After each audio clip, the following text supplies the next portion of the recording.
tell me where you went. All the messages I sent with no reply. Hi there guys and welcome back to Once Upon a Time in Blackpool Season 2, and I'm your host, the one and only Tom Smith. Free kick now, Michu to take. What a goal! Brichenko's time as a free kick taker is over. Michu, I said it, he is the man. What a free kick, the man we do it, we win 1-0. What a start to our season. Try and launch a counter over Boller to Hardy. Hardy on halfway, can he find someone here? He finds Herbie Kane, and Herbie Kane has scored. We got 15 minutes left here. It is Stoke 0, Blackpool 1. So even a full-time whistle goes. Stoke City 0, Blackpool 1. The result of our season so far, ladies and gentlemen. Beat now down on the left here with Boller. We're trying to create something early doors. Herbie Kane from distance. Herbie Kane. Every time he does it, he is warmed up. It's a 20-yard blockbuster. I can. This is unbelievable. Then Bailey now comes inside. Kane again! What is going on? Herbie Kane again! It's unbelievable stuff. Everyone is a worldie, ladies and gentlemen. Between us now, Fonzo's played it again. Play it across perhaps. Bennett's gone in. It's a penalty to Blackpool. And Herbie Kane's going to take it and get the hat-trick. Herbie Kane, 35 minutes gone. Peterborough 0, Blackpool 4. We still haven't conceded a goal. This is crazy. Bailey, can we find a place? Can Herbie Kane? I was saying, can we find a space? Herbie Kane finds a space. He can find a space. His fifth goal of the season. As we head to the international break, this could put us top of the championship. Well, just before we get to Derby, I've been summoned to the boardroom, and normally that's bad news on Football Manager, but in this case, they want to offer me another new contract. So we'd like to gauge your opinion on whether discussing a new contract we're obviously pointless time. I think that's a fantastic. Yes, guys, we're back. Episode 6 of the Gillingham live stream, and boy oh boy are you in for an episode tonight, because we have not got 12 league games left till the end of the season. We have 10 actually. So it's a big episode, and also we're still in the cup competition as well, which means we've still got plenty on the table, and potentially tonight we will see the League One playoffs if we can stick with what we have done so far. I'm just going to remove the webcam a minute here and take you to the full league table to start us off and to get us completely into the mood here. If I quickly go to stages league table, there you go, you can see the whole lot now. Look, we're in 5th place. We've played 36 games, 10 to go, 17 we've won, drawn 10, lost 9, scored 82 goals, by far the most in the league. Look at that. And a goal difference which makes me think we might even be able to sneak an automatic spot yet. It's not quite out of the realm of possibility yet. We're only 7 points off Reading, and our next game, as you'll see shortly, is an absolutely huge one. Let's have a quick look at the recent results anyway. As you can see now, it's Wrexham we got next at home, who are 3rd, and actually we're only a few points behind them, so it's a must-win for us. We want to keep any automatic hopes alive. But we've been on a pretty decent run recently. Got an away win out there at Huddersfield in the last game, which was off-stream as I was preparing this, and also sorting out some staff contracts and player contracts for next season. We did have a home loss to Cambridge. That was a bit odd though. We lost by 3 goals to 5. It was a very, very bizarre result, but we'll take it as just being a very, very unusual, one-off, because it doesn't normally happen. As you can see here with Stevenage, Crawley, Shrewsbury are also up near the top as well. As you can see here, we're still in the Bristol Street Motors Trophy as well. We beat Manchester United under 21s in the quarter-final, which means we have an upcoming semi-final against Stockport. The only downside is the clubs left in this are the ones at the top of League One, including Birmingham. So there's a good chance we might not be able to win this one. However, we're going to give it a good go. The main problem we're still facing, if I quickly go across the club finances again and pop my lovely face of radio back on there we go. We're still in a massive problem with club finances. We're still hemorrhaging money. FFP, we're miles under. We're still 10,000 a week under our maximum allowed. But I don't think, bearing in mind we didn't have a good FA Cup run, sadly going out to Nottingham Forest in the 3rd round here, as you can see just behind my head there. We're now in a position where we kind of want to win this trophy down here, and also we kind of want to get promotion and try and scab our way into the championship and stay in there somehow. So that's going to be the aim today. We're going to go for it. And the other surprise is I've actually been doing some transfers ready for next season.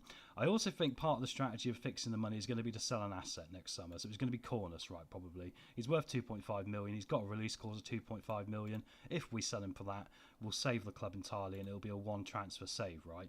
So I think it's very important that's going to be the way we do this. So I have gone out and started making offers for next season for players out of contract, thinking I'll replace them with free transfers. And we got to accepting. First one, we'll go to the bottom. It's Federico Duarte, who's Portuguese, and he's coming in. He's going to be £6,500 a week, which is a lot of money. You can't see it here, but I have offered him that.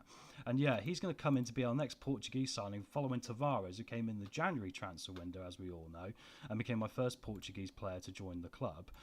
So, yeah, I think he's a good signing for us. You look at his crossing, his dribbling, his passing, his acceleration and pace. He's rated B, and he's from Wisła Krakow in Poland, so he's got a bit of European pedigree as well there. So I think he'll do us a good job. He has used up in the SC place, but we had 2 left this season, obviously, after Zentric did get his work permit. This guy didn't need a work permit, so I went for him, and this is Milan Roborex, that's how you say it.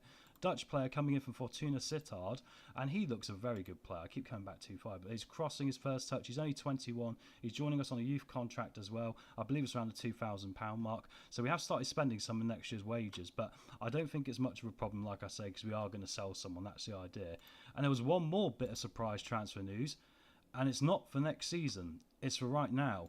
Lucas Wolf, a chap we looked at a long time ago, who left Sandhausen last year and has been out of contract ever since. We've brought him in for the final run-in. Attacking mid-position, really brought him in for. Good passing, good flair, determination, physicals were okay. But I've got to be honest, he sounds intimidating with a name like Wolf, doesn't he? So I thought, let's get him in. Maybe if we really chase down this automatic promotion place now and just bring in one more player and push that budget to its utter limit, maybe we've got a chance of doing something special. We'll just give him his squad number here now anyway. And we're going to get them pretty quickly to the games because we want to get to the playoffs tonight if we finish them, obviously. And up first, here they come, Wrexham. So this will be a big one.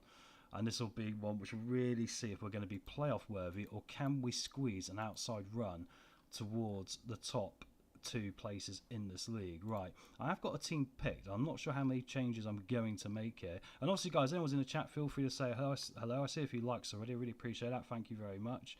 As I've got to make a big decision in what players I put out for this one. I don't think Wolf will start today, but I think we can get him in on the bench now, right? Joaquin's not really performed well again. So Wolf can go on the bench here. Tavares has already actually dropped off the bench, our Portuguese signing. And Marriott is back fit. So we got to fit him in somehow because he has been really good for us at scoring goals. But luckily, Lewis Richardson, down here, look, has just taken that mantle pretty well. Our free transfer from Burnley as well in the summer. So that's good. He's got on a run himself and put himself in a position where now he's competitive with the rest of this team. And really, this team's the best variation of it we got at the moment, I feel. So I think this is the best way to go. Oh, Cornish just picked up a knock there, guys. That's not good news in the circumstances, is it? So we're going to have to rest him for tomorrow. I think Zentrich will swap into that run. I think Azoro should come in. And then we'll have to make a change down here off the bench for another midfielder. It's going to have to be a central one, isn't it, guys? So we're going to go for Kumbeni. He's not the tallest. He's not the most physical. However, he might be able to do something. I would tell Tavares off there normally, but we just fell out a minute ago because he was underperforming. So I'll give him one more opportunity here to sort himself out as we get to the first game of the night. And this is probably the biggest one to set us off on. The rest of the fixtures following this actually are against teams 9th and below till the end of the season. So in theory, we could be able to go on such a run here that we might be able to do the impossible. Evening Mixed Music Vibes, how are you, mate? Hope you're doing well. Big one tonight, mate. We should be getting to playoffs tonight. 10 league games to go here. We're still in that Bristol trophy competition thing, which £100,000 goes to the winner. We might need that, right? So, yeah, we're starting off away at home, mate, to Wrexham, who are in 3rd place, and we are in 5th place. So we need to win this to put us 1 point behind them, and then we'll be touching Reading and Wrexham in 2nd and 3rd, with our goal difference being vastly superior. So far, it looks quite quiet in this game, but we'll keep it nice and tight, and that's not a bad thing in the circumstances. They're matching up 4-4-2 to our usual 4-2-3-1 effort. As we get the highlight here now, we're in our blue kit today, obviously Wrexham in their dragon red. Glass are going to play forward at border. Phoenix, and what a goal, guys! I actually didn't think that was going to go in. And how many times when we start these streams is the first goal scorer on the night, Phoenix Patterson? He is just brilliant. He's just got such a foot on him, hasn't he? He's great with that curling little dink. And look at that. Completely leaves the Wrexham goalkeeper reaching for the sky but getting nowhere near it. What a start, guys. Come on, guys, let's build on from this. Birmingham are taking the lead, which isn't ideal for us because obviously they're top of the league, but they probably are a little bit out of touch. Corner to Wrexham. Shipley's going to cross this in towards the near post. Mullin knocks it down, and Harness, luckily for us, puts it past the post there. But that was a great opportunity. You can see the league table here. We move up to 4th place with 9 games to go. And we're 3 points off Wrexham, sorry. So it's even more crucial than what I said, in reality to begin with. Corner again to Wrexham. Shipley in. Brunt back down to Shipley again. Brunt, they're tag teaming into the box here. Ball to the back post and Rathbone goes over the top. Close stuff as we get towards half time. I don't think we changed too much here, guys. I think I'm going to say don't get complacent and not say any more than that. And we'll see how this goes from here. But I might want to bring on Wolf in a bit just to get him out there for his debut and see what he does. But as you can see, the general team performance here is not in bad shape at all. We can probably go and get that second goal as Blackpool equalising at Birmingham, which is really cool. That's really helpful in the circumstances. Couldn't ask for anything better than that to start today. If Birmingham drop points, if Reading drop points and Wrexham drop points, well, hopefully 3 of them, then things are looking mighty, mighty good for Gillingham. Shipley plays a ball forward though, and here come Wrexham. They have got danger in this 4-4-2. Rathbone's going to get a strike away. Luckily it was over the top. Thomas was diving well, and he's got a good rating today so far. So that's encouraging. We might want to make a change to him. Tiffany with a free kick in, and it's a penalty. Come on, guys. Who's going to take it? I imagine it'll be Tiffany. Here he comes. Will he dispatch it? He does. Far left of the goalkeeper, inside the post. Gillingham 2, Wrexham 0. That should put us in a position now to say that we got this game wrapped up. It was a great finish, very composed, sent the keeper the wrong way there. And I'm going to change the formation now because we've had a problem with keeping fitness, haven't we? So let's go back to the calmer version of this and try and save some legs now. It'll probably mean we'll concede, but we'll get Jack Marriott on now he's back to fitness. He was in the form before Richardson had the chance. We'll get him out there. And Declan Glass is made of glass, sadly, so we'll get Lucas Wolf on for his debut as well. No team talk, just send them out there. And hopefully now we can just calmly bring this game home. As I say that, it's a corner to Wrexham though. Played in the middle, bouncing around. Mullin's going to get an opportunity. Dobson curls it over the top. That was fortunate. That's not what you want to see, guys. But we're going to get the highlight again now with 20 minutes to go and a 2-goal advantage here. Masterson, Zorro, coming forward and driving forward. He is such a good player for us for the price we got him for. A free transfer. The value we've had from him is unbelievable. Wolf, Marriott gets it on target. Good save from the goalkeeper there in the circumstances. Parries it off for the corner kick now. Corners to be taken by Tiffany. Into the middle. No short option this time. Masterson done. Nice little bit of tag team football. And Zorro normally buries them. And that's unfortunate there. We're still looking dangerous more than Wrexham here. I think we are looking like we're going to get a massive 3 points here. That's a great free kick from Tiffany again. Who's really forced his way back into the team. When it was around January time, he was asking, maybe to consider leaving. So I called his bluff, as you know our guys normally do. And in the end, he's forced his way back into the team as he wins another corner now. We're keeping them completely under duress here, guys. They can't get out. They can't breathe at the moment from the pressure coming from Gillingham. The home fans must be delighted, but the goalkeeper manages to at least scoop that one up. As we go towards the last 10 here. 9 games to go. Can we do it? Honestly, it's going to be crazy. Tiffany again. Another great effort here. Right, I think we need to make another change in a minute just to save some more legs, but the highlight's still going to continue, so let's wait, because I don't want to jinx it by conceding a goal and then making the wrong change. Anyway, Rodriguez forward towards Harris. That's a great ball. Masterson just about does enough to deal with it. Shipley now on the overlap, and it is a goal for Mark Harris. Was it offside? It was. The linesman is flagging, and we'll take that every day of the week. Tiffany is looking tired, so we'll bring him on because he's had a very good game today. On comes Ben Knight, who's sort of fallen out in the first team, oddly, with a lot of the new additions, and that wasn't something I saw coming. 4 minutes of added time up. Gillingham 2, Wrexham 0. Come on, guys. Let's do this. Brilliant stuff. Nice win to start. And obviously, guys, if you ever want to catch up on anything you missed so far, don't forget in the previous live streams, at the end of every episode, I do end up putting timestamps, as I call them, chapters, so you can go back and see exactly how things are going and any other games you might want to see along the way. So going back to the League One table quickly, yeah, it puts us 3 points behind Wrexham, 4 behind Gillingham. Reading, we're Gillingham, daft. They have got a game in hand, which is unfortunate, but hopefully they will lose that and give us an opportunity here, because this goal difference is where we're going to gain the difference, right? But I'm really, really happy with that, and I think making the bold move to get Wolf in just to give us that extra option, even if we do end up in the playoffs or something like that, why not? We might have an opportunity here. And Bristol Rovers away will be next. We're going to bust through these games as quick as we can here, because we've got nothing else really to worry about. Contracts are sorted for next season. We've got players already coming in for next season. So it really is a case now of just seeing how far we can take this. And once again, guys, thanks you all for being here. Obviously, say hi in the chat if you want to. It's good to see some people here already and see if you like, so I really appreciate that. Thank you very much. Right, today, Charles Dunn, he's not looking very fit, so I think we're going to give him a rest. We'll get Ogie on and find another centre-back for the bench.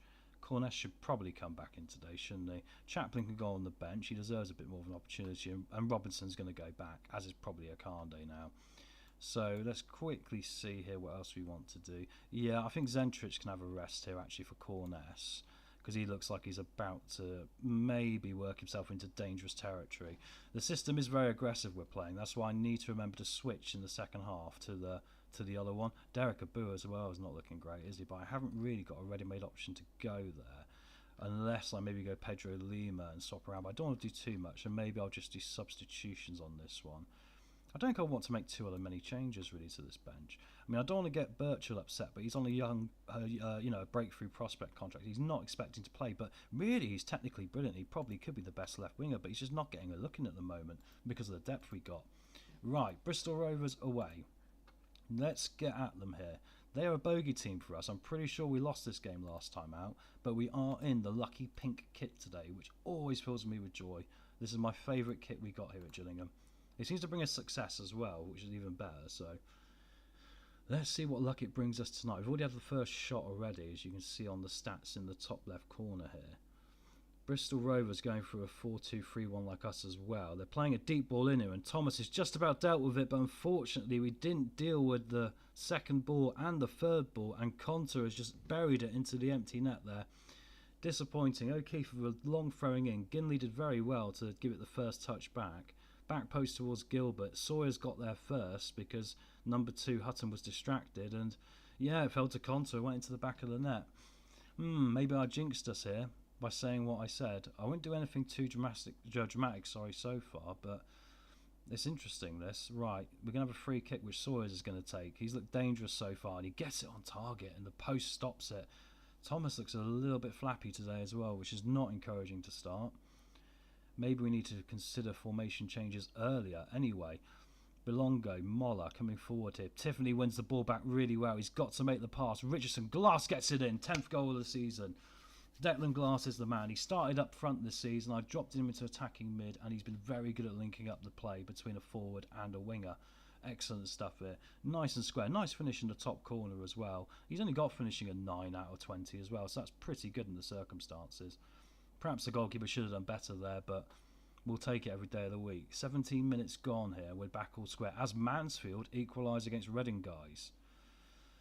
There's a part of me tonight is going to be keeping a massive eye on the dugout and getting, the radio signal in my ears from the headphones from what's going on elsewhere, because now it means something. When you're 20 games into the season, you just got to plough on and get 3 points, but if you think of where we've come from, last year being in League 2, as you can still see in the bottom left corner of the screen, it's still relevant. We were League 2 champions last year, and Tiffany takes the lead. Away from home, great finish. Tiffany's placement's getting better by the game, it really is. Ogie once again driving forward. Look at how many players we've got forward here, guys. 1 centre-back covering the counter. Hutton, though, Tiffany, 4 players in the box there. That's what you want to do. Just get it in the middle there with bodies in the zone. Get it in the back of the net. At the moment, that'll put us 2 points behind Reading and currently ahead of Wrexham. This is getting interesting, and 8 games to go, guys. 8 games. We might go into the final weekend with a chance of automatic promotion, and we've got the smallest budget pretty much in the entire league, which is insane. Ginley across, not Ginley. Gilbert back in, and Sawyers is now unmarked, and that's disappointing. Like we said when we set this team up, the only problem we're going to have this year is the positioning of these fullbacks, because they've got pace, they've got a bit of chaos, but their defending's chaos, and their positioning isn't great. Way too narrow there, look, and it really cost us in the circumstances. So that's a shame. We're back all square here. We need to keep trying to push forward and see if we can take the lead again here.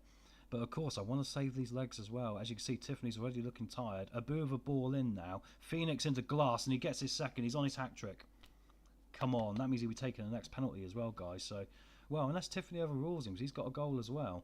But we'll take this here, and it's 5 goals in 42 minutes in this one at the Memorial Stadium in Somerset. Glasslow manages to get it through the two players who were trying to mark him. They couldn't get the body in the way. And we're going to get to half-time here surely now. Sawyers. Oh, it's in from distance. What a game this is. What is going on, guys? Sawyers is on an absolute mad one here. And as I noticed that Birmingham, I think, were losing or drawing as well all of a sudden. So it's all kicking off here. The Football League. No, Millwall are beating them 2-0. And Millwall are right down the bottom of the league, struggling this year. Right, I'm not happy with this, guys, because I really want to be resting you soon. But some players are already looking a bit tired. So I think we're going to put Hutton on the left. Actually, no, Oji can go on the left. We're going to make a few changes here. Chaplin can come in. I might regret this because Chaplin lacks a bit of experience. We'll get Pedro Lima in. And I think then we'll go with that, just to try and make sure it's not the defence being tired that's meaning Sawyer's getting the runaround, right? Because so far he's getting the complete runaround from my entire team here, which is frustrating. It's a good thing we scored, what was it, 80 odd goals or something, or 68 goals so far, because we can't defend sometimes, we really can't. But we are going to try and, press on to teams and outplay them, because we haven't got the money to compete really. Tiffany comes inside now. The pass is a little bit sloppy and they managed to get it away here, Rovers. O'Keefe now passes it back to Moore, who's a very good defender. Anderson, Ward, Keefe again. Good interception from Glasslow, who's probably the man of the match so far. Down to Oji on this left-hand side. Can he get the cross in? He can towards the middle, and Richardson's going to get the strike away. Defenders there. Phoenix now lays it off. We retain possession, but unfortunately Pedro Lima, of course our first ever Brazilian, he's a loan sign. It's come into the club in January because Joey Footy unfortunately got recalled to Sheffield Wednesday. He is out of contract at the end of this season. We might see him again like we did with Cornus. Anyway, Bristol Rovers now pushing forward. 20 minutes to go, and Sawyers is on a hat-trick, and luckily Ward misses it. Oi, oi, oi, oi, oi. This is getting worrying, guys. I need to demand some more here. But I wonder if they're starting to look a little bit fatigued here early on. We'll keep hoping for a miracle here. I think Azoro's the guy to come off right. Let's get Lucas Wolfe on here, see if he can make a difference. And let's get Richardson off of Jack Marriott, who obviously has found his goal-scoring boots this year. So he's probably the guy we want to rely on in the last minute. 3 minutes, a point won't be enough here for us, will it? Trying to encourage, but it's way too late. Well, it's an away point, but, it's one of those where you go, that's a real lost opportunity. But I'm not going to beat them up. I'm going to say they're unlucky because I think the stats were good. Let's have a look here at the stats in a minute.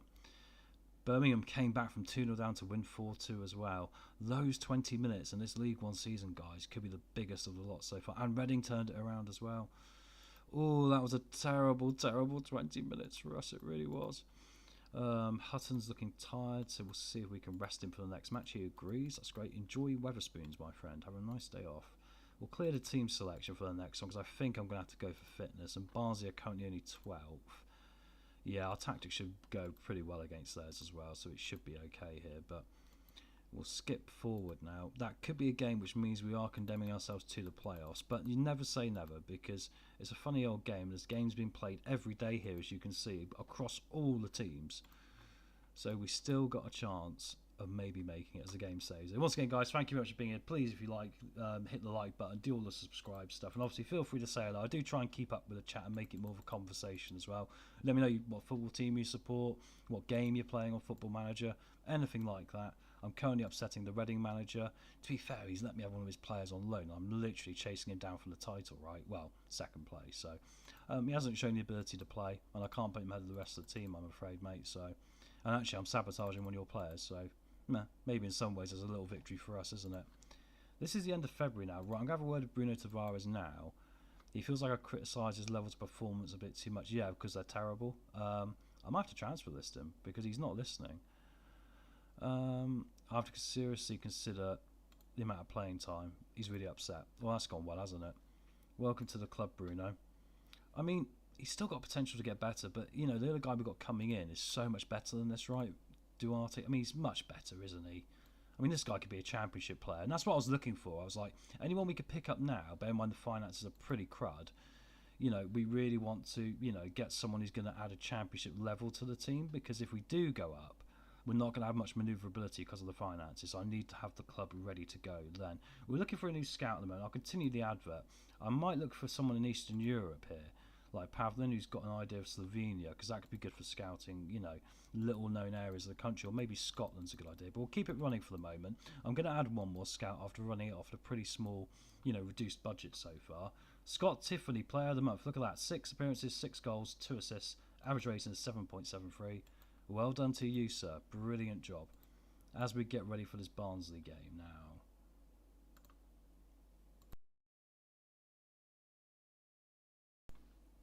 As you can see here, we're still spending less than what we should be on the financial fair play, but it's still not doing anything apart from crippling us. Let's have a look at the board performance review. The board feel we're untouchable, which is unbelievable. So very happy with that so far. They don't want me going anywhere. I've had 2 job offers in the last 2 years. They were both in Holland, and obviously I stuck with this team. I haven't really thought about what we would do in that situation, guys, if something like that happens. So feel free to offer suggestions in the chat. I imagine I'm 75% we're going to be sticking the whole way here, you know, with Gillingham really, and see how far we do, you know, get the club. I think it is all about now just getting that one sale right. So I'm just trying to sort my chat out here a minute so I can see everything. And there we go, I'm back, so that's good. Right, 8 games to go, and then we've obviously got this in a minute. Let me just quickly check the schedule. Yeah, very shortly we've got this game against Stockport, which we're going to have to consider as well, because I really want to get to the final of that, because there's some good money available there. So, right, let's go with the defensive right today is going to be... Oh, we said we'd rest Hutton, didn't we? So let's go for a Boo. Oh, no, let's go for Pedro Lima. He's satisfied. Is he out of contract at the end of the season? No, he's not. He's got quite a long one. But he might be someone we want to consider bringing in permanently if we can raise the money. Charles Dunn, he's been our experienced centre-half hero this season. Really added some value for us.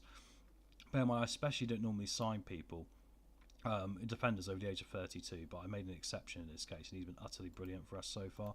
The experience, you know, you can't underestimate how important that's been to this group of players. Who are we going to put? So I'm going to go with corner, so I think we need the 3 points, and I think if we give Barnsley half an inch, they'll take 2 yards, right? They're a very good team, actually, so we've got to be a little bit careful. Oji should go on the bench. Hutton gets his rest then. Lucas Wolf on the bench. He's still happy, that's a good thing. Right, Declan Glass, obviously, you can't take him off after those. Tiffoni and Patterson, don't want to change that up. Bruno Tavares, I won't put anywhere near the team at the moment because of his attitude in training. Richardson can retain his place, and Marriott goes on the bench. And I think that's where we are. Joaquin's not going to get a look in, I think, to the rest of the season now. Hopefully we can make 10 times what we paid for him in January, in the summer. We paid 25,000 for him from Atletico Madrid B, didn't we? So if we can get like 250,000 for him, once again, helping out the club finances. And we're trying to be a buying to sell club. That's why I'm, you know, targeting free transfers. Free transfers is going to be the way to bring players through. And young players. We've got 1 or 2 in the under-18s we might be able to consider for that. Free kick it early to Gillingham. It's Tiffany to take it, the usual taker, and he puts it just past the post. I think Smith got his hands on it there in the Barnsley net. We're going to go for the short corner option, it looks like here now. Tiffany to Glass, and unfortunately Glass overhits the pass. That didn't mean to rhyme. I don't know how I even managed to do that. I'm accidentally a poet. I do apologise. Anyway, we've had a shot on goal at least here. Barnsley, to me, are a team a bit like Bristol Rovers. They're 11th and 12th for these 2 teams. They're both tricky because, you know, they've got ability, and also they like to play a slightly different system, which, you know, can be hard to play against. Pedro Lima across it off the post. Comes back out, though. Getting players forward again, which is what we're looking to do here, right? That's what we need to do in order to really, really try and make sure we can get this job done. Lepeta, was that a penalty? I don't think it was. Corness is going to come forward here. We might have got a lucky one there, actually, but we'll take it. But we can't get through. There's Barnsley 5 at the back at the moment. They're doing really well at just stifling our last bit of movement in that final third. Phoenix now drops back and finds Glass. Nice ball over the top to Tiffany. He's got to score. 13th goal of the season. Tiffany might be pushing for top goal scorer now, you know. I'm pretty sure Richardson's got like 10, and we got 10 for Marriott, and I think we've got a lot of 10s around the place really. So that's a great pass from Glass again, isn't it? To rhyme for a second time in this show. And it goes over Smith's shoulder there. Brilliant finish. We'll take that every day of the week. Gillingham 1, Barnsley 0. Tight offside. We're just going to check this here. Obviously there's no VAR. He is onside. Excellent stuff. Still got my eye peeled in the middle, but at the moment this will put us back to 1 point off Wrexham, so hopefully... Oh no, Declan Glass has done his leg again. Foot injury. Oh, that's not good. But let's get Lucas Wolf on then. We brought him in to be a difference maker at this time of the year, so let's give him the minutes here, even though he hasn't got, you know, the experience of playing with the boys yet. Dunn coming forward. We need to kick the rust out of him sooner rather than later in case we do end up in a playoff scrap. Pedro Lima ball across, and unfortunately it's a penalty. And Wrexham are losing to Preston, guys, but it is a penalty to us here. It's going to be Tiffany, surely. Can he get his second? He does. Top corner. Ooh, what a difference 90 minutes makes, guys. With 20 minutes to go to the last game, we completely turned our destiny upside down, it seemed, in the worst way possible. Birmingham came from 2-0 down to win 4-2, and also Reading came from behind to win, and we came from ahead to draw. So it wasn't looking good in that moment, but Preston are 3-0 up on Wrexham, guys. And Preston as well are in the relegation zone as far as I'm aware. Right, don't let your performance levels drop, lads. I need to focus here. I can't quite believe this. Right, I also need to make a change here. I think Ogie's going to come off for Masterson because he's not looking like he's playing his best. And also, he's got a yellow card, and I don't trust him. I mean, Dunn's got the stare of an utter psychopath, so hopefully he won't have to tackle him when he was stared him off the ball. Phoenix. Just past that far post there. Decent enough effort in the circumstances. Going to be a throw-in now, which Pedro Lima has come forward with. Phoenix over the top. And I'll tell you what, guys, also credit to Pedro Lima. His first start coming in since his loan deal. And he's on a 7.2 now. Look at that. He has jumped right up. I think we made a really good decision there to bring our first Brazilian into Gillingham. Cross in. Tiffany looking for his hat-trick. Smith gets on the end of it here. I think Phoenix needs to come off in a minute as well here, guys, doesn't he? Probably for Ben Knight. Abu's going to clear that one. Abu might be another one to come off as well. Maybe corner. Saving those legs again. Oh, that reminds me. We must change the formation. Tiffany's in for his hat-trick and he's got it. 3 goals, Tiffany. Must be our top goal scorer. He's forced his way into the team, and credit to him because he was in my office moaning about how he wasn't getting opportunities, how he wasn't getting game time. And then look what happens. As soon as he moans and we have a chat and I say, come on in, guys. You know, go out there and have a go then, son. He starts scoring goals. I think we've got the Tiffany Supporters Club in the chat as well. He's been brilliant. He cost us £25,000 from Dundee, maybe 22,500. So he's an utter bargain as well, which is brilliant. Right, let's change these tactics up now, save some legs. I'll wait till the end of this highlight first, though. Barnsley play a deep ball. What a good save there from Thomas. Right, let's change back to the calm formation, as I call it. We've had the storm. It's time for some calm. And let's get Cornus off as well. Oh, we can't. We've used all the subs. Of course we have. It's hard to remember sometimes when you've used all your subs and how many subs you've used, actually, because it's a bit misleading. It changes during the season, doesn't it? As we come forward again here, Knight comes up to Pedro Lima on the right. It'd be awesome if he gets a goal in his first start. Cornus into Wolf, who does get his first goal. Brilliant stuff. Lucas Wolf. The Wolf has barked and the door has fallen down inside that goal for Barnsley, and it is Gillingham 4, Barnsley 0. Oh, this is looking really good. If we can get this run going now, guys, which is why I brought Wolf in, just to give us an extra bit of quality there if we need it, and we get a few injuries as well now. We don't want to lose this opportunity to maybe sneak our way right back into contention here. 4-0. We still got half an hour to go, over half an hour, probably 35 minutes. And this could really help our goal difference as well. And our goal difference is an extra point in reality when it gets to the final weeks. Here it comes. Waters is in though. And oh, it's off the bar. What a strike. He hit that with such venom and anger for being 4-0 down. But luckily for us, it was wild and just came back off the bar. Throw in now. And it's going to be Pedro Lima again starting the action. Plays it deep. Abu's going to smack it. Oh, and Smith makes a save there. Good save. It was really close to him as well. The short corner option is on here now for Cornus. He'll take it with Tiffany. Obviously, can get 4 goals in this game in a minute. He's got 3, 1 from the penalty spot, and Wolf's got 1. Unbelievable performance to stay at home. The home fans must be rocking inside this stadium, right? We've literally bought them the best football they've seen in Gillingham for years. Cornus now lays the free kick in low. Tiffany comes inside. Gets tackled there, but Abu's going to pick the ball up with his pace. His pace keeps us in games. It keeps the press on all the time, guys. Knight back on the halfway line with Dunn. Up to Pedro Lima, who comes in to Tiffany Richardson. 12th goal of the season. Harry Kane-esque finish that was. Just completely hit it first time. No need for a touch. Use the momentum of the ball to cannonball it past the goalkeeper. And once again, it's that man, Pedro Lima, who I'm falling more and more in love with every moment. Getting involved here. The goalkeeper was almost intimidated by how hard that was hit. It was a beautiful strike. And that's our 5th goal of this game. And what an amazing turnaround we've had in this one. Wolf plays it in deep and Smith picks the ball out now. About 10 minutes to go. And I wonder if we get like a ridiculous amount of goal difference this year. What do you reckon? Over like 55 or something? Plus 55? We're getting towards that territory, especially if we can keep clean sheets like in this one. But we've given the ball away. And Carly's in and he has got one back here.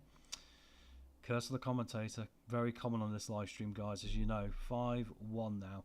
Ogie turns around here. The pass is a little bit sloppy. Zentrich was on his heels, to be fair, though. He should have been more awake there.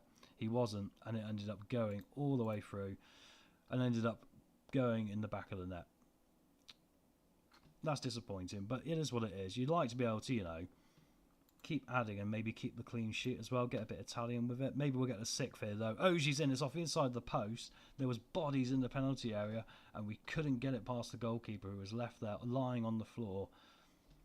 6 minutes around the time, we're up here, guys. We still get the 5-1 win against Barnsley, who are a good team. Don't forget they've been a championship team. Yeah, very good point, Mixed Music Vibes. It was a good game, that one. That's an uplifting performance, isn't it? When you think, look, Reading have still got this game in hand, but they've got a loss in them. And look at that goal difference. We've now got more than Birmingham. That's insane when you think about it. You think about the problems we had.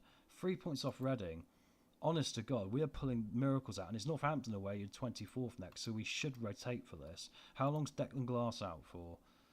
3 to 4 weeks. Okay, not ideal, but that's why we brought Wolf in, right? So we'll take that. Had some bonuses paid out here as for avoiding relegation. That's a shame. I shouldn't have put them in their contracts because that's not helpful. But anyway, we're going to get forward now and we're going to clean the slate here with a team, because we're going to have to go B team here, ready for that semi-final against Stockport County. Ooh, and here's an interesting one, guys. Wow, we get to like the first bit of the stream and Gillingham are attracting interest amid takeover rumours. This is interesting. The finances are insecure. I've tried my best to keep the club competitive, as you know, and run it under budget to keep us going. And my main aim now is to get us up a division to give us more finance coming in the door. Maybe I'm going to have a new owner bringing more finance into the door. They wouldn't sack me, surely. I mean, come on, I'm probably the best manager Gillingham's had for quite a long time. Was it Peter Taylor, the last good one they had? I kind of feel bad saying that, bearing in mind his record at Leicester City. But anyway, here we go. Northampton Town. Let's get this team picked. Reading haven't played that game in hand yet, but Wrexham have now played one more on us and gone back ahead. Reading stay away at Millwall, who are 20th and in the relegation battle, as you can see down the bottom here. So it's going to be a very difficult one. Mr. Lawnmower Death, evening. Evening, mate. How are you? You've come at the right time, mate. We've got... How many games left is it now? About 7? 1, 2, 3, 4, 5, 6, 7. And we're still in the playoff picture, mate. And we might get an automatic spot. We're only 3 points off and our goal difference is amazing. But we're going to rotate for this one because we have got the Stockport County Bristol Street Motors Trophy semi-final. And I think that 100,000 we're going to get for that competition might be crucial in just helping next year being a little bit easier for us, you know what I mean, financially. Well, unless obviously we get the takeover coming through. Right, Masterson perhaps. No, we are going to rotate, aren't we? I'm actually going to properly rotate here. I might regret this, but let's properly rotate. I say that Pedro Lima needs to really be probably starting, actually, doesn't he? Yeah, I'll start Pedro Lima just to get him used to his partner a bit more anyway, because I think that makes sense. Right, Regista. Who am I going to put a defence then, with that being said? Ogie and a Boo. And we can always bring a Boo off later. Let's go for Kumbani and a Zorro. Lucas Wolf, who got his first goal last time and get his first start. Let's go for Bruno Tavares and give him an opportunity. You know, he's been terrible so far and his training has been so bad. I really shouldn't be picking him. Ben Knight can go on the bench there. Lewis Richardson retains his place. Marriott can't get back in the team now because Richardson's scoring game by game. And I think then we'll rest Patterson, Tiffany, Corness, and we'll put Akande on the bench. Why not here? Mr. Lawmerdef, so much for trying to get knocked out of the trophy. Mate, I know, right? We had that 9-0 loss to Chelsea, didn't we, as well? And to think that was the second game or like the third game in the group stage, and we still went up in second place with a -8 goal difference. It was insane. And I just literally simulated the next one and thought, well, I'll play the quarter-final then because we're getting so far now, aren't we? And now it's like, well, we're in so deep, we might as well have a go. The only downside is Birmingham is still in it and no any other games. So I imagine it's going to be us or Birmingham. And probably Birmingham will win because they beat us in the league game, right?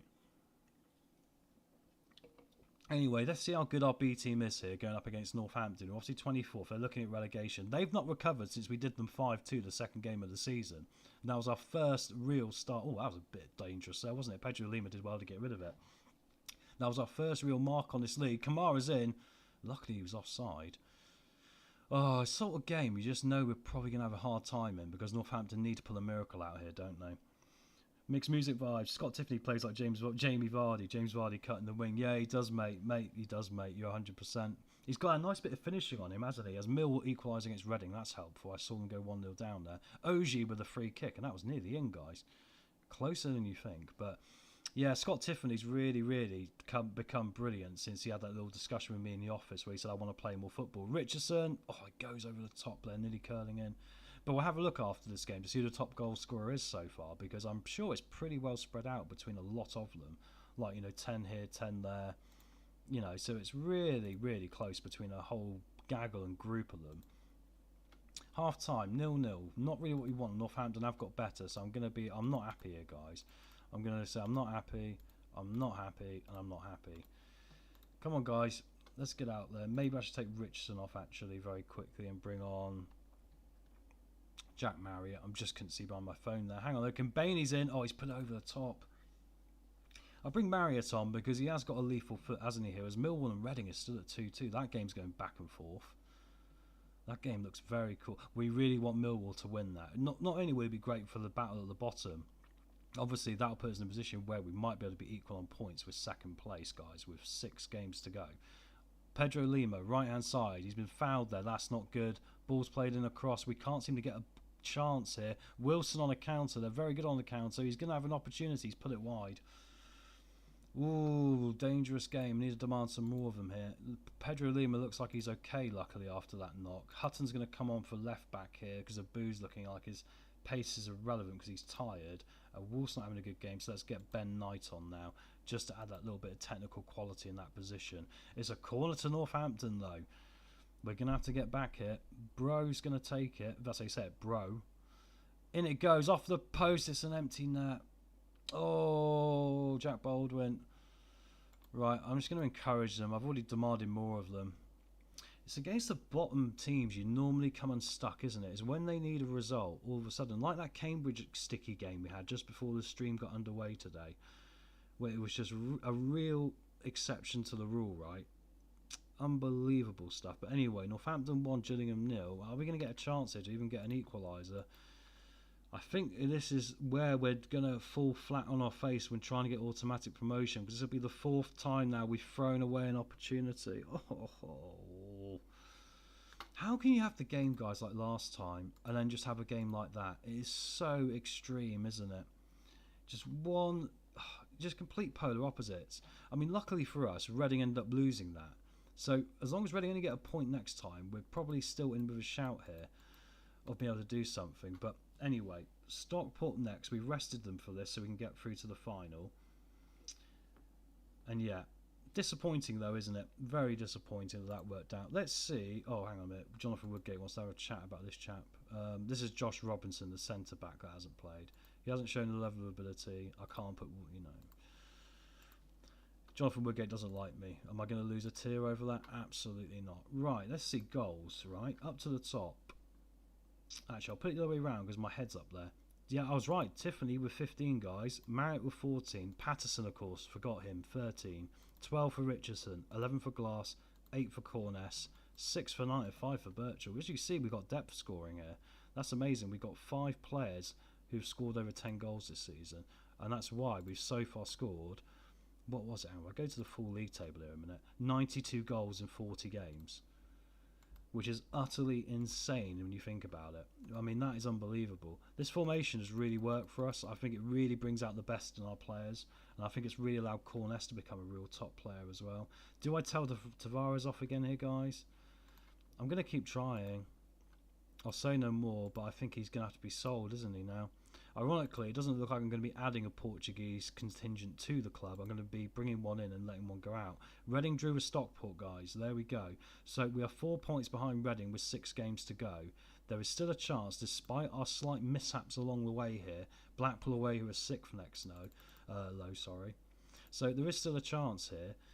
But the challenge is, of course, that everyone's playing for something. It's such a tight division. League 1 is like... League 2 and League 1, the step up, isn't that different really? As long as you've got a real solid League 2 team, you can probably, with a good formation, get a good run going, as we've proven. But the problem is now, is the fact that, have we peaked too early almost as well with this? Like, we've got to watch the fitness, and we're finding certain times the formation's not working. But anyway, I digress. Let's just get into this. So Dunn's going to play alongside Masterson.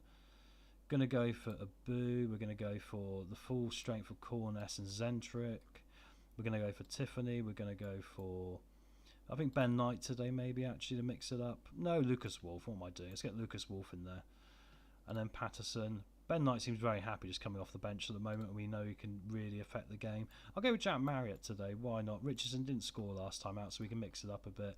Brad Young, and we got, as a substitute, Hutton, Chaplin, Azoro, Birchall, Knight, and I think that's our lot. And let's get to it here. And there's other games going on in League One at the same time here tonight, so yeah, we might have even different league table after this one. The media are giving you a lot of credit, guys. Let's go out there here, pump the fists. That's it. Look at that. They're very happy. Look, this normally means they might go out and score a lot of goals, but you know, we can never tell. Wooten has put 4 past me this season already in the league fixture. So they have got danger here, Stockport. The final 4 teams left in this competition are like the top 4 teams in the league, pretty much, for my money. They could beat anyone on their day. Corner comes in from Tiffany towards the near post. Collar's going to pick it up now for Stockport as they try and clear it. We keep them penned in, though, as Zentric picks the ball up and goes back to the goal with Thomas. Dunn comes forward now. Tiffany plays in Wolf. Yes, second goal of the season for the new German signing. The guy I had my eye on 2 years ago, guys. He's had about 6 months not playing as well, but to get him in, and I think he's on a pretty decent contract, don't get me wrong, but we're gambling now to get this promotion, right? Mr. Lawmurdev trying to shift fringe squad players in League 1-2 is a pain. Absolutely, mate, yeah.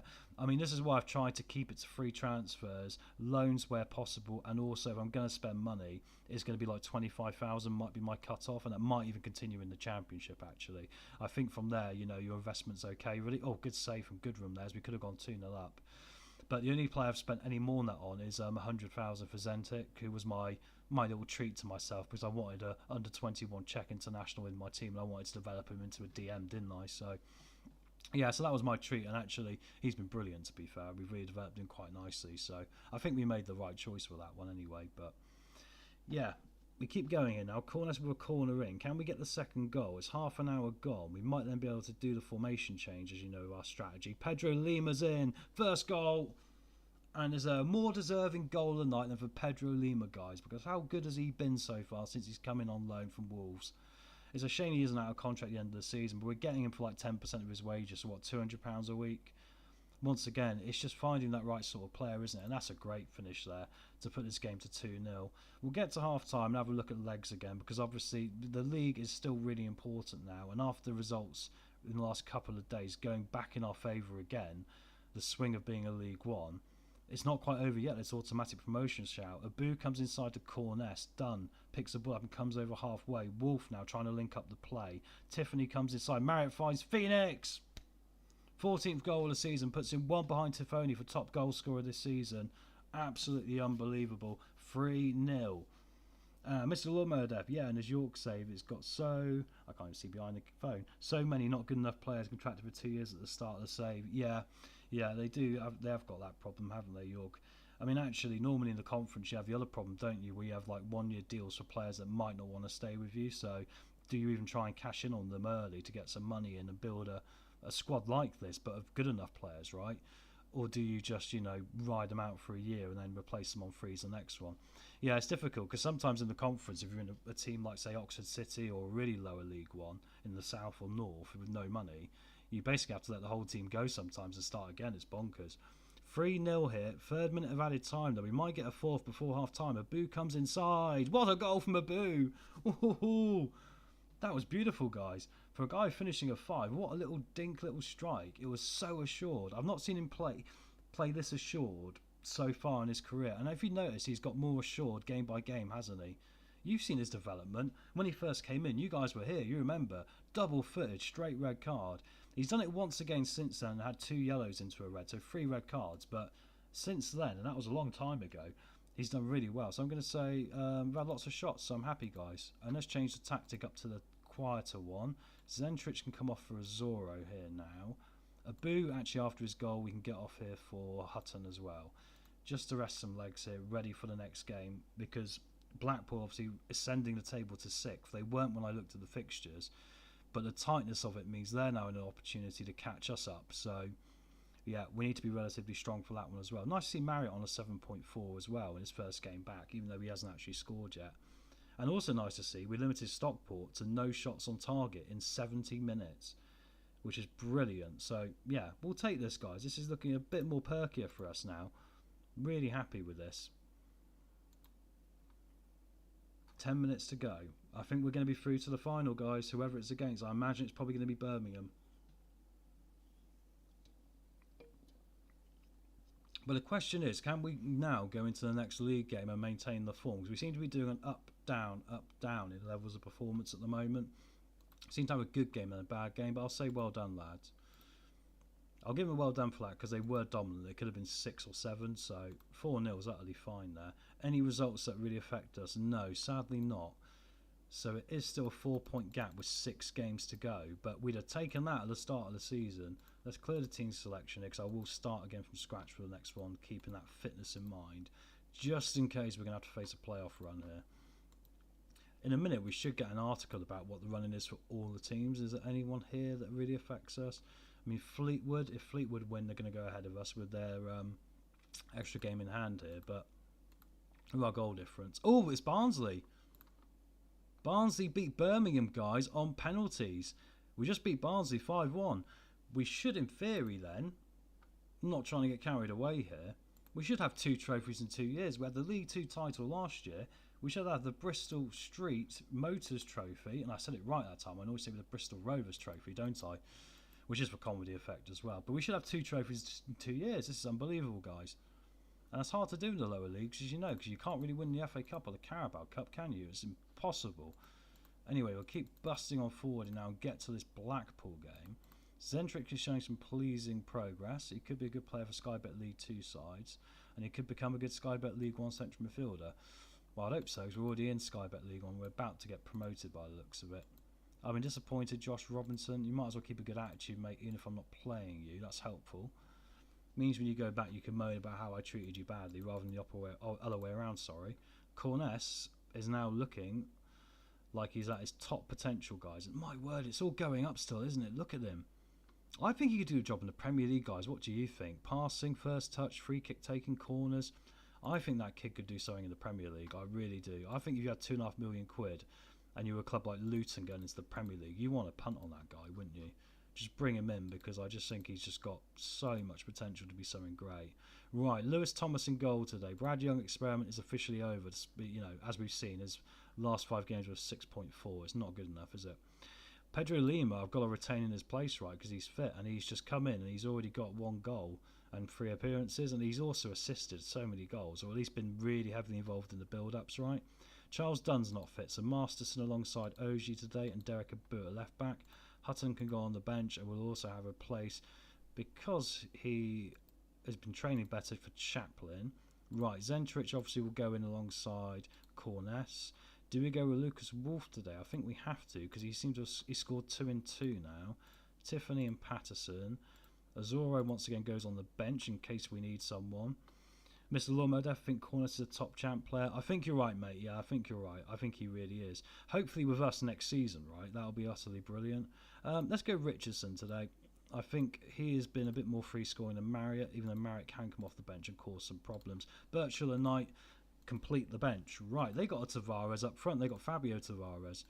So if we'd had our Tavares, it would have been Tavares versus Tavares, and that's a lot of Tavares. Jesus Christ, I don't know how I managed to get that out in one piece. Right, I trust you to make the difference, guys. Let's go out there after this Blackpool team. 5 games to go at the end of this one. So we're getting into it. And of course, guys, that means if we make the playoffs, we'll be playing them tonight. So you're in the right place at the right time for this one. It is the biggest stream of this one so far. Now, thank you so much for all the views it's got so far as well. I'm really satisfied so far with, you know, getting a decent amount of people in. And also we've got nice people in for conversations. Oh, Oliver Casey scores for Blackpool, though, as I'm there giving the channel its props. But anyway, we see from the throwing in from Gabriel, it comes down and Casey there just gets ahead of all of them. Thomas was slightly off his line there, probably trying to be proactive, but unfortunately caught himself in no man's land. And that means they take the lead here at the Seaside. And it's a long trip home for us if we lose this one, because it will drop us down to 6th place, guys, as well. So for all that talk of top 2, we'd have gone down 2 places. Scott back to Gabriel, forward towards Low. Abu picked it up, but Scott's picked it up again. Abu is trying to get it back off him. We do win the ball, but it's sloppy here. Tavares from distance. Thomas had it covered just about, I believe, but it went past that post. Scary stuff here as Blackpool look like they're playing very well. This formation looks to me like it might shut down what we're trying to do quite effectively here. Wrexham are playing Reading today, by the way, though, as you can see on screen. And Jay Rodriguez has given Wrexham the lead after 29 minutes. And Fleetwood, though, are winning at Cambridge, which is good for them, not so good for us. Half time, 1-0. Shooting's not been good enough. Not happy. Not happy. Right, let's go. Let's see if that makes any difference here. People like Phoenix not showing up for this one. People like Richardson. Tiffany not having a great game either. That's not helpful. I think Phoenix might have to come off. He's playing that badly, actually. I think we'll go for Birchall. And maybe Wolf off as well here, actually, for Azora, maybe? No, we'll go for Knight. Go for the experience of Knight in the circumstances, I think. But time is ticking away. We've got 20 minutes here. We need to demand some more of them. We need to get on the front foot here, guys. Because if we don't, we're allowing this to slip away a bit. And we got a foul. Oh no, it's Corness, isn't it? I was just changing screens across. Corness on the 72nd minute. Right, Ozoro's on. He normally has a goal in him if he comes off the bench. Just encourage the team now. A defeat here really puts into question our playoff place as well. All of a sudden, despite our goal difference, we could be one of those teams where we just can't quite tighten up enough at the right moments, and we just don't take our opportunities. In Richardson, he's got to finish it. He does! He wouldn't have done that in the first 2 games he joined us. It took him a little while to warm up. He does a little jig there in celebration. What a goal that is, guys. 3 minutes left here, and we have got the equaliser. Barrow was left to dry there a little bit by the pass from his player. Charles did pretty well to close the angle, but Richardson got the venom right there on the shot to get it right across the goal and into the far side of the net. Wrexham continue leading 3-1 against Reading. We need to win this game now. Blackpool with a corner though. In at the back, and it's Casey, and it's 2-1. Oh no. Spent all that half trying to get back into it, and then we throw it away immediately, guys. It's an utter disaster. Back post. Casey is so good in the air, isn't he? And that's twice now he's got on the end of something. We've got no more subs left. 7 minutes. It's going to be it, isn't it? It's going to drop us to 6th place. But it's going to create mayhem at the top of the league, everyone. We have lost by 2-1. I'm going to say it's disappointing to win that, guys. But they do agree, which is something. We're all on the same page. We've got to keep the confidence up. Yeah, it puts us 6 points now behind Wrexham, so that isn't good. Bear in mind, now the game is completely in their destiny of what they do here. Mr. Lawmedef, love it when my striker is going to explore his options at the end of his contract. Yeah, mate. The only way you get around that, I find, is that you've got to offer them a contract say in June before you get to like the end of June of the last year of their contract, so like over a year before. If you can do it then, you normally don't get the agent coming up to you saying they're going to consider their options. So I would say that's an option, mate, in future. Try and just get that contract in earlier. If they don't want it earlier, then you might have to consider just selling them if they're worth some money. Because in the lower leagues, of course, as well, you really can just pick up, I'll continue this advert for the minute, you can just pick up free transfer replacements quite easily of similar quality level, and you can just cash in just to look after the club finances, which obviously I haven't done very well, as we're at 2 million in the red now. Hopefully that takeover talk is true, right? Yeah, ooh, that's rough, I know, right, mate. It's going to get better, though, because I do think Corness is going to sell. And also, if we quick look at our contracts here, guys, we've got 5 games to go. Look at the transfer value here. We've got a lot of players, look, over £500,000, and these guys, at least, look, 27, 26, at least got a year left or 2 years. And actually, a lot of these guys have even got extensions, look. So I can just trigger Richardson's extra one, because you know what I'm like, I make them sign that in their contract, so we'll have a look at the end of the season, but that gives us some security. So I think we can recoup that 2 million quite easily. And I think Corners will be the guy that ends up recouping it for us. It'll be a sad day when he goes. He's no doubt been the best signing so far, but you know, that's life, isn't it? It always got to come to an end. I think we'll just skip it into holiday mode here and just get it full, because it's actually an international break. So we'll just do that a minute here, and that allows me to say, don't forget, guys, to do the like and subscribe stuff, and thank you all for being here as well. It's lovely to see Mr. Lawnmower Deaf and Mixed Music Vibes back in, you know, to see more of this. It's a fascinating save, this one, because we're completely punching above our weight here in the circumstances. Hopefully none of our players come back from international duty crop. We've got 4 players away. If they get an injury going into the run-in now, that'll be really, really unhelpful in the circumstances. Although I do have faith in our depth. I really do. I think we've really built together, really cobbled together, with very little finances, a team this year that's, you know, half capable. Well, you know, we scored so many goals. I mean, you can't argue otherwise, can you, really? And I'm really excited what it's going to look like next year, even if we're still in this division. So, yeah, exciting times. Wycombe are in 8th place, so actually this is a must-win for us as well, guys. If we lose this, perhaps it will be League One next year and not even a playoff run, which would be very disappointing, but in which case we'll be having a transfer special later on in this stream rather than playoffs. Glass is back into full training, which is good. Got some scout reports coming in, we're not going to worry too much. Wycombe play the formation I like the least, which is not good news, so I wonder if I might just maybe mix it up for this when I go 4-2-4, guys. We've done this before, haven't we? We've made a weird change and it might catch you out, but I'm going to go 4-2-4 because I just think every time we come up against a team, but I quickly look at Wycombe here now and their tactics. Every time we come up against a team like this, we seem to be losing these games. It's not working because they've got the double cover here, and also the quality of Backinson and Latubert, if I'm saying it right, Latubudi or whatever. You know, they're very good at tackling, very good at marking, so it's really helpful.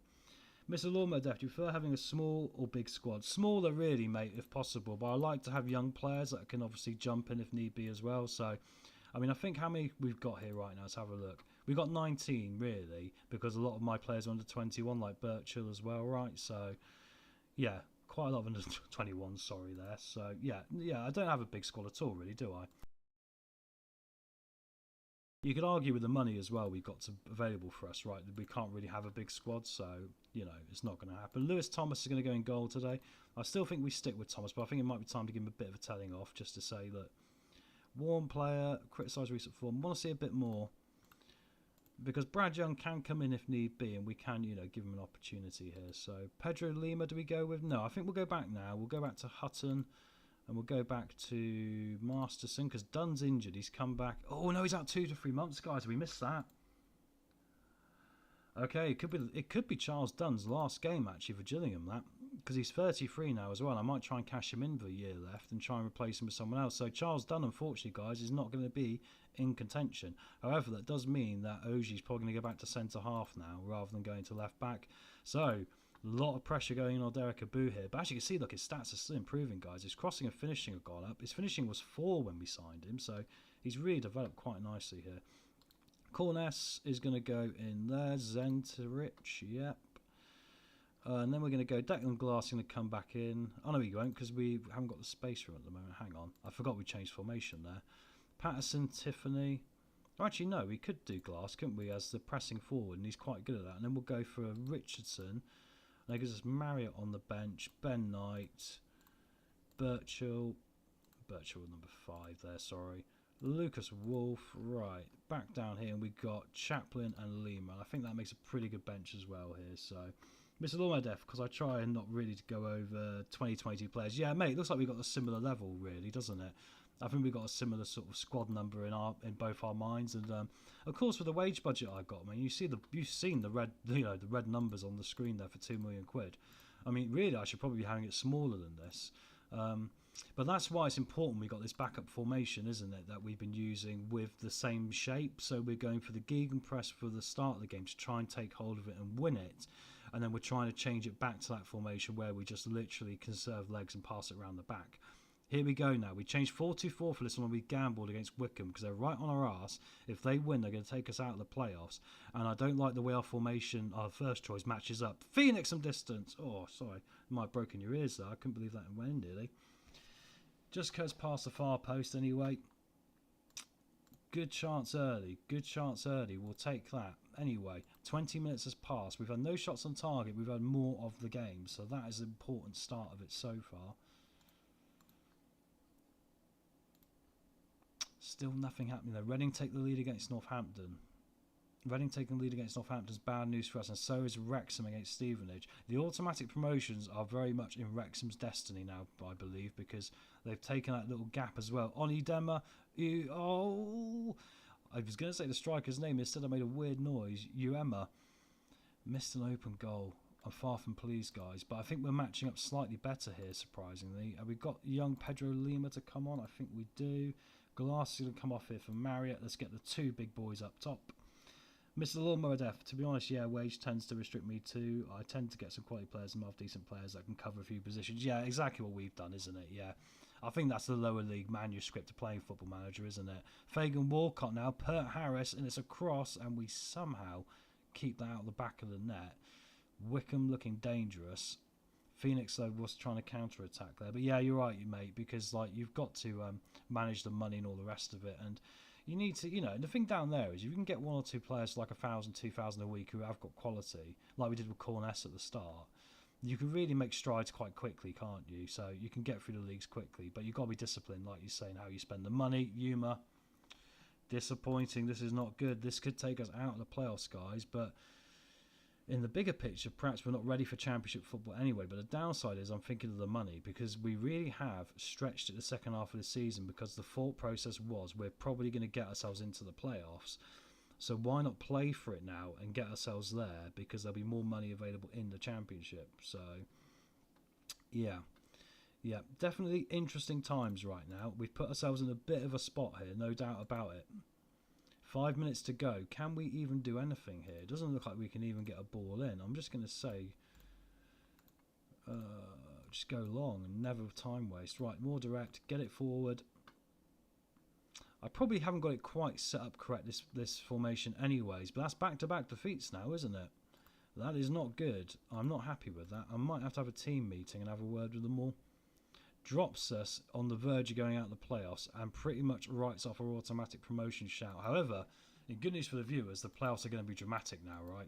We know that much. Being in the playoffs is dramatic stuff. And next, we got the final against Barnsley, guys. So this is huge. Let's have a quick look at this scouting situation, see who we can bring in here.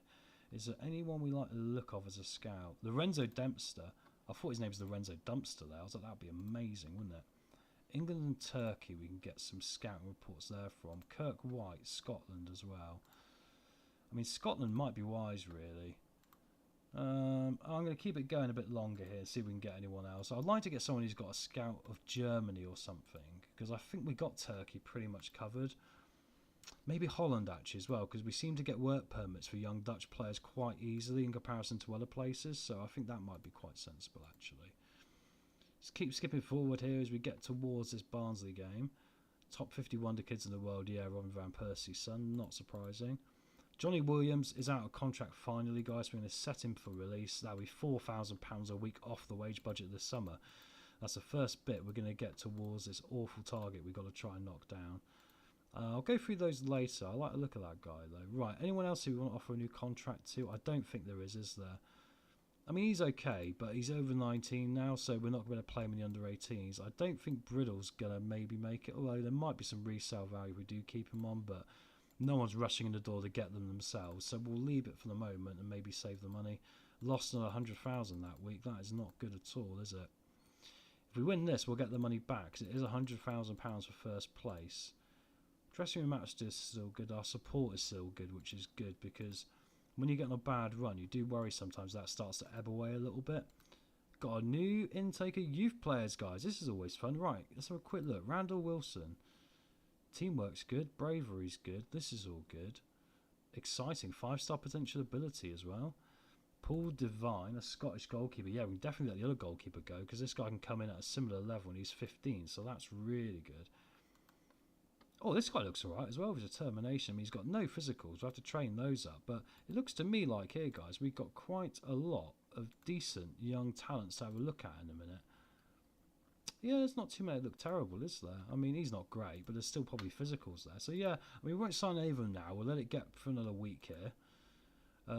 Clubs in England are about to release some youth players. This is somewhere we might want to have a look later on, like the academy players leaving Man City, Man United. There'll probably be another player or two we can bring in for next season from those places, and they're just so cheap, and they're normally really talented as well, which makes it really helpful. Nearly at the final, guys. Are we going to get 2 trophies in 2 years? I've got the trophy on standby. Right, I'm going to sign recommended players and let my assistant do it. I'm not going to go through and do it all myself. I'm going to let him do the work. So we signed all these youth candidates here. We'll have a proper look at the end of the season when we sort them all out, but we had a good look there, and they all looked half decent, didn't they? 2 days, and we're at Wembley for this, I believe. Tavares is still playing terribly. I can't shout at him anymore because I'm already going to upset him enough. But anyway, 100 games up. Guys, this is the 100th game of the save, and it's a cup final. Isn't that a coincidence? That's surely meant to be then. We're not holding a team meeting. We've done this before. Blew up in my face big time. No team meetings. Just going to keep going. Get to this final. That's what we want. Get on the pitch. Right, let's clear the selection and start again, guys. Thomas in goal. Brad Young on the bench. Pedro Lima can start this one. I've been really impressed with him so far, as I'm sure you guys have. Masterson, Oji, Abu. Then we're going to go for Corness and Zentric.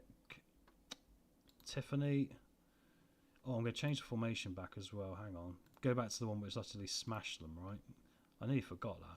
Thank goodness I noticed the player would have been out of position. Wolf can go back in. No, Declan Glass is in. What am I doing? Patterson and Richardson, who's obviously come into his own now, really, hasn't he? With Marriott's injury, literally he's come into his own since you know, getting an opportunity. So it'll be rubbish of me to drop him now. It wouldn't be fair. I think then we're going to go for Birchall Knight. Yeah, Marriott, that's perfect. So let's get to the final, guys. The trophy is on standby. Last time we played them, we scored quite a few goals past this lot. Big day out at Wembley. I'm going to say we've got nothing to lose. We know how good we are. Pump fists, I trust you to make a difference. If you tell you that you're guaranteed to win after a 5-1, you're guaranteed to jinx it, right? So let's not go down that path. Let's just get out there for this big final. Mrs. Lawman Def, I refuse to do team meetings. Yeah, me too. They normally backfire big time. We normally add too much pressure onto the team, or, you know, it just ends up all falling apart, you know. So yeah, I completely agree with you. There's no point in doing them at all. Not at all. The players are coming out here, look. I should have put my suit on, shouldn't I, for this one, guys? Should have got my suit on. My apologies for that. As we're going to get this final underway. Amazing we managed to avoid Birmingham because they lost on penalties. I really thought it was a dead cert, Birmingham, when I saw they were still in this competition of quarters. We're going to win it. Tiffany's in here. He comes inside the penalty area, plays it back to Pedro Lima, who plays it across Glass, and it takes a deflection and goes behind for a corner kick here. Tiffany can play it short now, which he does to Glass. Tiffany again comes inside. Is he going to shoot? He does. Good save from the goalkeeper, but there's an offside there at the back post. Barnsley get a little bit of respite, and after 15 minutes, guys, top left of your screen, 6 shots, 2 on target to Gillingham. We are dominating so far in this one, with a trophy on the line and £100,000 in the club finances, which is, you know, 20%, no, what, 2% of what we probably need, but, you know, 20%. My mental arithmetic on maths isn't good, but about 2% of what we need to save the club. But, you know, then we can get focused back on the league then and see what we can do in regard to getting in the playoffs and maybe causing a surprise. Dressing room, I'm not happy. This game was not this tight last time out in the league. So, come on, guys, let's keep pushing forward here. The trophy is on the line. I'm not touching it. It's behind the monitor. I will touch it as soon as we've earned it. Corner here to Gillingham. Tiffany towards the back post. Cleared away. Richardson can now bring it back into Oji. Plays it back. A nice 1-2. Oji to cross it now. Plays it in, and it's in from Patterson. 15th goal of the season. He was in the right place at the right time. We had bodies in the box still up from the corner, and he was there to head it over the goalkeeper, and we take the lead in the cup final, guys. Come on. Oh, that'll be my second trophy in 2 years with Gillingham, which would be unbelievable. The League 2 Championship and adding the Bristol Street Motors trophy. It's a trophy, it counts. It's not like the Audi Cup for Tottenham, that doesn't count, we know this. Anyway, corner now. Sorry, free kick actually. It was just up in that top corner there. Phoenix now picks the ball up and back to Zentrich, who gets a shot away. First goal of the season, would you believe it? I mean, normally he doesn't shoot actually. He's not instructed to in the formation. But we'll take that hit as we go 2-0 up now. And Zentrich found his spot and put it under the goalkeeper, as you're about to see here, guys. Nice touch around the defender, wasn't it? Through the players. Oh, and it did actually deflect in off number 11 of Barnsley there. But it was already going in, and that's what upset the goalkeeper, you know, and took it past him. But there we go.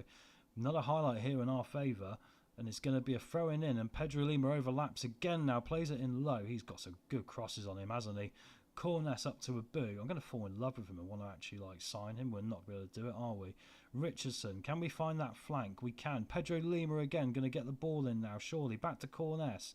Tiffany, Glass, 2, 3, 4, however many. It's free. One hand is on the trophy, guys. Come on, we're going to win our second trophy as Gillingham manager. Unbelievable. Oh, that's really good, because it was looking at half-time at 0-0, like we could get FM'd here, wasn't it? But looks like we're going to get through this and we're going to do the job. We need to consider now who we want to bring off actually on that note. So I think Tiffany needs a rest because we've got some big games coming up. Let's get Ben Knight on. Phoenix can come off here for Birchall. And I think Corness is probably the shout, isn't it, guys, for Wolf? And we'll leave Wolf there. I think Wolf has the versatility to play the Regista role, so we'll leave him there. So that's good. But unbelievable scenes here as it is Gillingham dancing in the stands, 3-0, and it's gonna be here as we enter the last 5 minutes. Barnsley have only had one shot on goal. Looks like we're going to get the clean sheet this time that we didn't manage last time. The 3 minutes of added time are up. My hand is on the cup. We did it.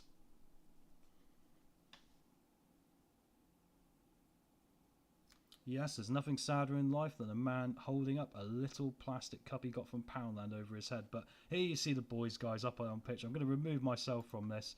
It's about the players now. Well done to them. Let them enjoy their moment. Second trophy in 2 years for Gillingham, guys. And in my defence, we didn't even really bother in the first 2 rounds, did we? But we'll take it down. There's the celebrations. Easy as you like. Yeah, I agree with that, guys. It was actually pretty easy in the circumstances, wasn't it? We'll take it. We'll take it. I should really drink out the trophy, shouldn't I? Hang on.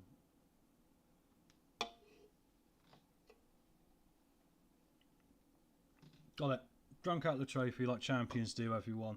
We move on now. We'd like to lift another trophy this year now, which would be obviously the Championship Playoff Final trophy. We dominated that one. Congratulations, lads. I'm happy with that. Superb. Do I talk to the press? I'm very proud. That's all we need to say. And after that, I'll be hideously drunk with the boys, so we deserved it. Right, 6th in League One, though, so we only really can enjoy this for a day. Pivotal match was the win against Barnsley. We get 100,000 for that, like I said, so it's a little something, isn't it? I'm surprised it's that much, actually. You wouldn't think it'd be anywhere near that much. Fans have said it. Oh, the chairman said it's a proud day for the fans. Thank you very much. We now join Wrexham in winning the trophy and Peterborough from the year before. There's always a team at the top of League One, isn't it? But we'll take it. Let's keep going forward here. We've paid out, actually, 135k in bonuses, though, guys. So, you know, when I said we shouldn't have taken this seriously, we shouldn't have done, because I've actually now paid out £35,000 more in my finances than what I actually got in for winning the competition. Even though I'm a hard negotiator, you can still get harder at it, right? That is stupid. I've done myself over there, haven't I? So I really should have just thrown it and not taken the money, because they wouldn't have got any sort of bonus then, would they? And I'd have got the profit of, 75,000 or whatever else. Ooh, and here we go. Controversial time for this, Mr. Derek Abu, isn't it? He's done this to me before. I'm going to tell him we got no money again. We can't afford to. Oh, thank God for that. I don't know how many times we get away with that, but if they want to stay at the football club, you'll get away with it a few times, right? So hopefully we'll get another 2 or 3 goes at using that. And it will at least then, you know, shut them up to the end of the season. The end of the season we can have a look, because there'll be a few people out of contract next year then, right? And a few extensions we've got action, so that'll be worth looking at. Up next, Shrewsbury, which is going to be a very difficult game, because Shrewsbury are very competitive. Oh, we got a job interview, guys. Not that I think I'm going to take it, but obviously very interesting. Look at this. Let's have a look at this first. Promotion hopeful set for running. 4 games to go. We're in the playoffs by 1 point. We've got the best goal difference of anyone apart from Birmingham. If we win a game and Fleetwood lose, we can move up here. I fancy us against Fleetwood. Not so much against Reading and Blackpool, because we haven't done well against them. And the job offer we got is for Werder Bremen. Would you believe it? In the Bundesliga. Insane, isn't it? Oh my word. If it was that type of live save, guys, I'd be all over this. I really would. But unfortunately, it's not for this time. We're going to decline. Now, we'll talk about later on how far this save goes, right? But we obviously want to continue on for at least a few more years. And why not keep going with Gillingham until we either bankrupt the club or, you know, I get fired. And at the moment, I don't think I'm going to get fired unless something crazy happens. So I think we can just keep rolling this forward at the moment. Tavares is still training like he's a child. So that's really not helpful. But if we lose this to Shrewsbury, do they go ahead of us out of interest? They will. Their goal difference is 0. But if we lose to Shrewsbury, right, what formation do they play? This one. So we're going back to the 3-1. Yep. Right. Let's get this team pit then. We can't afford to lose this one. Every time I've said that in the last few games, we've entered problem zone, haven't we? So we'll go Pedro Lima. I think he's forced his way into this team. I don't know about you guys. Chuck it in the chat. Do you think Pedro Lima's forced his way into this? I think he has. I think he's been so good. I think he's got to go in the team now. We'll go with Chaplin on the bench there again as well. Building it up from the back. Obviously, it's going to be Corness alongside Zentrich. Obviously, only first goal of the season and 31 games. I mean, it's not what he's meant to be doing on the pitch, to be fair to him. So, it's not having a go at him. It's just I'm surprised that's the case. Right, Patterson and Tiffany. I'm still not going to be changing up too much here, I think. And we'll go with Richardson again, who has got 13. Top goal scorers are tied now between Patterson and Tiffany, but Tiffany's been on a bit of a goal drought recently, hasn't he? So, and obviously Tavares can't have a look in. Fleetwood are playing Huddersfield. That's not an easy game, despite Huddersfield having a bad season. And who else have we got in and around us? Blackpool are away at Reading. That's a huge game, guys, isn't it? Actually, we want a draw there, don't we, between Reading and Blackpool. 4 games to go. If those guys draw, that would be really helpful because that will bring us all back in for a chance of catching them. And it would be crazy if one of them didn't make it to the playoffs. I wanted to pick up where you left off last time, guys. Right, let's just go with that, not go too mad with it today. And let's just get straight to it. Shrewsbury Town away in the red kit. We're at home in our blue kits. 4th last game of the season. And we are still holding on to the playoffs by a thin thread at the moment. But with the way the table is, a couple of results in the right direction, we could end up really ascending the table. Richardson's in, 14th goal of the season, and I think he's offside. He is. First 5 minutes, we don't get that goal. That's unfortunate, but it is 0-0 here. Shame because, there is no VAR down the lower level, so you'd hope they might get 1 or 2 wrong now and again, right? But unfortunately, on that occasion, it wasn't wrong in the circumstances, which is really annoying. 20 minutes just flashed past us here. I'm keeping an eye on those goals elsewhere, see if anything interesting happens. Doesn't look like it. Nurse crossing now for Shrewsbury, but Phoenix can launch a counter-attack for us here with his technical feet and his pace, and he's using it. Comes all the way down. Zentrich. 2-2 for Zentrich. Unbelievable. I thought to myself, it's so funny he only got 1 goal, and now he's got 2-2. Both of them deflected, but both of them... He's not got the greatest shot in the world, but if you get that shot on target right, through a crowd of players like he's done here... Oh, off the bottom of the heel, and it's really done Pereira over there, the Shrewsbury Town goalkeeper, sorry. And we'll take that. I'm still keeping an eye on the dugout here, and I've got one of those earbuds in my ear, trying to see what's going on between Reading and Blackpool. I believe it's 0-0. Oof. Nearly at the back post though, as Wheeler plays it back in. It is 1-1 here though, as Dan Scars equalised. I was looking away at the wrong game, not focusing on my own, and what happens? We're now level again. That's disappointing, very disappointing. Oji didn't really clear that well enough. We probably might as well have given away the corner, actually. This allowed the reset. The goalkeeper came out and didn't get there. That's where we went wrong. He needed to get there. 10 minutes to half time, and the game is back all square now. Blackpool take the lead against Reading, guys. Fabio Tavares. Away goal for Blackpool at the Select Car Leasing Stadium, formerly the Majewski. Played across. Phoenix now in towards the Shrewsbury Town area. Abu's got a shot. He puts it high. That's not the style he wants to hit that. That's not what suits him. He needs to go across to the far side, and he went too near post and high there. Right, far from please. Get back out there. Oji's not having a great game either, but I don't think I've got the defensive cover that's going to be any better, so I'm going to stick with it at the moment. Richardson's not having a great game, but we'll leave it for the minute here. Abu across. Tiffany. Oh, just over the top. That's a shame in the circumstances. We need to take chances like this. Tiffany's not had a good game, has he? We might want to make some changes now. I'm going to get Birchall on there, actually. And let's go with Jack Marriott up top. Glass I'll leave on, because even when he's playing a 6.5, he can pop up with a goal now and again, so I'm not overly worried yet. Glass comes forward now. Can he find a pass in? No. Scars picked the ball up, and he tried to play in the striker there. Luckily, there was a good bit of defending from Masterson, who read the concept well. We're pressing Shrewsbury back in, looking to nick the ball off them right back in their own half. We've got players chasing them down, but they're passing around the back confidently here, guys. Looking quite composed in the circumstances, which is quite worrying, especially as they're the away team. We need to have one of those halves now, or half an hours, where we go out and just dominate like we have done at home. Ball across, and it is 2-1. Mason Bennett's got on the end of that. Is there a mentality problem at this football club? It seems to be right at the end of this season. We are slipping away, and it's not for the lack of quality. It's not for the lack of goals in this team. It seems to be just from a lack of mentality. Thomas there again is not having a good game today. And it's a shame because neither one of my goalkeepers can really get on a strong run here. And this will drop us to 8 for the moment. So we need to encourage. Oh, there might be a third. They're really good at set pieces. Thomas does well there in the circumstances. Oji's playing terrible. I might have to bring him off, you know. Masterson comes forward now. Finds Glass. Come on, guys. We need a quick fire goal here. Corness back to Masterson. Goes up to Pedro Lima. Guys, forward, please, forward. We've got 25 minutes here to turn this game on its head. Phoenix plays in. Marius, and it's in. I thought he missed it. That's why I didn't get too excited. His 15th goal of the season. That'll be 3 tied on 15.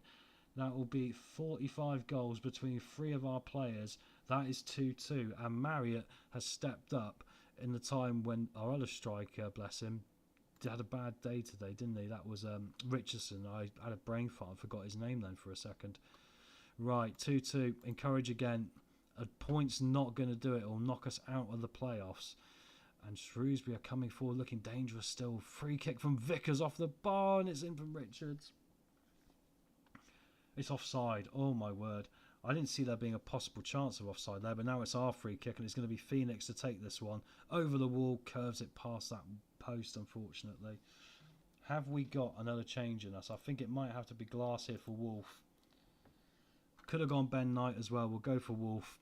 2-2, last chance saloon. We will stay in the playoffs by other results at the moment. But still, it's not really enough to make me happy here, because I don't want to be going into the last day with a chance of falling out of the playoffs. I'm going to say it's disappointing, guys, we didn't get the 3 there. We obviously weren't good enough for automatic despite the goal difference, because now it's going to be an impossibility. We're completely out of that one, unless we do win all of them and Wrexham lose all of them, looking at the maths. And also it looks like we're going to be in 6th place, or lower. I mean, the goal difference means we've only really got to worry about Wycombe and Shrewsbury for the moment. But this is going to be a tense last 3 games now for us, where we don't really know if we're going to make it or not.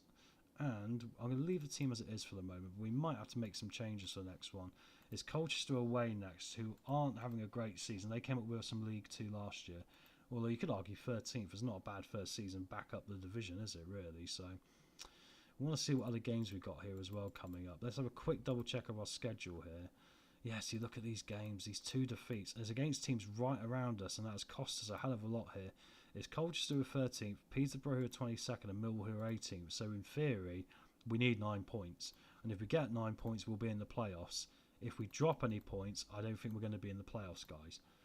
So it's going to come down to literally us making sure we get on a run now. And ironically, if we get on a run now, even though we'd be in 6th place and have to play Reading, I still fancy us to be competitive in those playoffs. I still think against Reading we might be able to scare them, you know, because the way they match up gives us a bit of space to play into as well. Let's get forward now. Away game to Colchester. They obviously were right on our backside the entirety of last season, throughout the season, chasing us down. Fitness-wise, we're looking pretty fit everywhere, aren't we? And I don't think I want to make too many changes, apart from maybe interjecting players from the bench into the team. Ogie's not had a couple of good games there, but I haven't really got any other choice unless I put Abu back to centre-back. But that seems counterproductive, really. I don't think that's going to actually help the situation. Maybe Tiffany doesn't start this one, guys. Let's talk to him about his level performance, because he's dropped recently, hasn't he? I don't know if this might upset him, but I'm going to criticise him. Criticise last game. I need to be more direct.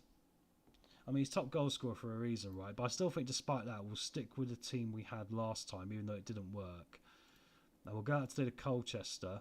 Right, who's playing who here? So Fleetwood, they're away at Bristol Rovers. That could be a bogey team for them. We'll take that. Wycombe should lose. They're away at Birmingham. Shrewsbury are at home to Cambridge. Cambridge never do us any favours, do they? So I expect a win there for Shrewsbury. So we're going to have to get a win here, although a point would keep us probably still ahead of Shrewsbury because of the goal difference, right? Let's not think about that yet, because we want to keep building this gap, not losing it. Just going to encourage them for this one. No change of formation. With my nice pink kit, which I like.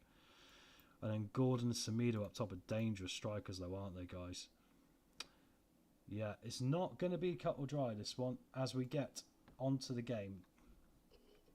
Slater here comes forward now for Colchester. Fapatu comes forward to Edwards, who comes inside. Get rid of it here, guys. Tiffany comes forward on the right. We need more from him today. I want him to be more direct, like I said. Just, you know, to be able to maybe contribute more to goal scoring, not just, you know, getting the assists as well, because he's got a bit dry in the last few games. And you see the difference. We lost those games as a result. Fapatu comes across. Oh, and it's deflected around all over the place. I'm a bit concerned about Thomas as well. And heading into the playoffs, if he has a crisis of form, we might have to give Young a couple of games. But the problem with Young is he'll get 2 good games in a row and then he'll probably be rubbish again like last time. Reading are losing, guys. Reading are losing to Huddersfield. Not that it's probably going to affect us now, apart from if we play third or fourth, depending on who finishes where. Tiffany with a corner into the near post. Come on, guys, let's get this first goal here. It's so important. Oji from distance. Crossbar challenge, perhaps. Goes over the top, ultimately. But nice effort to try and catch the goalkeeper out there, who was slightly off his line. First 20 minutes, you could argue here, we've probably had a bit more of it. You know, they've had one shot on target and we haven't. Going to be half an hour gone in a minute here. Pedro Lima goes in the book, which isn't helpful. Glass is going to get the pass off here from the short corner. Oji was at the back post. That used to work really well for us, but teams seem to have worked it out a bit now. Abu's lost the ball there because of his chaotic nature, unfortunately, but his pace obviously was brilliant to get past the man. Fapatu now comes forward. Abu is back, but he's got past him. Lewis Haymar gets rid of it. He's gone past the far post, and that's Semedo. That's a close one there. And Fleetwood are losing, and Wickham are losing, like we expected, guys. So my call of a bogey team there was correct. Pedro Lima's on a 6.3, but luckily Thomas is looking decent. Oji can come forward now. I don't like how many chances Colchester are getting so far, I'm not going to lie. But we're going to come forward here with Oji. I like how we're driving forward into the space and still being brave away from home. Gordon now can pick the ball up. He is lethal if he gets an opportunity. Abuda slides in on Payne. Edwards comes inside. Gordon's hit the post, and luckily Pedro Lima was there to be a post in front of the post itself and keep the game at 0-0. That was a great opportunity there for Colchester, wasn't it? And it really equalises the game and the stats at half time. I'm going to say it's time for everyone to dig in here and give us more. I'm not happy defensively. I'm not happy with that. I'm not happy with the forward either, am I? Right, let's get Pedro Lima off, though, because I'm a bit concerned with this 6.3 rating, so I think we'll get Hutton on. Yeah, I think that's the wise move. Going forward up top, I think we'll leave the rest because we've had the word at half-time here, but we can make a decision about the 60th minute, right? Corner to Gillingham to start the half. Has the team talk had an effect? Tiffany comes inside. Can he shoot? Oh, good save from the goalkeeper. We're going to get the other set-piece opportunity now, a secondary corner. Tiffany will take this one. Oji deflected around off the line there, and unfortunately doesn't find the back of the net as Huddersfield go 2-0 up against Reading because of the chaotic Jeffrey Slupp, who obviously used to play for Leicester. Fleetwood have equalised against Bristol Rovers, though. Need to probably see a bit more now. Let's demand a bit more of this team. Richardson's not done it today, has he? So he can come off here for Jack Marriott. And I'm going to get Glass off as well, I think. Or maybe Zentrich, actually.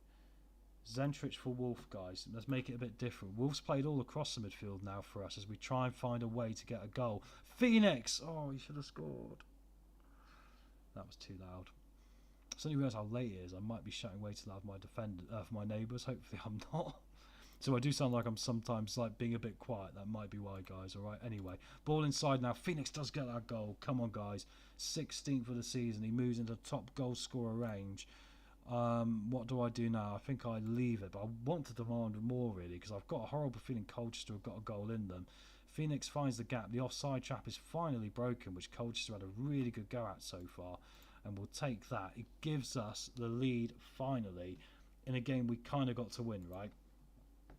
5 minutes left, plus whatever added time to come.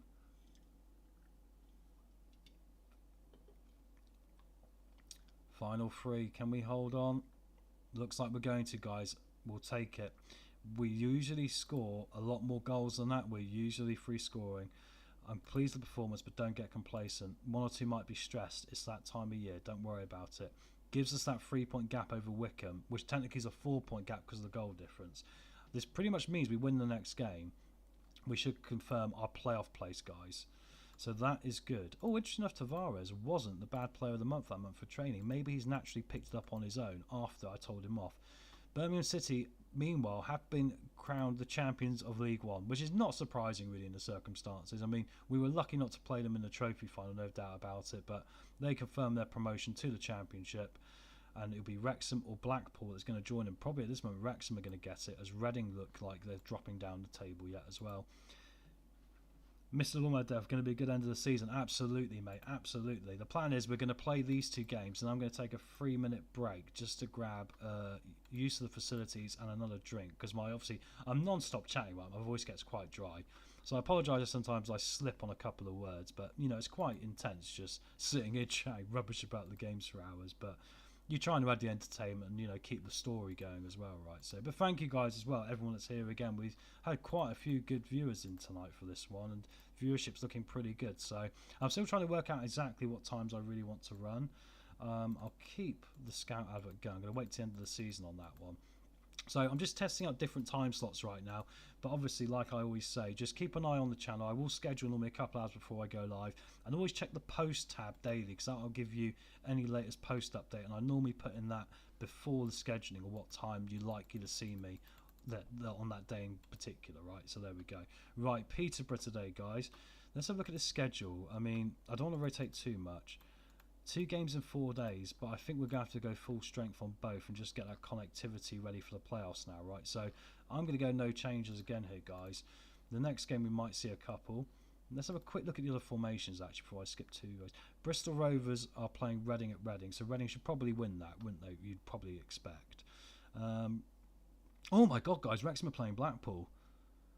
Oh, when you said Mr. Lawnmower Dev is going to be a good end of the season, you weren't half wrong, my friend. Wrexham are playing Blackpool here in the second last game of the season, and that's a game which can literally change the outcome of the entire playoff picture. And then Wycombe themselves have got to play Mansfield in a must-win game, and Mansfield obviously down in the bottom. Preston are 2 points above the drop zone now as well. So at the end of the season, we could see Preston go back-to-back relegations, but more importantly this afternoon, we could see the gap between second and third going into the last day disappear. It all depends on Blackpool winning and how many goals they get against Wrexham. Right, encouraging the boys. Peterborough are in the relegation zone, so they have got something to play for, which makes it so much more difficult for us, right, guys? So much more difficult. We just got to keep going here and hope we can get past. It's a formation we like to play normally, right? But they have got dangerous players like Poku out there, you know. Look at that league table again one more time.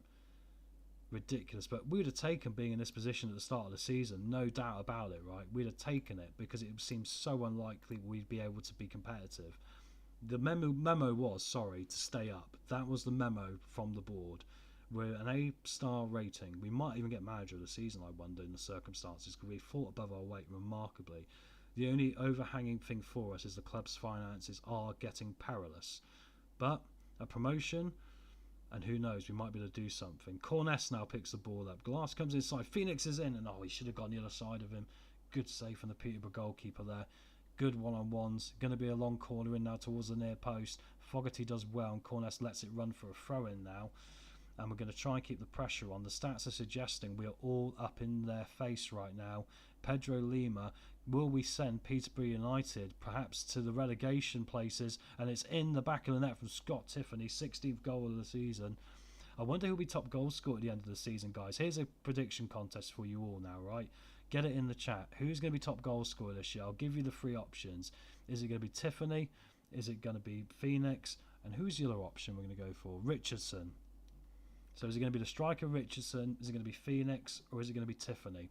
Because they're all about the same level now. I think it's 16, 16, 15 on goals, all right?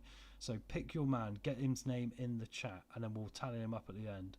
Or we'll see how, you know, right we are. Anyway, corner came... Oh, it's going to be a corner now, because that was an opportunity for Peterborough, as I was talking about that. They hit the bar, but, you know, I wasn't paying attention, so it didn't really count. Luckily, Thomas does well there to come and claim the ball. We've had the word with him now, so that means hopefully he should give us the form, hopefully, through the playoffs as well we require now, because I don't really want to have to be changing goalkeepers going into the playoffs. Poco, good save from Thomas that was, wasn't it? Speaking of that, unbelievable. Mr. Lawnmower Def's gone for Phoenix. That's a good shout, mate. I'm going to go for Tifone. I think Tifone, because of the penalties, perhaps as well, maybe. But I get what you mean, because Phoenix is a sort of player where I expect in a minute he's going to get 4 goals in one game, like he's done twice this year.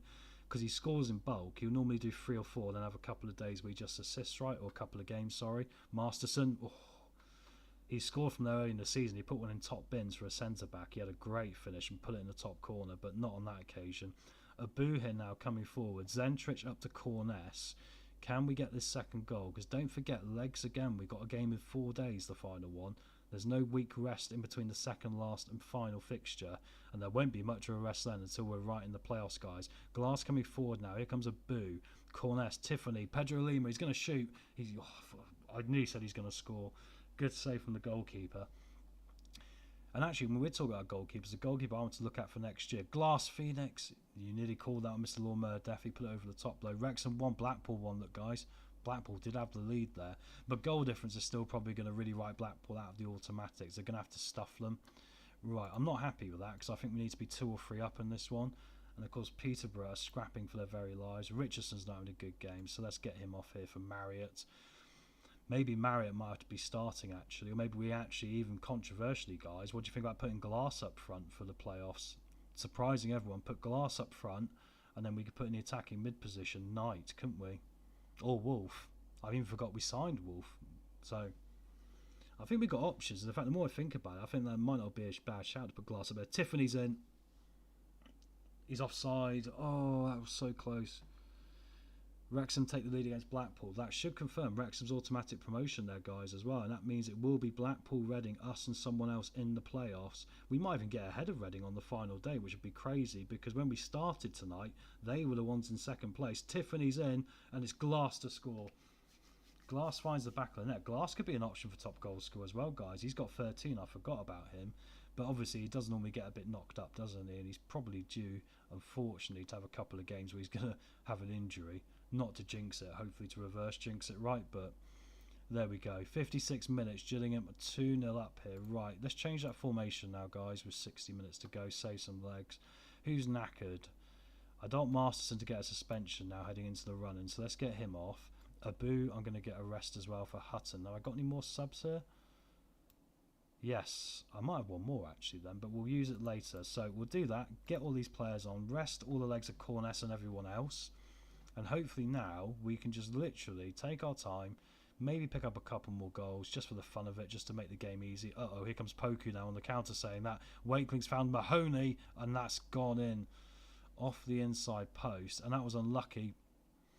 That is the karma sometimes though, of changing that formation right and trying to get away from it and go a little bit more defensive. Sometimes you get yourself in trouble. We played him on side. That was poor from Oji.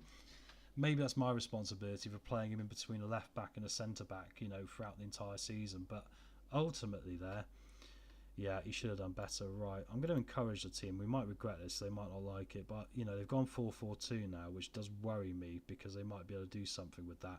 Corner to Peterborough. Oh, Thomas with the save there. We're just set up with the way it is. It's going to go to the last day. We're going to have to win, isn't it? And it's just going to be so disappointing if we don't make it. So, come on, guys. Let's just now get that third goal.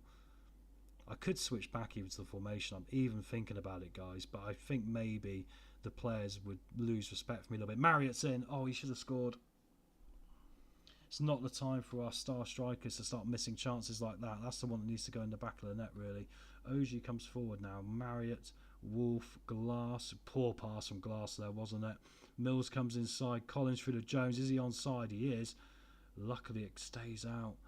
This is getting nerve-wracking now. I'm going to change the formation back, guys. I'm going to bottle this completely. Johnson's in. We're just way too deep, and they're just coming onto us here. Right. If I go 4-2-4, it's going to be disaster, isn't it? So let's go back to this formation. Right. Let's go back to pressing a bit more. Perhaps we need to get Phoenix off here as well as the other change. Yeah, Birchall can go in here. And the Glass I'm going to risk because he's the one that might get us a goal more than anyone else. 8 minutes of added time. It looks like the formation change back might have just saved our blushes, and it has, guys, and we've won it. And that should be us confirmed in the playoffs as well. Well done. Let's not have a meltdown over that. And we look here now. Yep, we're confirmed in the playoffs, guys. 1 game to go. 5-point gap. Drama reverted before the last game of the season, right? But now the question is, where are we going to finish? It will either be 4th or 6th. Or 5th, sorry. 4th or 6th. It'll be between 4th and 6th. You know what I meant. Everyone's playoff bound. We got Millwall away next. We might want to rest players, right? What do you think? Might be worth resting players in the circumstances just to make sure we don't get any major injuries. I mean, does it really matter who we play? Let's have a look here. We're going to have to play the best team in the final if we make it, right? I'm not too worried about it when we're home and away. I don't think it really matters. I think, it's irrelevant. So, yeah, I'm not worried. So if we come 6th and play Blackpool, yeah, I mean, yeah, they got that formation, which we don't play well against, but I'm not, we might have to play them in the final. What about Reading? 4-2-4, which we play sometimes. Yeah, do you know what? I'm not too worried. I think we're going to rest some legs for this one. There's also some games to go here as well. Was anyone involved here? Yeah, Fleetwood won against Bradford. Yeah, so Reading have dropped to 6th, guys. They were in 2nd when we started this episode tonight, which is crazy, right? Unbelievable stuff. Anyway, guys, if you're tuning in now, you're coming in at the right time because we've got one more game to go and then we're going to have the League One playoffs. Unbelievable, right? Unbelievable. We won League Two last year with 95 points. Came into this season facing transfer difficulties because we had very little money. Used free transfers and loans to build a squad. Built a squad with £20,000 less wage budget than last year when we won League Two, and we're 5th in League One now. As we get towards this Millwall game, it's a great time to rest some legs, right? Let's go with Brad Young in goal, perhaps. No, let's go with Thomas. No. I'm going to keep him in there, so I'd make too many changes. The problem is I'll lose their connectivity as well. Right? I'll go with Lima because I think I'm going to start Hutton back there in the next game. Masterson alongside Archie Chaplin. Actually, no. I'll give Masterson the rest. Let's go Robinson and Lima. So we will do a full rest there of those two. I'm kind of semi-doubting myself because it's that balance of I don't want to make so many changes that I end up completely throwing the balance of the team, but then will it matter? Probably not. So I might as well just make the changes, right, and just chuck them all out there with fresh legs in the playoffs. I still think we should be able to beat this Millwall team. They're down in 18th. We better just check before we get to the game, you know, if they've actually got anything to play for, because they might need a win to stay up, which would be pretty horrific in the circumstances. Lewis Richardson will play because he needs to get his goal scoring feet here. And Ikande can come in on the left. Actually, no, Birchall needs to run out because I want to see what he can do still. And it means then we can rest Tifoni, rest Patterson, rest Glass, rest Corness. Lucas Wolfe can go on the bench. And we can rest a few other players here. Webster can go on the bench. And I will put Masterson on the bench here. So I think that puts us in a good position for this one anyway. Oh no, Millwall need to win, guys. Look at this. 21st place. If Millwall lose, I'll go back-to-back relegation because Preston have saved themselves from that absolute horror which nearly happened. Peterborough did get relegated after our 2-1 defeat. So who have Reading got today? It's final day of the season. Look, Peterborough away, so they'll win that. Fleetwood are going to be away at Barnsley, so they'll probably win that. I mean, Blackpool and Wrexham are the two. Wrexham are away at Birmingham, guys. We might up playing Wrexham, you know. We didn't even consider this, guys. Blackpool are in 3rd, look, and they're playing Charlton 9th. Wrexham will drop out of the playoffs. They've got to beat the champions. Well, not drop out the playoffs, drop out the automatic promotion places, sadly. This is huge. Yeah, Millwall getting relegated as well. You're absolutely right, mate. Honestly, it's been an utter shock. They got like the ex-Crystal Palace goalkeeper Guaido in goal as well. So can we send them down with our reserve team as well, which is crazy. Look at that team they got, guys. Tanganga's still there. I might rob some of their players in the summer if they're available for cheap. Fleming as well. Unbelievable player, really, isn't he? In our pink kit, which is lucky, Joaquin gets a run out today as well, guys. The mysterious Phoenix that we haven't seen. The Phoenix we have seen is called Phoenix, right? Free kick here to Richardson. Has he got his goal scoring boots back? Oh, it's over the top of the bar. That drink just lasted me the right amount of time, 2 hours. Connolly comes inside. He puts it over. He needs to be hitting the target from there. Connolly, the striker for Millwall in this, is one of the most enigma-type players in Football Manager for my money because he's got really good stats, but his composure and concentration and effort are so terrible that he ends up being one of the worst strikers. But in like previous games, you go for like 40 million quid to Chelsea and places. But anyway, Fleming in League One's a joke. And yeah, I know, dude, it is absolutely, yeah. I mean, he scored against me earlier in the season. There's a penalty there for Gillingham as well, mate. So the relegation might be coming. Tanganga with the back heel. Azora, what a penalty that was. I've not seen one with that much venom this season. What a goal from Azora, mate. Straight into the top corner there, guys. What a finish that was. Deary me, that was like Emil Heskey back in the day, wasn't it? But yeah, getting relegated as well, guys, at the moment, the way it goes. Because they have to win. They're in the relegation zone already. Richardson's going to get a chance now. 3rd chance from a free kick in this game. And that one's in. 14th goal of the season. He's now back in the top goal scorer stakes. Of course, we're going to count it after the playoffs, guys, and we'll see who gets that one right. I've gone for Tiffany. We've got a vote in the chat as well for Phoenix on Mr. Lawnmower Death.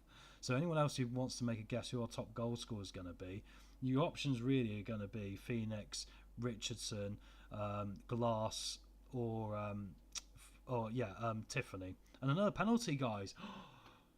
Guys, we're going to relegate Millwall. It's going to be 3-0 in 20 minutes. Azoro again. Is he going to go hard again? Off the post and in. I mean, that one he nearly fluffed, but that's 2 penalties for Osorio, and he's adding like double his goal tally for the entire season today with that one, off the inside post and in. And we are dominant here against Millwall. Millwall are going down with an utter whimper, guys, in this one. This is insane. 25 minutes, and Wrexham are also, guys, excuse me. Oh, and it's one back from Aziz, and it's offside. That's even worse. Cool, when your game's against you. Reading are losing to Peterborough, but the one thing I just noticed there is Wrexham are currently falling into the playoffs as well, guys. It looks like Blackpool are going to steal second place on the final day. Birchall makes it 4-0. And not only are we going to send Millwall down, there's probably going to be a riot after this one, guys. We know what Millwall get like at home. We've turned up at home for their home stadium, the New Den. They're going to get relegated to League 2, guys, and they're going to get hammered by about 4 or 5 goals here as well. Talk about a playoff warm-up. This is the time, honestly. Relegated with no fight. Can you imagine how toxic that ground be in real life? Mate, it'll be unbelievable. I've seen them do things when things are not even 10% this bad. That would make our, eyeballs grow hairs, right? Honest to God. 3 minutes of added time here. But what a weird team we are, because I still think, guys, we could have got automatic promotion this year. I still think we could have got automatics, because I just think the goals we've scored, it's just those odd results we had against weird teams, like, we had the odd result against Cambridge for one, which caught us out in Bristol Rovers. Those things have really cost us. Oh, Zoro's trying to get his hat-trick, guys. I think Richardson can come off here. Let's get Marriott on now. I'm going to give some other players a run out. Let's get Knight rested, because he'll be helpful. Tavares can come out for a rare go, and obviously Abu's going to have to come off here. I'm going to put Harry Webster on and swap him and Lima around.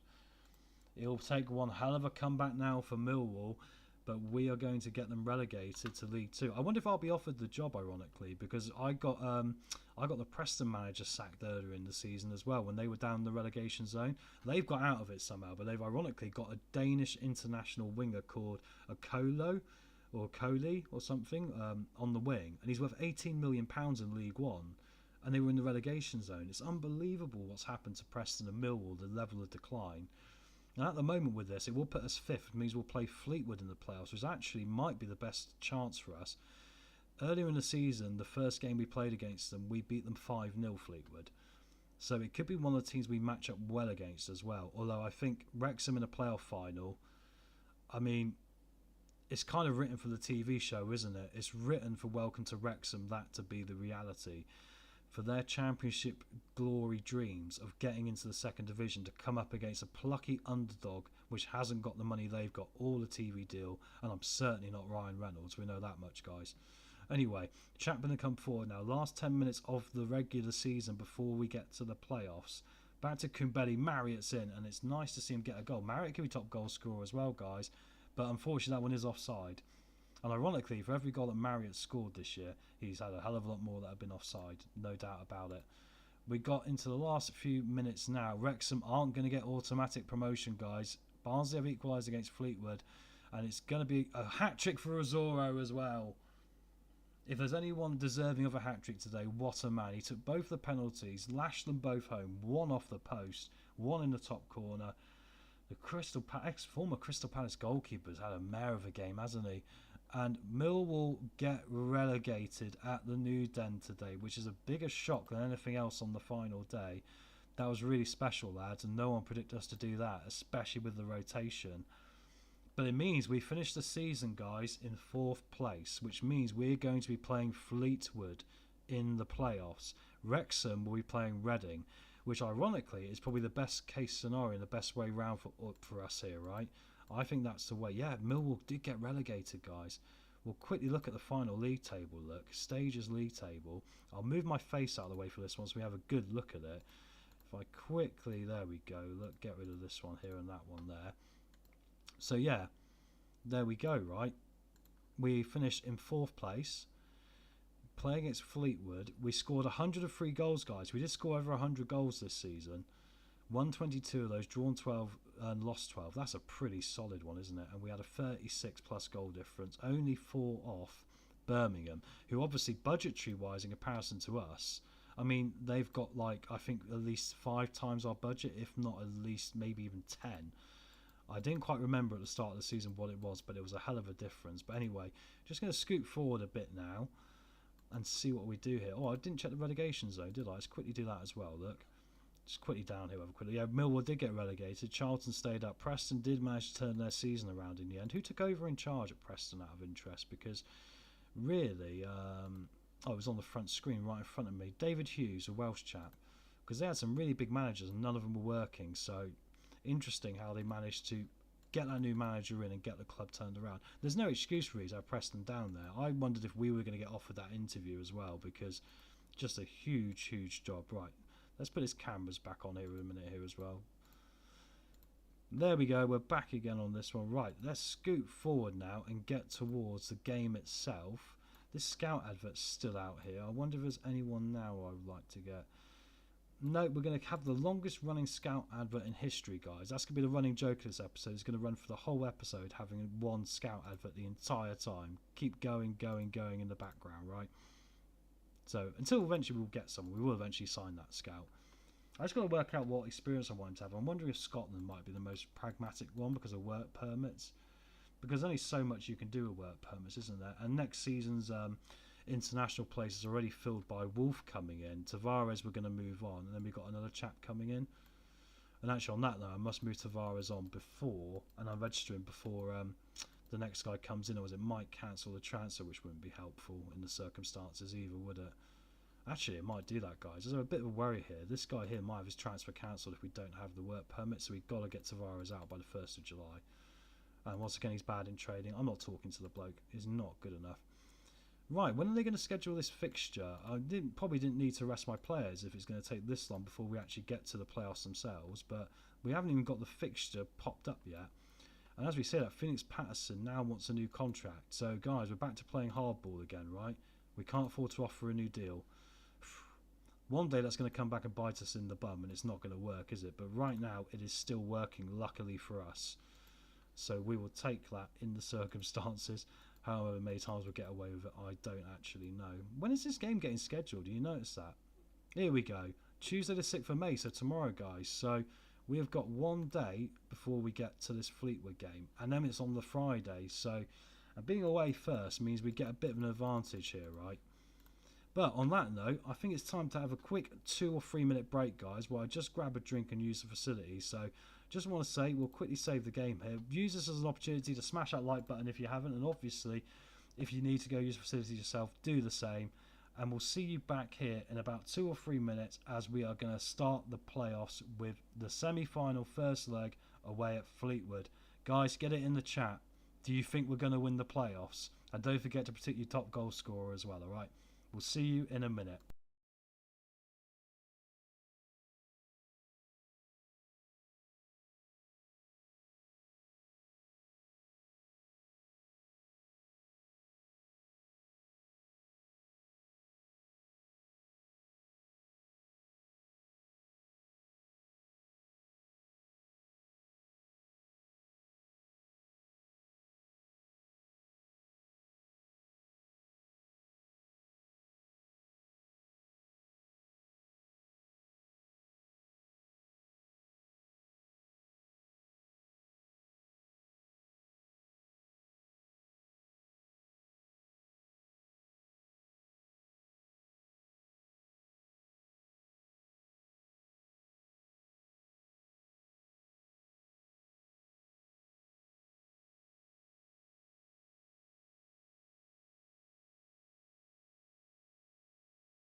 Right, and we're back, guys. We're not going to rush into it straight away. Give people a second to get back to it. I'll just quickly use this as an opportunity to let you know what a bit of the plans are for the channel as well going forward. Give you the inside scoop, those of you lovely people who are here tonight. It's great to see so many of you around, actually, but a lot of people popping in and out as well, enjoying the series, so that's great. Don't forget there will be timestamps as usual. But other things coming up for the channel, right? There's going to be a lot of focus on live streams going forward, so you're going to see a lot of this save continuing, and you know, it'll predominantly be the save for the moment, but in the future we'll be doing other ones as well when those points come up, right? So there'll be more live streams coming. I really want it to be a channel where we come in and have a chat with each other and have a lot of people, you know, want to play games at the same time, talk football and all that stuff, and make it a bit more of a community vibe. I think that'll be really cool for us. And then outside of that, there will be uploads coming. Now, I've just finished an edit today for the first episode of a new series, which is going to focus on doing an episode per month for the season to complete the season. So you'll have a 12 episode block that will create basically a Super Cup Football Manager film for the year. So also that way we get to show the whole story throughout the season a bit more in depth, rather than just doing, you know, the classical sort of rebuilds you see on other channels, which you end up just simulating through the season and you don't really see any of the context, right? I quite enjoy seeing the context. So I finished the August edits today. I've just got to record the commentary, and once I've got a few of those recorded, we'll start uploading those probably in the next week as well. So look forward to those. I won't tell you what team it is, but I will tell you it's another team in England. So we're going to have 2 of those going on, but the live stream will be Gillingham. Up the Gills, Mr. Lawnmower Deaf, you're right, mate, and BRB. Hope you're back in a minute, mate. Mixed music vibes. So, right, let's get to picking this team away at Fleetwood. And also, don't forget, guys, Fleetwood won the League 2 playoffs last year, so they know the playoffs very well. We won the league, they won the playoffs. Big decisions for this one. I think we go with... Do we keep going with Pedro Lima, guys?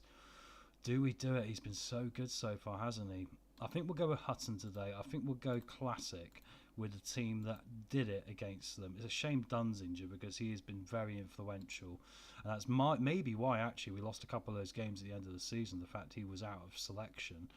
But we'll go with the old school back 4 that beat them 5-0 earlier in the season. How did we do in the other game, guys, before we get to this quickly against them? I think we played it today, didn't we?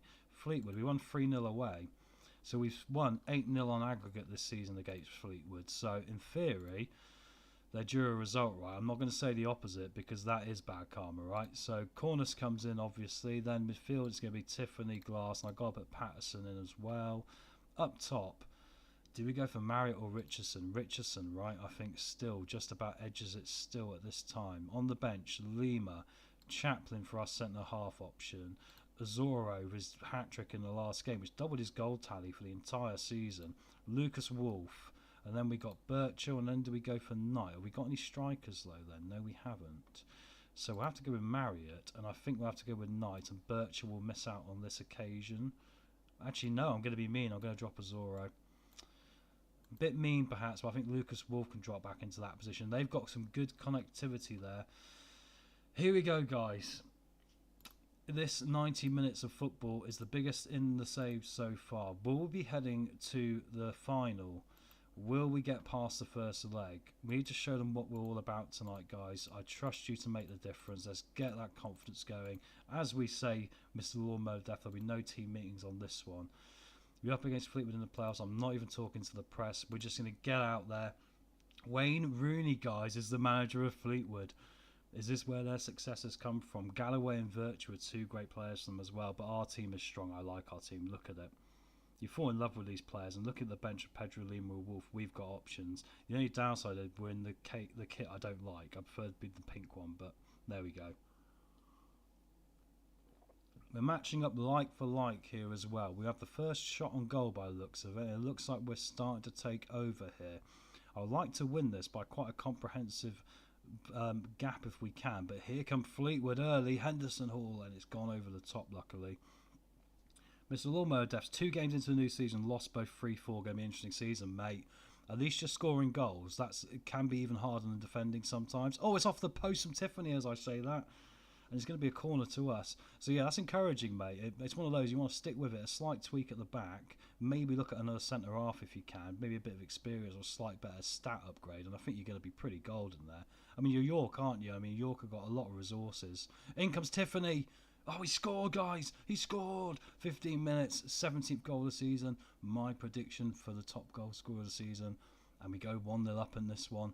This is encouraging. Can we get a few in the bag here? Because I think the confidence we can gain from maybe winning, quite high on aggregate across 2 games here, it'll give us a shot in in the final. And the chances are we're going to play Wrexham, aren't we? Oh, he's just onside there as well, but we'll take that one every day of the week. God, imagine playing Wrexham in the final, guys. Didn't we beat Wrexham tonight? I can't remember. We drew, didn't we? No, we drew the start of the save, didn't we, if I remember correctly. It's only been 2 hours. We're only at the halfway point, guys, so there's going to be a lot more interesting stuff to come yet, no matter how it finishes up. Let's just hope we're not going to head into the second, or third hour with a bit of disappointment behind us. Here comes Hutton coming inside. Oh, he goes for the near post there. Good save from Lynch. He read it well because he could have gone across him. Tiffany's going to take the corner into the box here. Near post, goes over the top. Unfortunately, doesn't threaten the goalkeeper now, but there we go. If anyone news in the chat, don't forget to say hi as well. Obviously, keep chatting away, guys, if you like. But obviously, other people who've just popped in, feel free to say hi and introduce yourself. Feel free to talk football. Tell me who you support and all the rest of it. Mr. Lawmer Def Town know how to beat Wrexham in playoff games. Absolutely, mate. Right, let's go for this. Don't get complacent out there, guys. I'd like to see a bit more, actually, and I don't want to see any red cards. So let's get a boo off here for Lima, and I'm going to swap him over. I'll gamble on Hutton getting it because, unfortunately, I think he's more sacrificeable, in the circumstances. It's going to be a highlight, though, to start the half. 50 minutes on the clock, and Fleetwood are coming out from the back here now. They can build from the back. They've got that danger in them, even though they haven't scored against us this season. That means, for me, it's more than likely they're due a goal now, right? OG on the halfway line, though, as we push them back into their half. Masterson up to Hutton. Plays it up to Tiffany. Can he find a ball across? Corness comes inside. Great goal from Dominic Corness. The guy we desperately wanted to come home. Honestly, it looked like he was going to be out of our hands. Aberdeen were interested in him. He wanted £6,500. Sorry, no, he wanted £6,000. We gave him £6,500. Said, please, mate, come home. And he signed back with Gillingham after his year on loan last year. We'll do the tactical changes despite that. Excellent stuff. Can Fleetwood, though, pull a goal back? These are away goals as well, don't forget. He comes in and Thomas gets a hand to it and he'll go behind for another corner here. Phoenix isn't having the best game of his life so far. Helm's going to play the corner in now, right into the middle. It went far too deep there for my liking, but Glass can come away now. He lays it off. Can Phoenix beat his man? He gets away from him a little bit, back to Zentrich, inside to Corness. Nice one-touch football. Corness was trying to find some space for a strike there, but he had it taken off his boot there with a nice little toe. 60 minutes gone. Right, might be time for another change in a minute here and try and see if we can keep these legs fresh, ready for the second leg on Friday. Phoenix with a curling strike. Richardson can come off here, I think, for Marriott to cover off that yellow card. Parker here back to Wordy. They've got some bookings as well to worry about here, so they've got to be careful as they play a long ball across to Galloway now. Brojo back to Medley. A goal back now for Fleetwood could turn this game on its head, so we can't be too confident. So I've not changed the formation yet. I want to keep free scoring if possible. Phoenix and Hudson try and tag up there at the back and nearly get in a mess. Luckily, the press does enough to keep the ball in our possession. Tiffany comes inside now, gets the ball back, and Virtue's been sent off. Just in the corner of the screen, though, he's got his second yellow. He elbowed someone in the face there, didn't he? That's huge for us because that means he's missing for the next game. It looks like whoever he hit is okay. I think we get Phoenix off here for Birchall to see if Birchall's pace and skill can maybe add to the score sheet more. And now we really should take advantage of this, guys. We should really win this leg by as many goals as possible. Tiffany sliding tackle. Corness again, and it's in and it's Marriott. But was he offside? Yes, he was. And that's a shame there. Yeah, it was disallowed. I wasn't even going to get too excited about that being checked because it was obviously offside. Let's just get past that one because it was obviously offside, sadly. Anyway, changes for Fleetwood here as they try and do something to get themselves back into this one. Have we got any other changes we can make? No, we've used them all here now. So, we are literally this for the last 5 minutes. It'd be nice to get a third goal because at 2-0, you think the next goal in even the next game or this one, and the momentum might shift fully to that team, right? So, Masters into Zentrich now. We're trying to play out from the back. Don't make a mistake here, guys. I don't like this at all. Thomas and Oji. Ball forward to Glass. The patience might have paid off here, luckily, as we go into the last 4 minutes. Glass comes forward again. Birchall scores, guys. 7th goal of the season. brilliant stuff for us there. Exactly what we needed, that third goal, just to really get the confidence into shape. Now it becomes not just a hill for Fleetwood, it becomes a potential mountain to go to Gillingham, to come to Priestfield, minus a red card for Virtue, who won't be able to play. And now they're going to have to turn around a 3-goal deficit. There might even be another goal in this yet with 7 minutes of added time. I'm going to encourage them. Come on, guys, get the fourth. We've already put 5 past them earlier in this season. Can we do it again? We can't, but that means on aggregate for 3 games this season, we are 11-0 against Fleetwood. Well done, guys. A win's a win, and we take something nice. Oh, and Reading beat Wrexham, guys, 3-1, and they had Longman sent off. I think I might have reverse jinxed Wrexham here, guys, and it might be us and Reading in the final. But we're not going to count our chickens yet. There's still a long way to go. We've still got 90 minutes as Patterson keeps developing really well. I think he could be a championship player. And this is what encourages me about, next season. I think with the fact we've still got everyone under contract pretty much. We're not going to lose anyone on free transfers. I think with the players we're going to bring in already as well, we're going to be in a pretty decent position here just to be relatively solid. Let's keep the longest going scout advert in history still going. And now we get to the Fleetwood game. Right, I don't even make any changes, do we? What do you guys think? I don't want to go in and karma it by going, oh, we'll rest players for this one. Yeah, I think it's best to leave as is, isn't it? So we're just going to go out and do it exactly the same. Wrexham have got a deficit in a similar regard to Fleetwood here to turn around. And here goes nothing, guys. We're 90 minutes away from Wembley. Let's pick up where we left off last time, and that's all we got to do, guys. Massive sellout home crowd here. Hopefully the ticket sales is going to help our financial situation as well, right? Because I don't think you take into account the financial situation of the club, in the projection with ticket sales for playoffs, because you're not guaranteed to make the playoffs. But anyone late joining in, this is the second leg we're just starting in the League One playoffs. Our second season in charge of Gillingham. We won League One last year, League Two, sorry, as you can see in the bottom left of the corner. We won the first leg 3-0 away at Fleetwood. We've now got 11-0 aggregate goals against them, but they're going to have the first chance here in this turquoise kit, and it's off the post. And the first goal in this one will make a difference. There's no doubt about it. 20 minutes gone here. I mean, we'll take 0-0 every day of the week, won't we? And just resting some legs, ready for probably Reading in the final at the moment, because it looks like Wrexham are going to need a miracle themselves to get themselves to their welcome to Wrexham TV moment. Back to Masterson in here now on the half an hour mark. We come into their half with all our players pressing really intently. Phoenix comes inside, and it's a goal for Richardson. And he's offside, I think. I don't think this is going to be given, guys, unfortunately. It's close, though, isn't it? We're going to watch. Is he offside, guys? Or is this the moment which might even already confirm us as heading to Wembley? I think he's off. And I'm obviously a bit biased, but I think he's offside. What do you think? Comes inside. Just offside. Only like half a yard.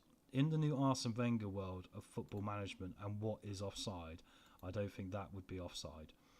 Corness has got a knock here, so we've got to be a little bit careful because we can't afford to lose him for the final. We'll try and nurse him through the half-time as Phoenix looked like he was trying to find a top corner there.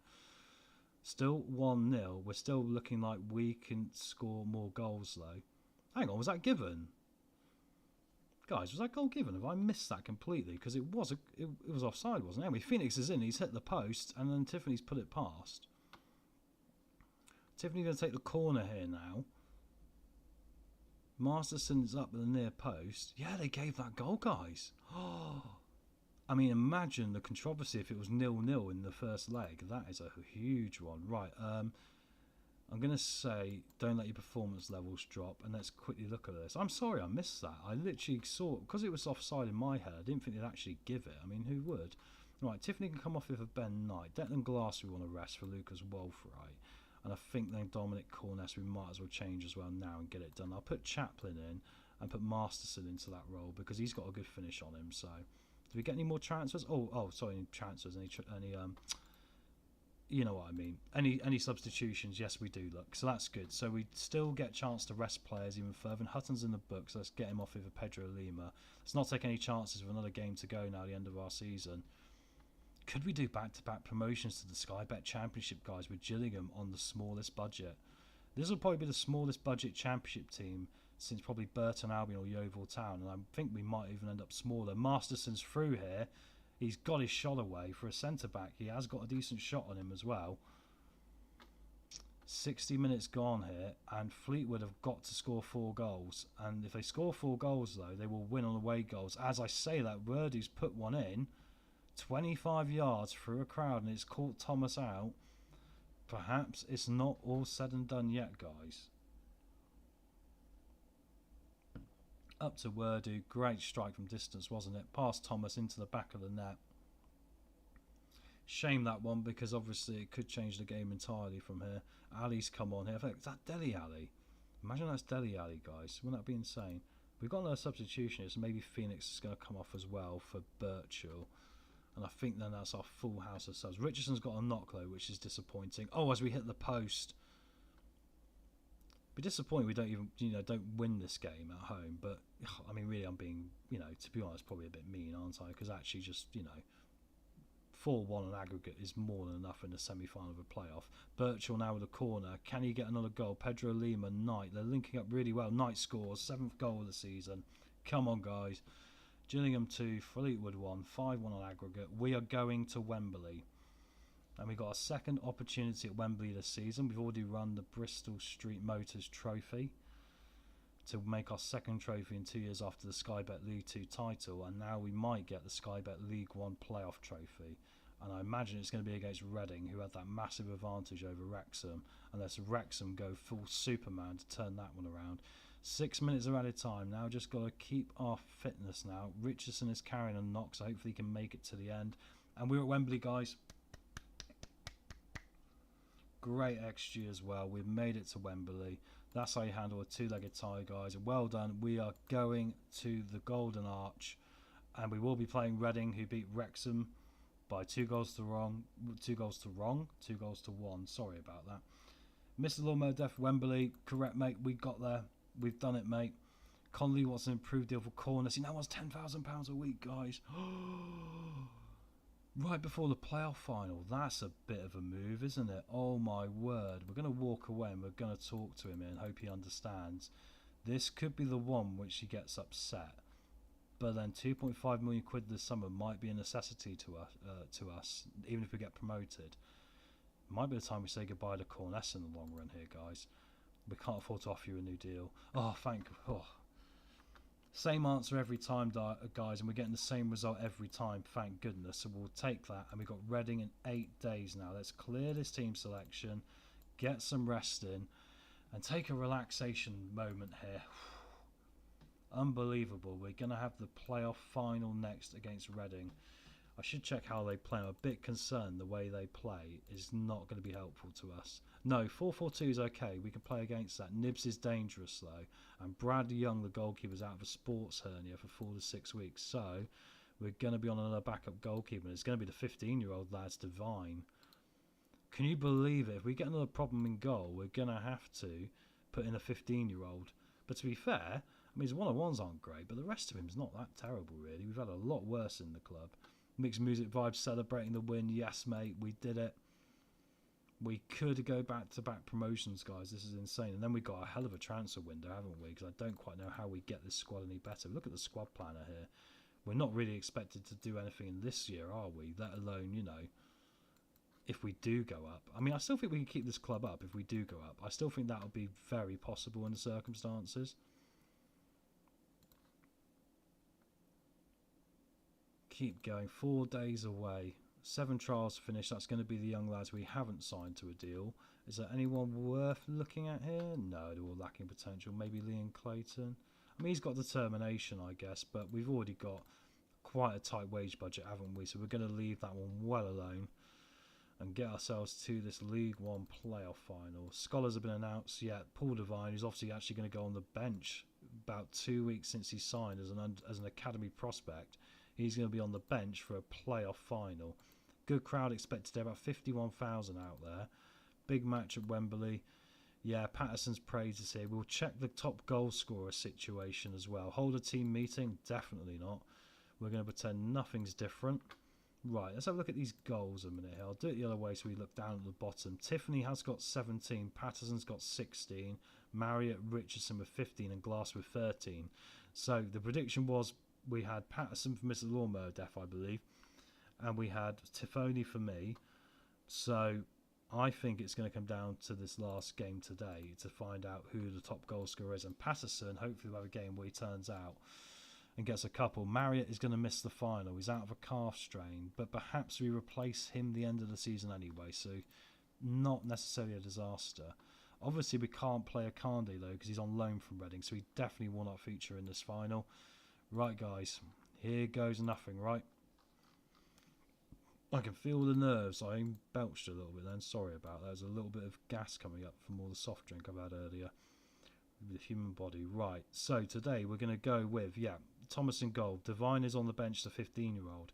Hopefully we don't have to call upon him because that would spell possible disaster, not just for us but for his career probably. Hutton will go in. We're going to go with Masterson. We're going to go with Oji. We're going to go with Boo. We're going to go with Corness, and we're going to go with Zentrich obviously. Tiffany. We're going to go with Declan Glass, Patterson, and up top, even though his fitness isn't there, we'll get Richardson in. We've got a problem here, you realise. If we get an injury up top, it's probably going to have to be Joaquin then. However, we do have Tiffany we can push up front, or Glass. Maybe, guys, we go for Glass today up front. Do we mix it up? Oh, guys, let's make a bold play. Ben Knight can come back in. Richardson can come off the bench if we need him. I'm making a bold decision here. The sort of decision, as a football manager, either makes you a hero or a zero. Azora can go on the bench as well here. Yeah, I think that'll be it. And then Richardson can come off the bench if need be, guys. Right. Very good team for Reading. Devante Cole is very good. Let's quickly see before we go. How do we do against them earlier in the season? So, up the top here, Reading. We drew 1-1 away. It was Cole and Patterson who scored, right? 1 off. That's right, mate. We're 1 off. Reading. 2-2 we drew at home. So actually the reality is neither team has beaten the other. This is winner takes all for the entire season, and it comes down to this, guys. Championship playoff final. I'll just quickly save the game in case we have any disasters. And lubricate my voice for this one and try not to get too loud because my poor neighbours if I shout too much. Right. I'll have to soundproof the walls the bigger the channel gets. I trust you to make the difference, guys. Everyone has been really supporting us this year in the press. Here goes nothing, guys. The biggest game of the save so far. Gillingham in our pink kit today. I wonder if that's a good luck omen for us. I like the pink kit, as you know, that we have. Reading in their home kit. They've got an incredibly strong team. Look at that with Wing involved. Devante Cole scored against us this season. And it's a big day out for both of these teams. Winner takes all. A place in the championship on the line. Can Gillingham get back-to-back promotions? Can we do this in the 6th live stream of what has been a dramatic series so far? And don't forget, guys, if you want to see any of the past promotion parties, there's timestamps in the previous live streams in the chat that you can go and watch it back on demand. Wing goes back to Boyce Clark here as the first highlight of the final is underway. And here comes the striker for Reading, and I can't say his name. It's Ekebotoran, is it? Something along those lines. It is a corner though. Luckily Thomas read it well. Savage in near post. Got to get rid of this. And then Benge has put it on net. And luckily the goalkeeper's got a hand to it. At least Thomas is getting some practice early. We prefer to keep it out of our area. Near post again. We deal with that one just about with Oji. And hopefully now we can come away with it here. Reading are having more of the highlights. Perhaps it's a game we change to the 4-2-4, guys. Because our formation is looking quite ineffective so far. And I do worry against the 2 forwards they've got. It's Ebibahatonium. I can't say that, guys, at all. I bet none of you can say that. We're going to have to call him by his first name in the chat. And I bet I have to print his first name on the shirt. Reading are still dominating these stats here, which is worrying. We've got a corner, though. It's Tiffany near post. Oh, she's in! Oh, no, it's been ruled out. VAR is going to be given, guys. It's got to be given. What can rule this out? A handball? There's nothing wrong with that, guys. If this isn't given, we are being robbed. Gillingham, and it's been given, guys. It's 1-0, 3 minutes of added time. And we're in 1-0 up, guys, and we've actually had a lot less XG. Don't get complacent out there, guys. Do we take a boo off? I think we do, guys, because you know what a boo's like. Let's not put a boo in the position where he's going to get himself in trouble. What ahead of that is absolutely... I don't know why they were trying to rule it out, but he got right in front of the man, didn't he? Completely run in. Next goal probably wins this. The stats are identical, guys. Like the entirety of this season between us and Reading. It's been draw and draw in the league. Here at Wembley today with half an hour to go, we are winning 1-0. A second goal, we should be going to the Championship. Oh, it's a poor pass. There's a counter on, but luckily we get the tackle back. Back over halfway. Knight's coming in. Knight scores! Knight scores! 2-0! Come on! We're going to do the back-to-back promotions, guys. Oh, my God. I knew we were good enough to win the automatic places, you know. We just didn't have the consistency in the league. And today we've turned up. We had to ride out some early pressure as well. And this team has cracked before, but we've shown some maturity in this final so far. I don't want to see any more highlights now. I just want to keep it quiet. Glass going up front and Knight coming in was probably a masterstroke because Knight's really affected the game. Ball across by Reading. Pedro Lima's got to deal with it here. Don't do anything stupid, son. Knight tries to pick the ball up, but Clark picks it up instead. Rashida, Phoenix low, counter on here for Gillingham. And of course, this means Reading are going to have to push up here. Tiffany comes down. Ball across. Corness, Knight. Corness again. Oh, Hutton can't get the strike away. I think Corness should have shot that, guys. I don't know about you. Oh, I've nearly got my face in my hands here because you can feel there's a goal coming from somewhere. Yeadham. Oh, and Thomas does well there. I thought I was going to find his way past him to Devante Cole. Right, let's have a look at making a change here now. Glass isn't having the best game, is he? Should we get Richardson on for the last few minutes? I still want to keep us in the mindset of scoring here. I think if we concede one, it can get away from us very quickly here, right? No instructions, just silently watching on the sideline. Free kick to Reading with 10 minutes to go. Savage to take, hits the top of the crossbar, but stays out. And now we're throwing to Gillingham. A goal here, and you think Championship, here we come. Phoenix inside, Knight scores. It's a miracle on Wembley Way, guys. Gillingham are heading to the Championship. I can't believe it, guys. We have done it. We have surely done it now. 7 minutes to go. The high pressing system. We managed the legs, making that tactical decision later in the season with the other formation. And it's paid off. We are heading to the second division. And how far can we take the boys as we win the Championship playoffs? Sorry, the League One playoffs. We're in the Championship. Does that mean Tiffany was top goal scorer as well, lads? No, he got the assist, didn't he? He didn't get a goal, did he? It was Knight. Unbelievable. Congratulations to everyone. Thank you, Mixed Music Vibes. Thank you to everyone in the chat. How does it feel? I'm so proud of this team. You know, we'll enjoy this as long as we can. Today was just brilliant, guys. I can't believe it. I actually didn't think we'd win that. I generally had a sinking feeling in my gut that we would, you know, lose to Reading because, you know, we've drawn against them twice. Both of those games we took the lead and both the games we slipped away from, right? But this time we got through the early pressure, right? Held through that and got ourselves through. We're promoted to the Championship, guys. I can't believe it. I'm stunned. There it is, confirmed. Gillingham promoted to the Sky Bet Championship. Dominic Corness was surely one of the players of the season. Right. This is our finances at the minute. Okay, so we've won about 900,000 as a result. So we're still minus 1.2. We need to sell a player this summer, right? We need to sell a player. If we could sell Corness for £2.5 million, the club is in good hands, right? What a journey from the start of the season. Thank you very much. It has been, mate, honestly. The initial budgets are, the transfer budget's going to be about £250,000, and we're going to have 84,000 in wages. So actually, the wages aren't going up, which is good. And we have got some appearances we might be able to cash in here. So we could bring in some extra money there.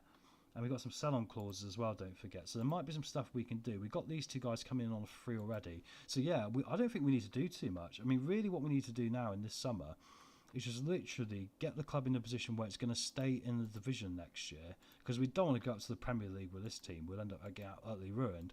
But make that sale to get us back into the profit. Get the club running so that we're going to have the sponsorship deals and everything else.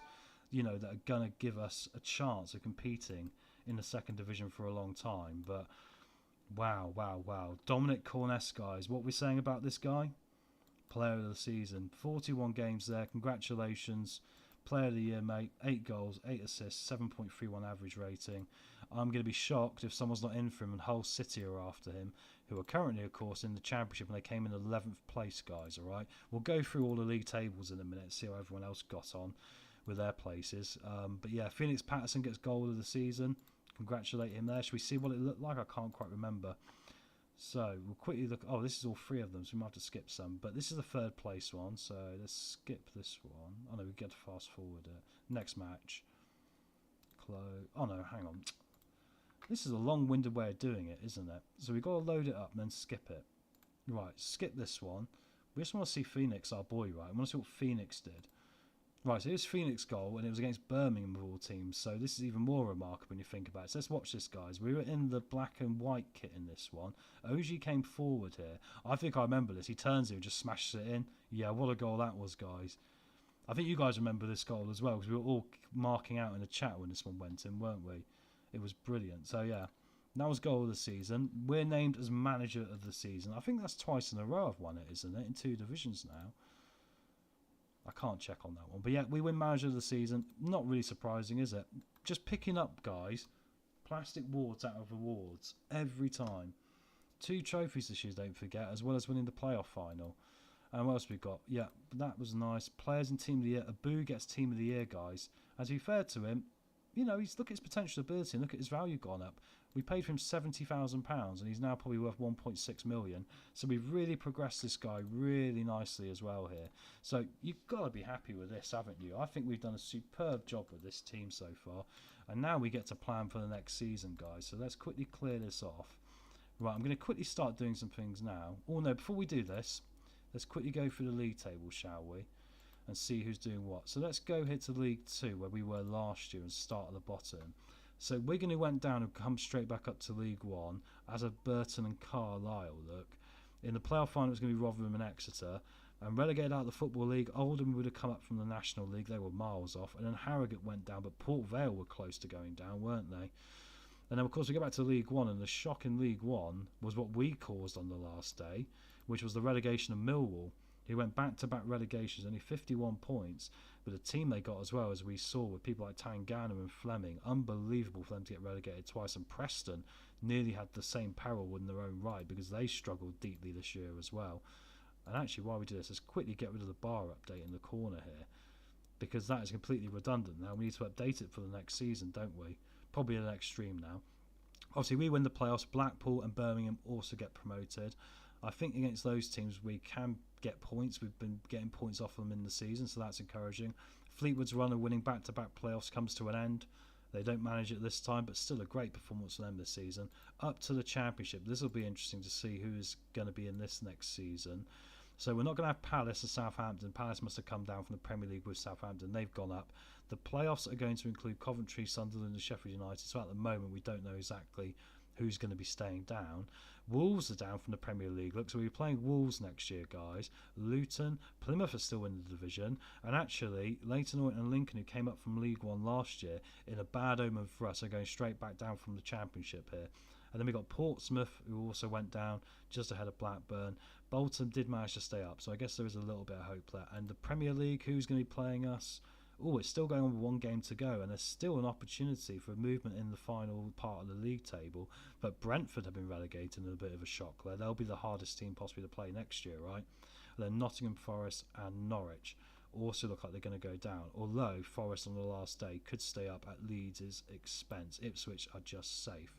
Right, let's start looking at what players we're going to keep, right? So let's not forget, we've got this guy and this guy coming in. I need to free up the foreign space to give to him, so I'm going to have to. That means I want to keep Wolf.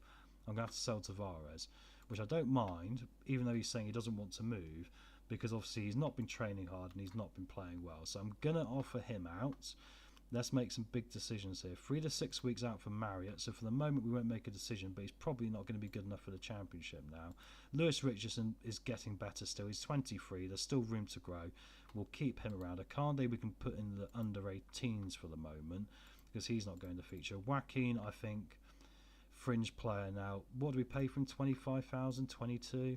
If we can move him on now for a bit of money, he'd prefer not to be offered to clubs, but I'm sorry, mate. I think it's time for you to move on. Ben Knight obviously is going to be sticking around. Ajani Birchall is going to be sticking around. Tavares go. Tiffany's sticking around. Look at his free kick taking, long shots.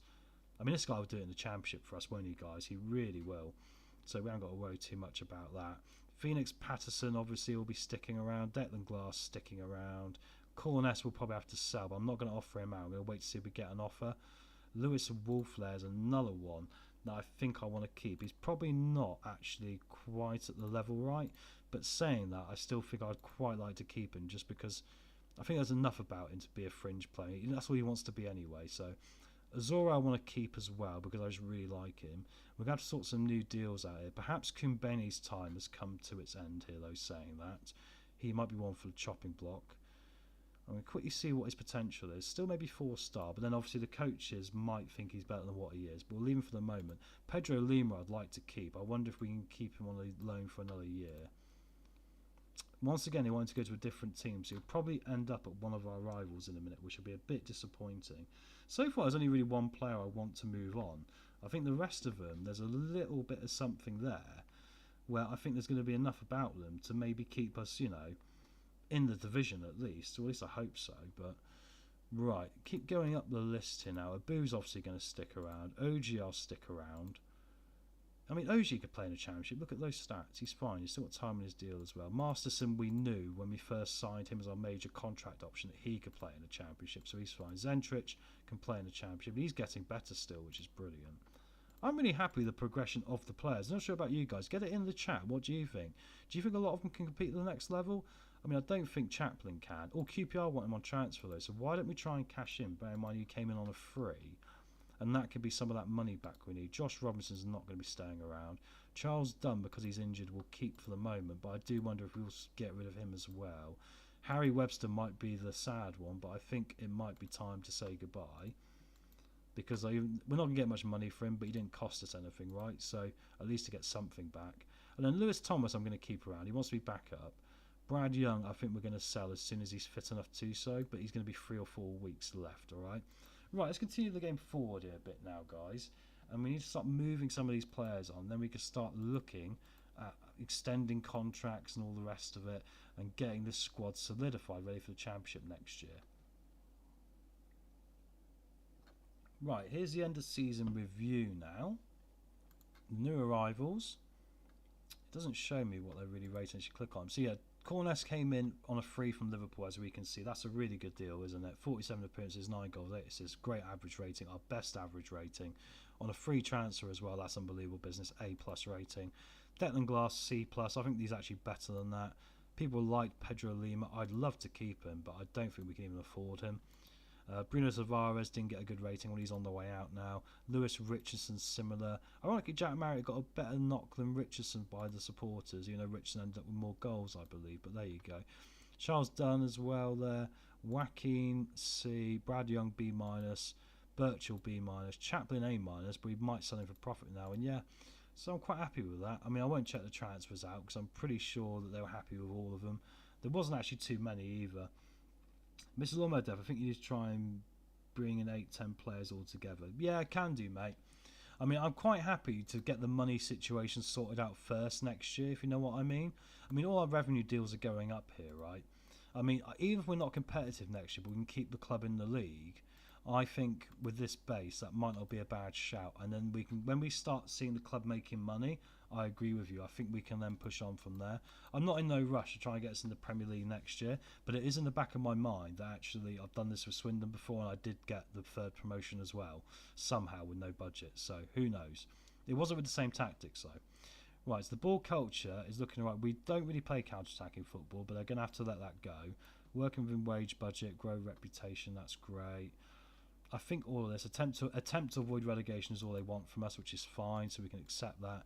End of season team meeting, the only time we will have a meeting this season. I want to talk about the Sky Bet Championships. I think let's have a quick look here. I'm going to give you a chance to keep us up as well, guys. That's made a good reaction with the players. That'll increase their teamwork and stuff like that as well, so that's good. I'm not going to make any promises. I'm just going to let you go off your summer, guys, and enjoy your cocktails on the beach, wherever you end up going. Right, let's go to Scotland for our training camp and go and play some perhaps Premier League Scottish sides before we get into the Championship, just to increase that level of opposition we're playing, right? And yeah, guys, the end of Season 2. Our facilities have been downgraded, but of course with our finances we can't really do a lot, so we are going to have to sell someone. I am actually hoping to maybe get an offer for Corness. I prefer to keep him, obviously. Ooh, Kambeni might have an offer here, so maybe we sell Kambeni. But I'll wait to see. I quite like his physicals still, guys. I still think he's got growth. Hopefully Chaplin we get an offer for up at the top end. 400,000 will be a little bit off this, wouldn't it? So yeah, I think we can raise the money by selling a few players there, and then we can just bring in a few more free transfers, right? I think that is going to be the way to do it. We have got the 2 free transfers coming in already, so that's 2 players, already coming in, which is good. Right, we need to sort this scout situation out. Who do we want? Because I've kept them waiting for a while now. I think we'll go for Graham Roger. He looks like from Grimsby, so there we go. Let's bring in someone from Grimsby. We'll pay the little bit of compensation.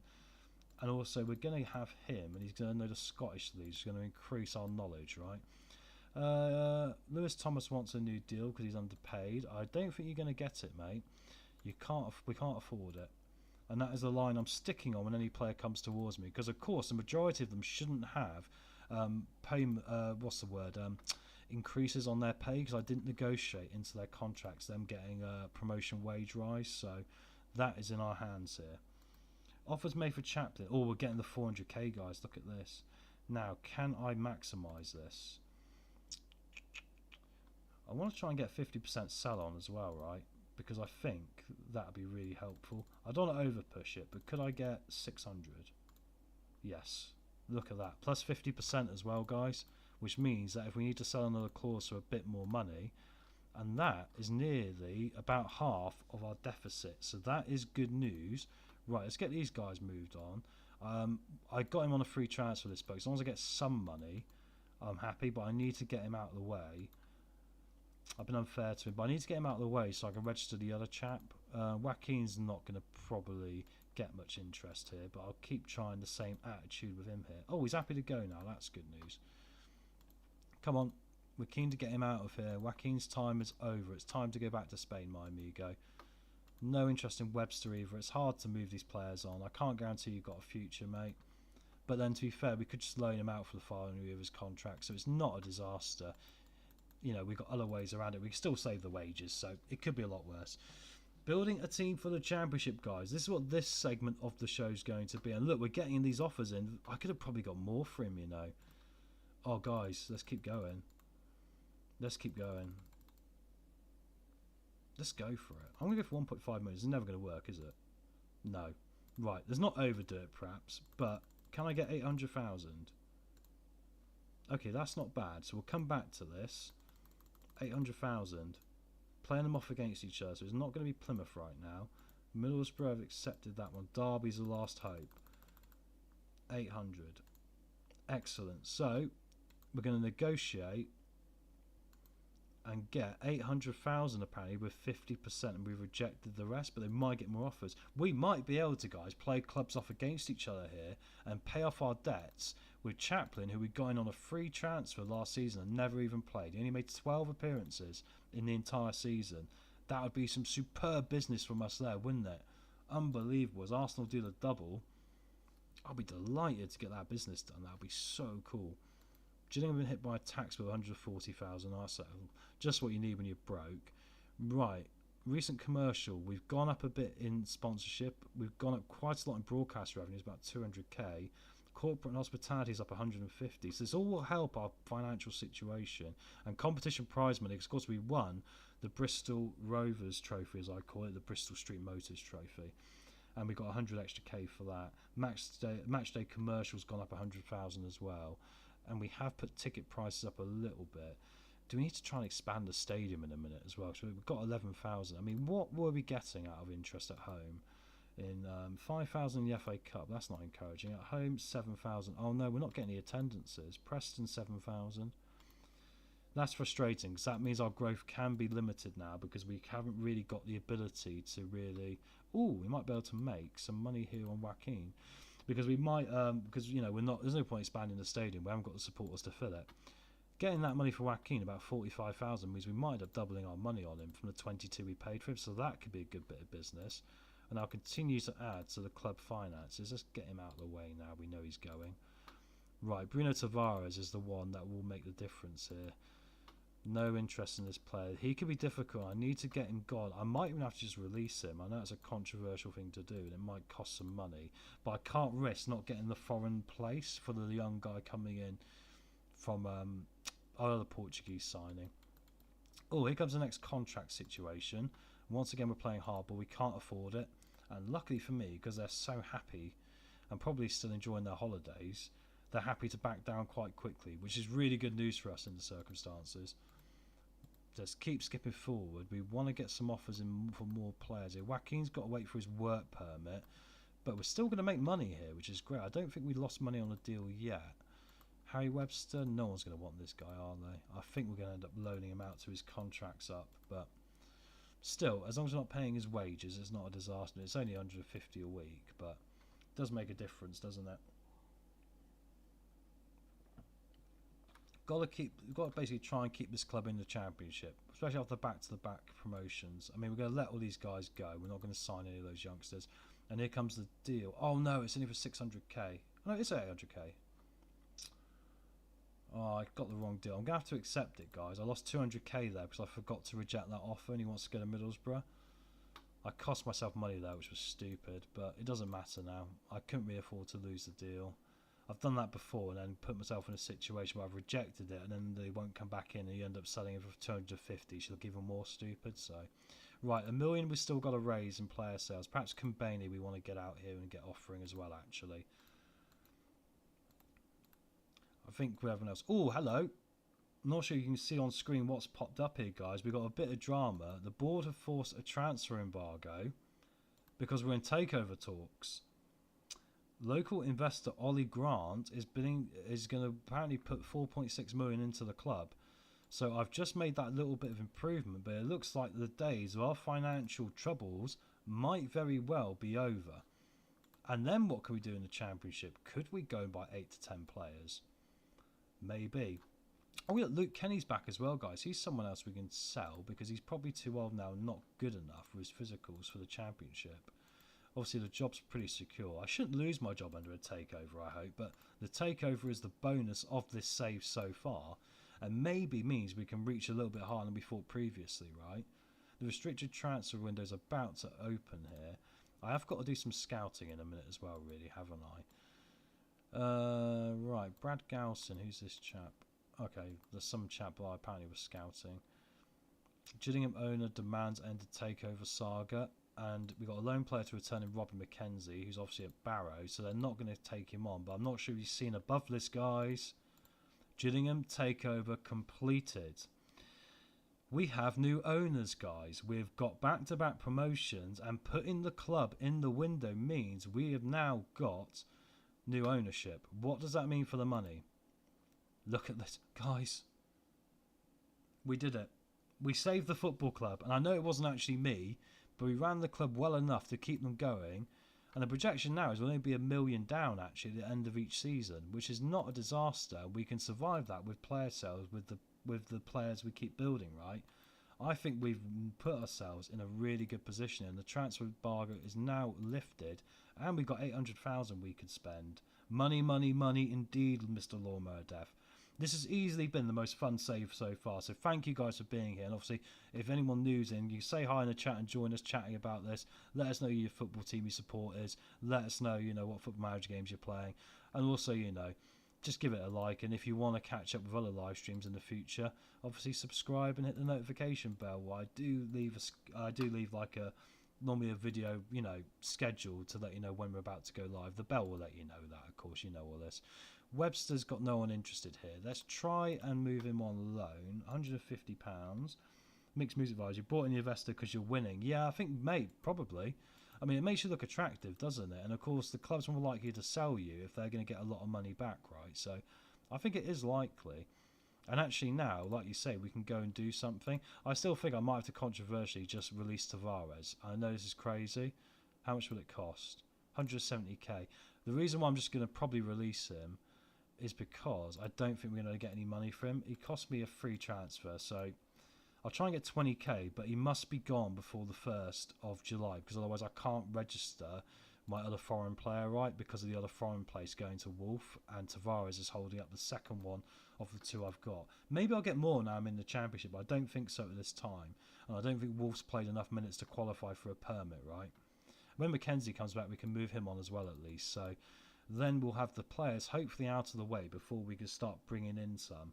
And of course, I'll show you guys again in a minute. We've got 2 more players already come in. Kumbani's got offers now. This is good. And guys, we're going to make some money here, aren't we? Can we get a bit more? I want to get the 50% profit, because I think then if you're ever desperate for funds, you can sell these clauses later. I don't be greedy here. I think £250,000 seems reasonable, doesn't it? Excellent. Right, and we're going to negotiate offers with these terms to everyone, see if anyone else wants to come along, and then we might even be able to bump this up to £500,000. We might be about to have a really good summer here of selling on some players for a profit, which is brilliant. Imagine we can get that money from Mackenzie as well, about £250,000. I think so far the best sales I've done is about £250,000. I've brought in about £250,000. Obviously, I've brought in more money than I've ever spent with the club. I think I'm something like I've spent it's like 25,000 or something. Is nothing. The difference is crazy. I've raised so much more. Yeah, Bruno Tavares isn't going to get any offers. Right, mutual termination. Let's really upset him. He's unwilling to terminate his contract. What a shame. You're out the door, my friend. He was a gamble and it hasn't worked out. 165. Let's hope they let me release him here. We got the money in the transfer budget. Yeah, he's been released. That's good. And that saves the drama later of possibly not be able to get our new chap in because of his work permit situation. Because let's remind you again, guys, this guy doesn't need a work permit. He's joining us on the 1st of July. Look, and I think he'll be Championship potential maybe. Mostly in his potential, but he is 22 and he's still young. And this is the guy we need the foreign work permit for. And I think he might do us a job in the Championship with good passing, good crossing and dribbling already, right? So I think we got something here we can build with, which is really cool. Kumbani's going to be on his way out here again in a minute. So now I think we're just looking at maybe even offering out a few new deals to players as well. Do I release Harry Webster as well and get rid of him? No, I want to loan him out really, don't I? And I think from there, guys, we're in a pretty good spot. I think Charles Dunn will sell as well, actually. He's wanted by someone as well. He was a free transfer. To get any money from him at 32, we can upgrade there, can't we? King Bailey, we rejected those offers. They didn't give us the 50%, so that's great. Hopefully he'll go to the one we got the 50% from. Robbie McKenzie's back. Let's hire an intermediary and try and get rid of him. I can't guarantee you're going to play. It's amazing. He was so desperate to go a couple of years ago, wasn't he? Now we can't get rid of the bloke. Unbelievable stuff. Haunting, we can't get rid of him, really, but there we go. Right, let's keep popping forward here a second. I just want to get these players out of the way before we start going for some more. Oh, we've got some good offers done here, you know, guys. Like I say, free transfer, right. I don't think we're going to need to really worry about the percentage of profit, but let's try and get 50,000 for a guy we got nothing for, and try and get 50% sell on. And we got it, guys. Again, look at that. Right, everyone else, that's the price. I'm not going to mess around going too high, but 50,000 with 50% sell on, just in case he does move somewhere else, which is very unlikely, but at least you got yourself covered, right? That'll be every deal I've made this summer will have a 50% sell-on clause for the next time. So next time they sell them, we get 50% of that sale as well, or we can cash it in, depending for a certain value of that player if they get better, right? So this is really good for us. Ooh, Hearts have made an offer for Colin Masterson. Now our finances aren't a worry. I don't have to sell him, so reject. This could be a summer, guys, now, negotiating with players and upsetting them when they are wanted by bigger clubs. Oh, Benny's upset. He didn't go to Shrewsbury. Oh, 250. Right, let's try the process all over again here. I don't mind if we have to keep him, really, but I still think it's better. Aberdeen want Masterson as well. That's an offer worth £2 million, guys. Holy moly. Worth £2 million. I'm just going to reject. I think he's good enough at this level. I think he'll be fine. I think if we get to 2.5 million plus, we've got to talk, right? But I think until then, I don't think there's a lot else we're going to do. Recruitment meeting I'm going to decline. It's a bit early still. I'm still trying to move players on here. Right, let's see what else we got. Offers for boys. I did want to look at this guy and see if we wanted to get him in, but I don't know if we're going to get a work permit. He's rated as A minus though, isn't he? He does look pretty good. Stuparek, maybe we should go for him here quickly. He's got 12 under 21 caps. Do you reckon we get a work permit for him? Looks like it. And actually, oh no, we've only got the one place, so we can't get him, guys. He's not going to get the work permit. That's a shame, because otherwise he'd be definitely a good one to go for while we're trying to sort the rest of them, right? Harry Webster doesn't look like we're going to get much hope here, but we're just popping back in the reserves at the minute and try and move him on. Maybe we should set up an affiliate club as well, so we can start just loaning some of these guys into other places. But Harry Webster can go back down there for the minute. Charles Dunn, we know, is on the way out. We're starting to look a bit thin on the ground now. We know we want to sell Brad Young as well, because he was utterly useless. So Brad Young can go, and that means we're going to need a goalkeeper as well. Surprisingly, we might end up having the 8 to 10 player rebuild like we thought, mate, because honestly, we're offering out a lot more players than we were before, weren't we? Hutton's fine, Masterson. Lima I want to try and keep really, but loan offer? I mean, we could buy him, I suppose. But then there's probably going to be someone available on a free transfer who's better, right? So what's the point? And then Marriott, I think we might move on as well while we get some money for him, because we might get 150k for him from a free transfer, and he is 31, and he's been injured twice this year, and he scores more offside goals than onside goals normally. So I think it might be better to try and move him on. Ah, Philippe Marshall's the goalkeeper we want, isn't it, guys? Look at this guy. I wonder if he'll be interested in coming to join us now and win a championship. It would require us to get promoted to the Premier League. Right, so that means no, I guess, right? Abu wants his new contract again. We're going to hardball him again. We can't afford it. I'll be doing new contracts for these guys, but it's not going to come till after we've brought in a few more players yet, understandably, right? Because we've got to focus on that first. Oh, Brad Young's wanted by Newcastle. Might be able to get some money there. And Jack Marriott is wanted by Cambridge. Right, let's keep going here for the second. Charles Dunn's going to join Stockport for £50,000. That's a good sale for us. A very good sale. Really happy with that. Really good money in the circumstances for another player on a free transfer. I think we sold every player we got on a free transfer for a profit now, which is brilliant. Well, that's a daft thing to say. If you got them on a free transfer, of course you're going to sell them for a profit, right? Because you're not releasing them for free. The only one has obviously been Tavares, who has cost us 165,000, but all in all we made that back in one transfer, right? So it's not a disaster at all. We've increased our stature. We're not Man City yet, but we've gone up in the rankings apparently, so that's something. We're getting towards the end of June now. I'd like to be able to get a couple more of these players out of the way. Apparently we're looking at this guy, and I don't see why not. Look at his determination here, guys. I am looking at this guy. We're interested in signing him. Might get a work permit as well, guys. Okay, looks like we're going back for another Spanish striker. He must be 21 under to get a work permit. He's not going to get the work permit. That's a shame. I mean, I'll keep him on the short list. We might try it later just in case we do get another work permit place. But it's probably unlikely. Some news here. Sky Bet League One review. Dominic Cornesia was signing of the season. Runner-up was Declan Glass. We had the awards completely tied down this year, didn't we? And rule changes for the championship. Is there anything about foreign players? No, we just got the registration windows, and that's about it. So no, not really anything interesting there to see in that news report. Season expectations: attempt to avoid relegation, third round of FA Cup, reach the first round of the Caribou. I'll accept that, and hopefully this year now win the championship. We might be able to have a good FA Cup run against someone like Forest now. I'd fancy us, right? Because I think we've played quite well. We received 2.9 million in TV rights. Whoa. Guys, we're rich. Remember when this was red? Look at it. And now all of a sudden, we're one of the wealthiest football clubs around. And here come our fixture list. We're starting at home to Plymouth. Obviously, they came down towards the bottom last year. So the first game, which we will see tonight, obviously, we're going to get there, is going to be against Plymouth, which is actually a really interesting one. Then we've got a playoff team in Stoke, who came 5th last season. Going to accept the under-18 league invitation. I think that's a really good one. And look at the wage rises. What I tell you about my contracts, I'm such a tight arse when it comes to contracts. The only two people who got a pay rise was the under-18 coach and me. No one in the players got it. But we will have to negotiate some new deals, there's no doubt about it. Right, let's try and move Brad Young on in now. Let's get the intermediaries involved and get rid of him. 95k for a free transfer would be fine, wouldn't it? Robbie McKenzie, let's get these guys out of here. I don't mind using the intermediaries just to get this process moving a bit quicker now, because we want to be able to bring in players as well, don't we? Right, okay, so now we've done that, let's quickly go forward a bit. When we get to the first, I think we'll then have a look and see who we're going to bring in as well, right?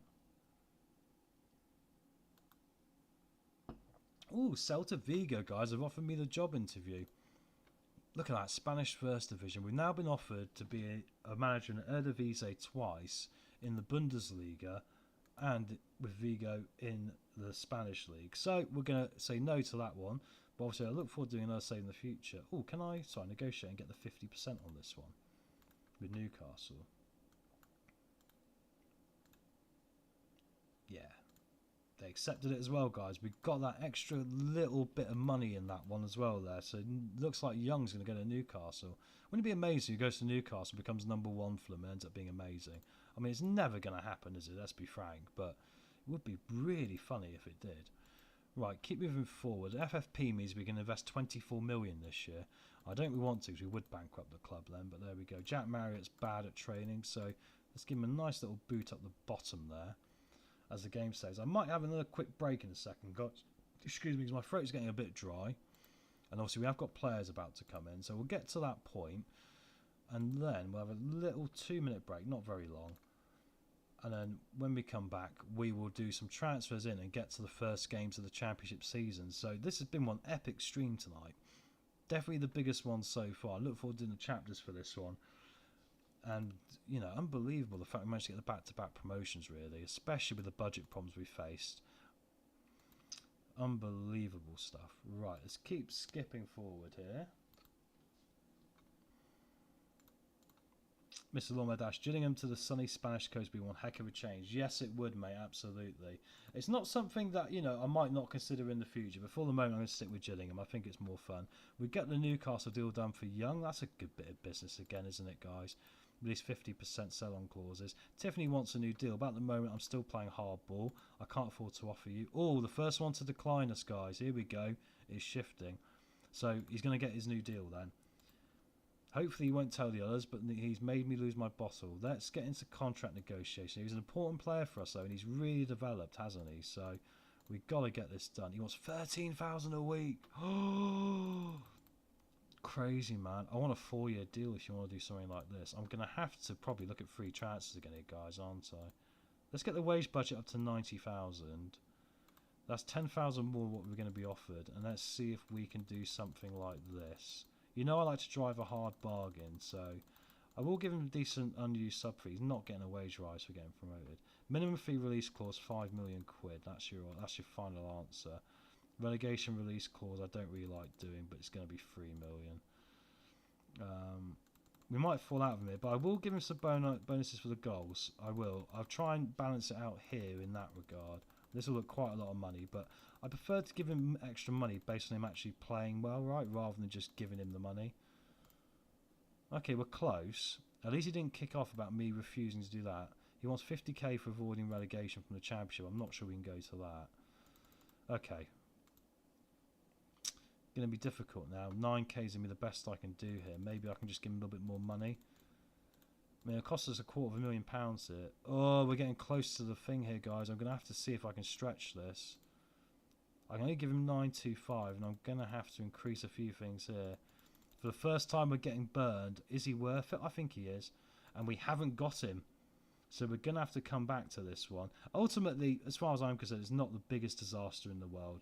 Sometimes it will force our hand, and we'll have to go get someone else anyway, but we got Roborex and Duarte joining anyway, so at least that's our first options through the door of people we can look at. And I still think we can utilise the loan market a lot here as well, so even if we only bring in 1 or 2 actually on permanent deals, on free transfers probably mostly, right, I think we'll still be in a pretty good spot here. So let's get forward to the next day now anyway. To be honest, I never change teams by choice. Sometimes I do. It depends on how I view the save, really, mate. I felt with this one, we'll stick with it for the moment. I don't want to change. I don't think in this save I'm going to change away from Gillingham, to be honest. In other saves, I might say we're starting from, say, the conference or the bottom league of France. And if we do get offers, that means sensible moves, and we'll take them. We'll sort of do a journeyman. That will be on the cards at some point. Johnny Williams is back from his loan from Forest Green. Thank God he's about to be released on a free transfer here because he's cost us a fortune. £4,000 a week. Williams has left the club. Right, players in the last year of their contract, guys. This is a big year. Look at them all. Some huge work to be done here. Staff in the final year contracts as well, quite a lot. But we're not so worried about that. We can wait for that until January. And then a few youngsters as well. So I think the best thing to do now is quickly grab a 2-minute break.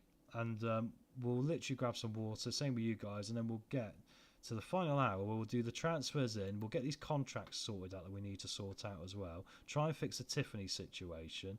And see what else we can bring in alongside Roberts and Duarte, who obviously are here now as well, right? So, anyway, don't forget to hit that like button and all the rest of it as usual. And we'll just skip this forward now, and then we're just going to have a quick break, and I'll see you in 2 minutes. So, see you then.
Right, and we're back, everyone, and we're back live now until the end of the show itself. Thank you for letting me get that break. It's still surprisingly hot tonight. It's getting hotter again in England, ready for tomorrow after a bit of rain today. But it's got hot in this boardroom because we had the takeover, obviously, which now, look at our monthly finances. Oh, it's so beautiful seeing us in money, guys, right? And now we actually maybe can compete, you know. And like we were saying, and like was rightly put in the chat by Mr. Lawnmower Death, I think we need 8 to 10 players now, and I think you're probably right, mate. I still think the core of this is good. And as you see here, we welcome Duarte in, guys, on that note. Here is one of our new signings on a free transfer. I think he's competent enough for championship level. He joins us from Wisła Krakow, in Poland. Poland. Who do I think I am? My pronunciation's going here as we get to 1 a.m. in the morning. But anyway, let's keep going back through the team here because we have got another addition as well. Where's he gone? Has he gone into the under-21s? Yes, he has. Hang on. Milan Roborax. So we'll get him into the first team because he's also going to feature this year. And here he is, right? Attacking winger option. He's a fringe player, but I think as a breakthrough prospect we can develop him and sell him on as well. So I'm happy to get those two in the door early. And I think when you then consider we don't really have to sell Corness now either, which is really good. So Mr. Lawmo Def said, I like getting attached to clubs and building where I can never get into journeymans. It depends for me how I mentally go into the save really, mate. Yeah, but I get your point on that totally. But yeah, I think for this one I'm really quite happy with Gillingham, and especially now we've sort of got over the hump of the money situation, right, and all the rest of it. Still need to try and get rid of these guys. Come on, someone's got to have Robin McKenzie. Oh, great! Peterborough going to offer us 150,000. That's great. So we're actually getting some good money here, guys, as well for the players, which is really cool. Tiffany is wanted by Motherwell. I still would like to resolve our contract talks, but I'll hold off for a minute. I still think he can do it in the Championship, guys, you know, with that crossing and corners. I think he'll be important for set pieces and all the rest of it. So I think the base of this is pretty good. And Marriott's someone we've got to move on here, definitely. Let's ask his agent. No one wants him. I probably messed that up. Right, let's see if we can get 100,000 for him. Bear in mind he cost us nothing. That'll be some good business. So that'll be excellent. Right, let's quickly have a look through what our scouts are recommending. Let's create a short list here.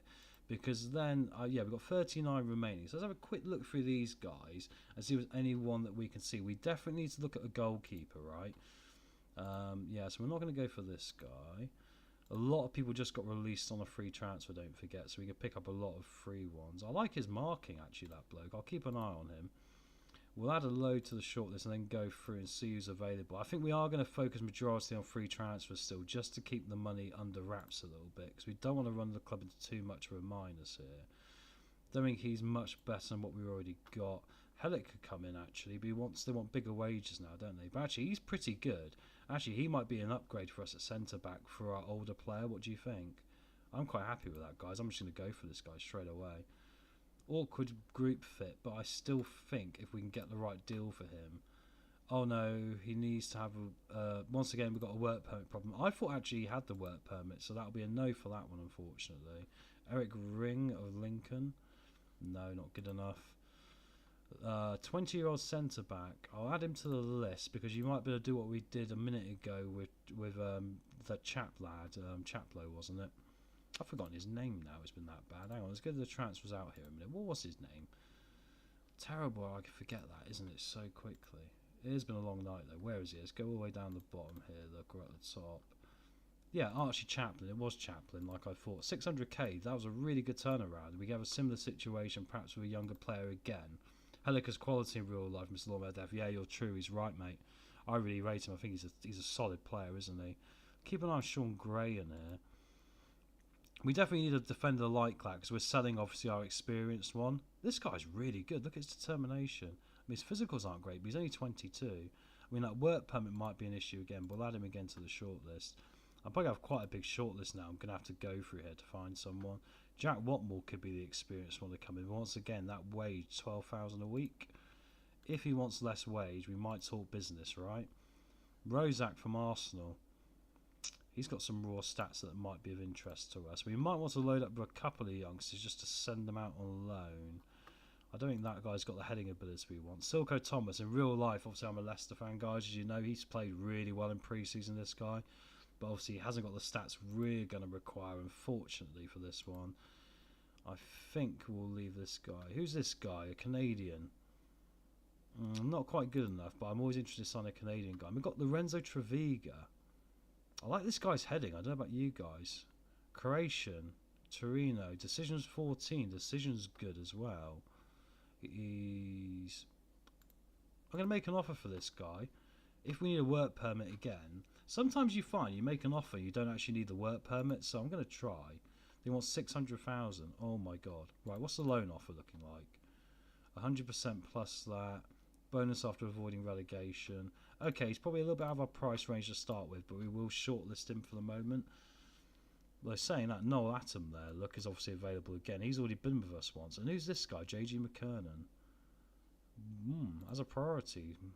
2.5 million quid's quite a lot of money, though, isn't it? I just want to quickly go back here a bit before we do that. Oh, I can't now, can I? I've missed it. I think we lost one player I wanted to shortlist. But anyway, Umar Kamara is available as well. He's got good physicals, but I don't know if we'll get a work permit again. I can keep trying. Breakthrough prospect. See, he doesn't need a work permit, you see. This is the bizarre thing about it. So we'll get this guy in as a youngster. Maybe he'll feature. If not, we'll send him out on loan. But either way, I think he's worth having around because there's some resale value. I want it to be 3 years, mate. I won't do the 1 year extension. I think 3 years is reasonable. But I will increase your goal bonus. Right, that's another one through the door. It's another pair of legs. Probably go straight back out on loan. But once again, bit of young quality. Someone we can probably improve and sell on, right? As we just keep going through here. I don't think Oakley Booth's going to be good enough. Ooh, a Dutch winger. This guy looks good, guys, doesn't he? Look at his first touch.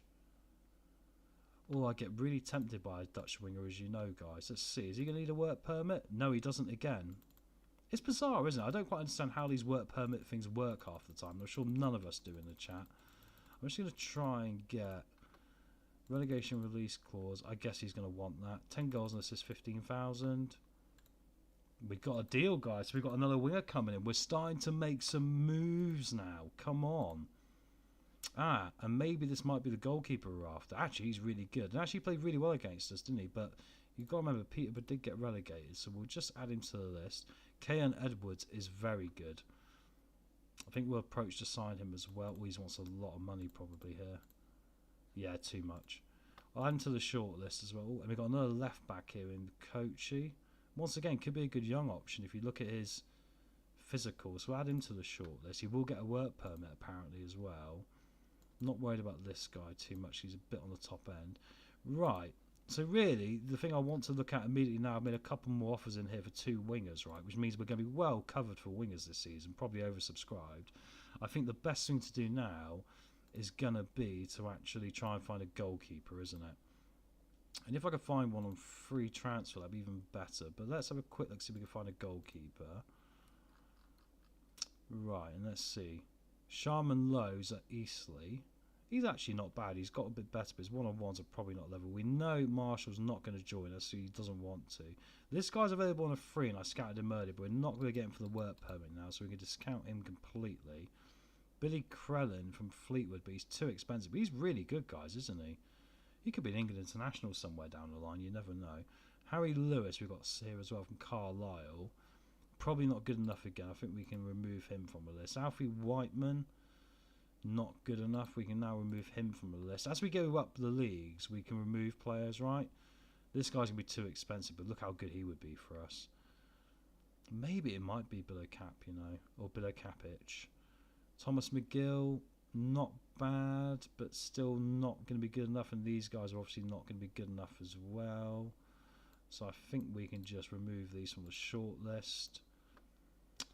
Zane Zucklieben, first choice goalkeeper. Once again, not got the one-on-ones I probably want though there, guys, either. So Carl Jacob Hine. Now, I like this guy. I think this might be the guy, you know. Look at the determination, look at the one-on-ones, look at the aerial reach, look at the physicals. He's only a backup at Oxford as well. Let's quickly get a scout report on him, because the goalkeeper we sign is going to be important. We've only got limited money. We might be able to afford this guy. Harry Stone's not going to be good enough. And then we will quickly check to make sure there's no free transfer ones available. Joey Footy could be an option for us. He's out of contract now. But sadly, I think he's out of contract and he's probably now not good enough for what we're looking for, right? So we've got a goalkeeper shortlist down quite a lot here. Pierce Charles is another option on loan from Sheffield Wednesday. But no, we're not going to do that either. Right, quickly have a look and see goalkeepers that have had their contract expire. Go right up to the top here and see if anyone jumps out at us. There might be some names we recognise, you never know here. I recognise Dudek, but it's obviously the son of the original Dudek who played for Liverpool, right? And we keep coming down here, see if anyone jumps out who's available on a free transfer. A lot of youngsters available, but obviously we don't know a lot about them. A wanted next to a player also indicates someone else might want him, so it might be worth looking at. I recognise Jordan Easton, but he's not quite good enough for what we're looking for here. We don't need to be replacing like for like after getting rid of averagely terrible goalkeeper by all accounts. Kieran Wright hasn't got the stats in the right place that we're looking for there. So Nicholas Smith I quite like, and actually he's got decent one-on-ones and aerial reach. I just don't like his determination too much, but I'll get a scout report on this guy as well, just to see if there's anything there that might grow as well. And I think then that is all the goalkeepers we can see. So yeah, I think that limits us. Is there anything else we need to quickly look at here? Defensive centre is going to be one as well, right? So let's have another look on our shortlist here and go down to our centre back options. I like TJ Ioma, but I think we probably need to do better than that now. Jack Kingdon again probably needs to do better as well. Not bad. I think we're all at the wrong level now of a few of these. I think actually all these we can just get rid of the list because they're not going to be good enough now. We don't particularly need a left back at the moment. And actually, Adom Malarkey, we've looked at for a few years now, has actually got a bit of interest from other places. So, I mean that he's re-signed his deal with Millwall, because before it was looking like he might be out of contract at the end of the season. I don't think he's going to be good enough. He's out on loan and not good enough. Not good enough. Not good enough again. Lee Jonas looks interesting, although I don't like his lack of determination, but we'll keep him around as a young option. Let's get rid of these guys from the list. Who's that? Dylan Williams as well while we're here. Yeah, probably not good enough again in the actual technical skills. I actually think a lot of these players, despite the A rating, are actually past us now. Patrick Bauer, who's at Blackpool, he obviously played terribly when we played them. We kept catching him out, so I think that'll be a big no. Al Jafri's not going to be good enough now either. A lot of these players have sort of gone past us now. I mean, also something could be out of our price range, like Nathan Phillips, right? He's out. Maybe Graham might not be a bad shout in the circumstances. Lee Jonas, once again, not good determination. We just looked at him, didn't we? No, Atom won't get a work permit apparently, but can we try and see? Because I think he might do well. Apparently they want 1.5 million compensation, but that never works out actually, so we're going to ignore that. Oh, we've got 2 remaining ESC places, guys, so we have got 2 more. We could go for Atom here, and actually, is he going to be Premier League quality one day? Maybe. I mean, it's going to be close, isn't it? But it's a lot of money. And I've got to watch the wage budget. I think for the moment we won't do that, but that is an option in the circumstances. And it would be a return to the club for him as well, which is always quite a nice thing. We end up bringing a player back, isn't it, after a while away. Carl McClellan could be an option because he's a cheap option as well, but his tackling is probably not there. But I like his leadership, determination and heading. I don't think he's going to be good enough anymore. Nico Lawrence, probably not good enough as well. Richard Nartley I like, but he always gets injuries, so that's going to be a no. And that kind of limits our centre-back options. So let's go back to the original strategy here of just checking anyone's available on a free transfer. And see if anyone jumps out at us as maybe being someone good. I mean, I don't want to go too old. 39 is too old, really, in the circumstances. So we're going to ignore that one and keep going forward here. I do like this guy, but he's a bit... Well, I don't know. His marking's not bad, but he's probably not going to be championship quality, is he? So we'll keep pushing forward here. B+ for Robbie Cundy, but he's really dropped off and his physicals have fallen off a cliff as well, so that's going to be a no. Brandon Cooper, I see there. He looks pretty decent, apart from the pace, doesn't he? But once again, is it the experience? He played at Leighton Orient last year, but he played 2 games, so not a lot. We'll add him to the shortlist. And I recognise Zach Medley, who's declined a bit as well, but he can be a backup option. We've still got to consider money here. We've only got about 15,000 extra in the wages at the moment, and I've still got other contracts to give out, which is going to make things a little bit difficult. So we're really looking to find the one player. And in fact, I wonder if this guy, Reece Williams, might be... Look at that heading, marking, tackling. Determination's good, concentration's good, and his physicals are fine. How much does he want? Quite a lot of money. I don't think we can afford him. That's a lot of money, I think. I was expecting 5,000 then. I would have probably paid it. I think when you get towards 10,000, that's a lot of money for him, really, isn't it? And it is looking like we've got limited options here. I'll take Bobby and Marty off. He's not going to be good enough for what we look for. There's no one else quickly popping up here, is there? It's really looking exciting for us. Might be a case of a lot of the players we've got right now might be the best players we can actually get, which is always a good place to be. Maybe this guy, Tristan Kramer. I like his jumping reach. How much does his agent reckon he wants? Not too much, and might get a work permit. I'm going to say I want less money. Okay, we'll stall on that one, but there's an opportunity there to maybe talk. At least there's quite a few options available on free transfers here when we're looking at balancing the books as well, right? So Stuart Finley's got experience at this sort of level. Who wants him as well? It's normally a good indication. Cambridge, right, division below, so I think we'll stick away from that one. I mean, Caceres is 39, but imagine we went for someone like that. It would be insane, wouldn't it? Bringing like an ex-international. I really should go for a Brazilian again, guys. We had a Brazilian last year. On that note, he's not good enough, but it was nice having a Brazilian right back for a little while, wasn't it? Zakel's just slightly too old now, which is a shame, because he was a year younger. I think he might be worth looking at. A Czech guy called Torre. Sean Graham keeps coming up. I can't say Grian. I mean, he's average, isn't he? But I just wonder for the championship if he's not quite going to be good enough. Lucas Perez, too slow. We're making quick judgments here, because obviously we've got a lot of players we can go through, right? But that's really all those. Right, so we're going to struggle here, probably.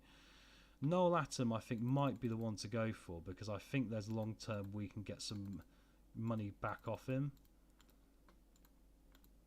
Brighton apparently due 1.5 million. I don't believe that's going to be the case, actually, because I had this last year with Liverpool. It didn't work out that way. I still think it's too much money. I'm going to walk away for now. Hopefully he'll reduce his demands a little bit, and hopefully we'll be able to sell a few more players yet. Some more young players have been released by other clubs, and also older players as well, like Ricardo Pereira. Oh, I'd love to get Ricardo Pereira in, being a Leicester fan. Do we need a fullback? Maybe we need a bit of experience, actually. Yeah. I wonder how much money he wants. Oh, he hasn't got an agent. Oh, he's a staff role only. Sorry, that's no good, is it? What about Philippe Coutinho, guys? What does Philippe Coutinho want? No, we're not going to be able to get a Coutinho, are we? Todd Cantwell? Not going to get this guy, are we? No. I think a lot of these are going to be probably past us here. But anyway, we'll keep going forward. No, we're not going to have you, Ricardo. Sorry, we've got no staff roles available. Corness has got an injury. Lucky it's not very bad. Dressing room atmosphere, managerial support still good. OG wants a new contract. We can't afford it, mate. I'm sorry.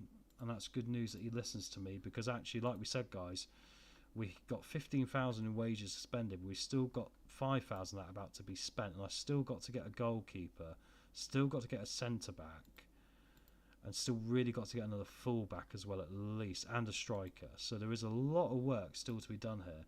And the sooner we can get rid of people like Marriott, the sooner we're going to be in better shape, really. We'll have a look at the championship fixtures in a minute here, because if I quickly get my scout reports in, he's not good enough. Jimmy J. Morgan we won't be able to get now. Sam Nombi we recommended. He's not going to be good enough for us. That's a funny one. We're not going to get Edwards. We got the offer of Robbie McKenzie. Right, can I get my 50% sell-on clause as well, just to get that extra thing? You know I like to drive a hard bargain. If I can even click on the right place here, guys. Suggest terms on 150. Oh, I ruined it. I knew I'd ruin it. I knew I'd do that. That's sod's law, isn't it? Right. Let's try again on 145 and not get greedy. I shouldn't get too greedy. I've done really well. I've got the 50% sell-on clause in the majority of the rest of the deals, right? So I shouldn't get too greedy. I've got money in the bank I can call on later, so it's not a disaster. Reece Williams, I'm a bit concerned he's not worth the money, guys, so I don't know if we're making a deal on that one. And let's quickly just double check the schedule to see what we are looking like. Right, we've got Doncaster at home in the Carabao Cup first round, and we're starting our season at home to Plymouth in the Championship. Tactically, we're not going to make too many changes. I'm going to stick with this as our main formation, the one I made for Dundee United all those moons ago. I just think it plays quite well, and you never know, it might have an advantage against Championship teams with bigger wage budgets than us. Then we got Luton away, Hull. Some of the bigger games, Leeds ended up staying down in it, or coming down, because obviously Nottingham Forest must have stayed up. Brentford, Wolves obviously have come down from the Premier League. Some big teams in this division. I feel like I've got a nosebleed here being here with Gillingham, guys, right? Unbelievable we've made it this far, really. Loan approach from Kenny to the end of the next transfer window. I kind of prefer to sell him, I think, guys. So I think for the moment, we're just going to reject. I must check my reserves and see who I can move on. If I move him into the first team again, I'll remember he's there, or I'll forget. Dundee United making an offer there for McKinnon. Jack Marriott's still not particularly getting many offers. There's loan interest. I wonder if we might have to take the loan, but I will try here. Maybe get. I mean, he's a free transfer when we brought him in, right? So even if we just get like tiny money back for him, it really doesn't matter. And Scott Tiffany is still wanting another contract here, which we kind of knew about, guys. So that's not really gonna change anything for us. We knew that was going to be the case. So I'm a bit concerned. I'm not going to have enough money to be able to just get everything up to scratch that I want to get up to scratch here. But we'll keep trucking forward and trying here anyway. And we're going to get to that Plymouth game, I'm sure, because it's going to be clear before we know it. So that'll probably be the way we end off tonight. Mackenzie's not been training well. Start kicking some bums here. No off to Mackenzie. Oh, I've lost all that money now because I don't think we're going to be able to get the money we want. Because I think Peterborough we lost interest, so I should have taken the original offer. That's the second time I've done that over this summer, but luckily because of the transfer, the board takeover we had, it's not as much of a disaster in the circumstances, is it? Because we've got now at least some money in the bank like we didn't have last year, so that's something. Anyway, guys, don't forget to hit the like and subscribe. I've seen lots of new faces in tonight as well in the actual view, so thank you very much for popping in and saying goodbye. Saying hello. Not saying goodbye yet. We've still got some live streaming to do yet, guys. But yeah, really appreciate it anyway. I think we're going to run late time slots more often. I think the 10 o'clock time slot works quite well for people, so especially around the world. So I think we'll probably be as a guest tomorrow night at 10 o'clock. Right, let's talk to Tiffany. I'm sorry, negotiations were tough. Let's try and do this again, mate. It was only one I have to really get a new contract to. That'll be okay. Right. I'm not giving you that. Let's try again. Right, he's come down his demands a bit this time at least. And we've been hardballing all of our players here, as we know. So I don't really want to give him that either, but I'm going to have to. And I don't want it to get too out of hand. I will give him 50k for being Team of the Year. I'm happy to give the bonuses. I just want to keep that contract number down a bit. Get rid of that. Happy to give the landmark bonuses, and I'm happy for them to be quite substantial as well. Because if he's getting those sort of goals, we're doing well. 5 million quid's the best I can do for your minimum fee release clause, and 3 million for your relegation. Okay, so we might have to deal with 9 years here.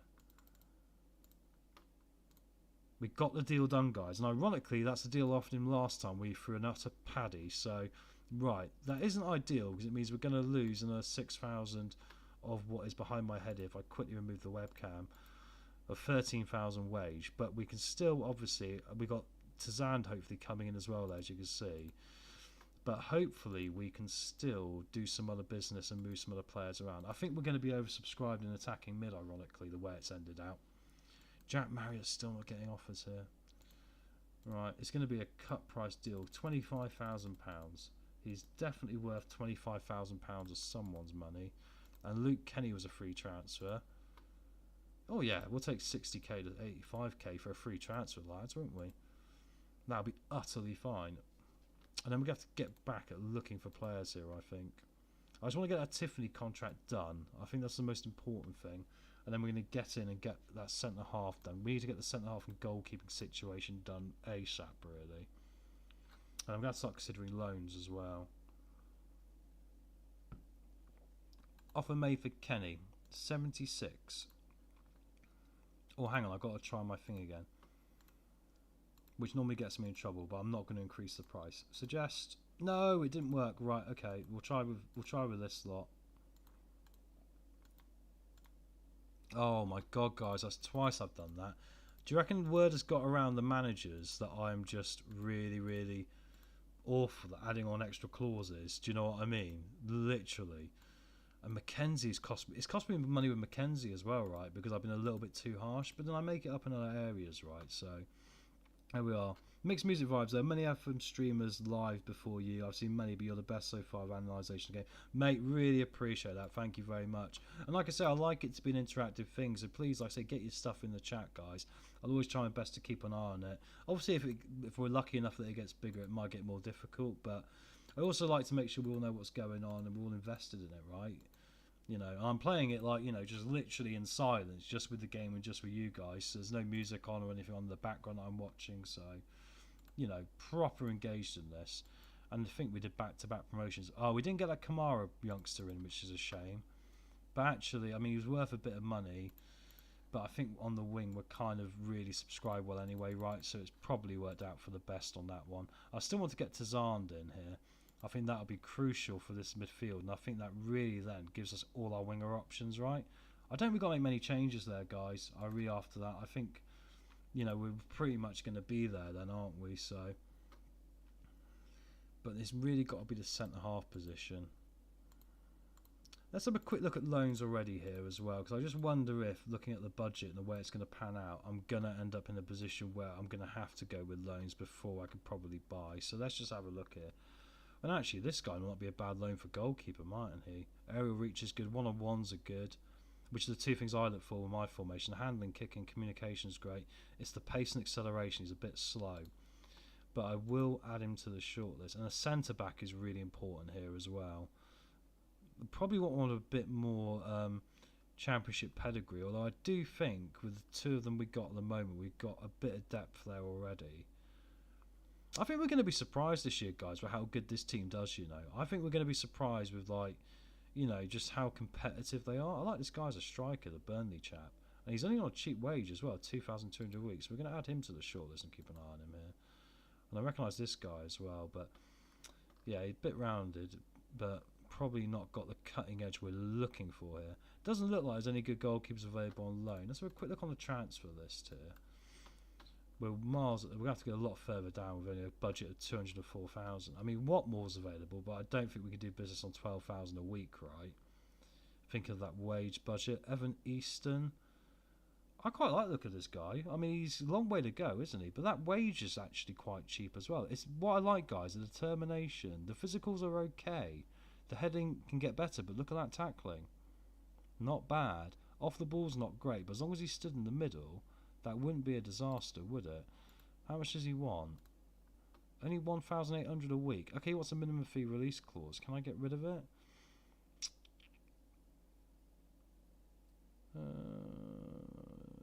Quite a list of release clauses. Okay, he doesn't want to remove them, but let's see if we can do business here a minute. Because I think we can do a little sneaky deal here, right? I reckon we're going for 100,000.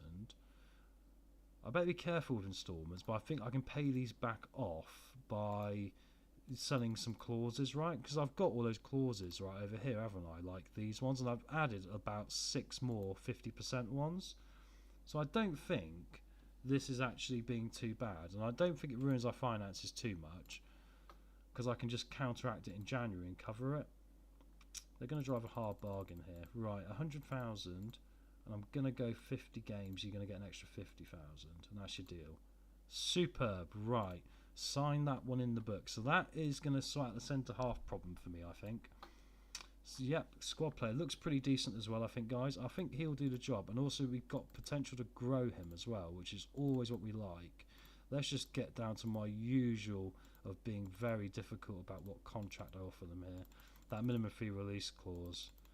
I'm sorry, I'm going to be an arse here. I think the way around it, 2.5 million quid.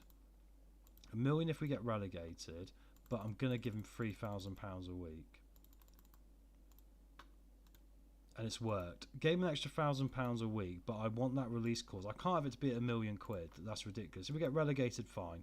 But 2.5 million quid minimum before we have to make a deal. And we've had a club record offer, guys, for Derek Abu. Look at this. He's worth 3 million quid now, guys. We signed him for 70,000. Hang on, look at this. No, 130,000. We end up paying, obviously, the instalments because he actually passed. But look at that. Look at, I'm stunned by this because, of course, over the summer, his stats haven't even really jumped that much.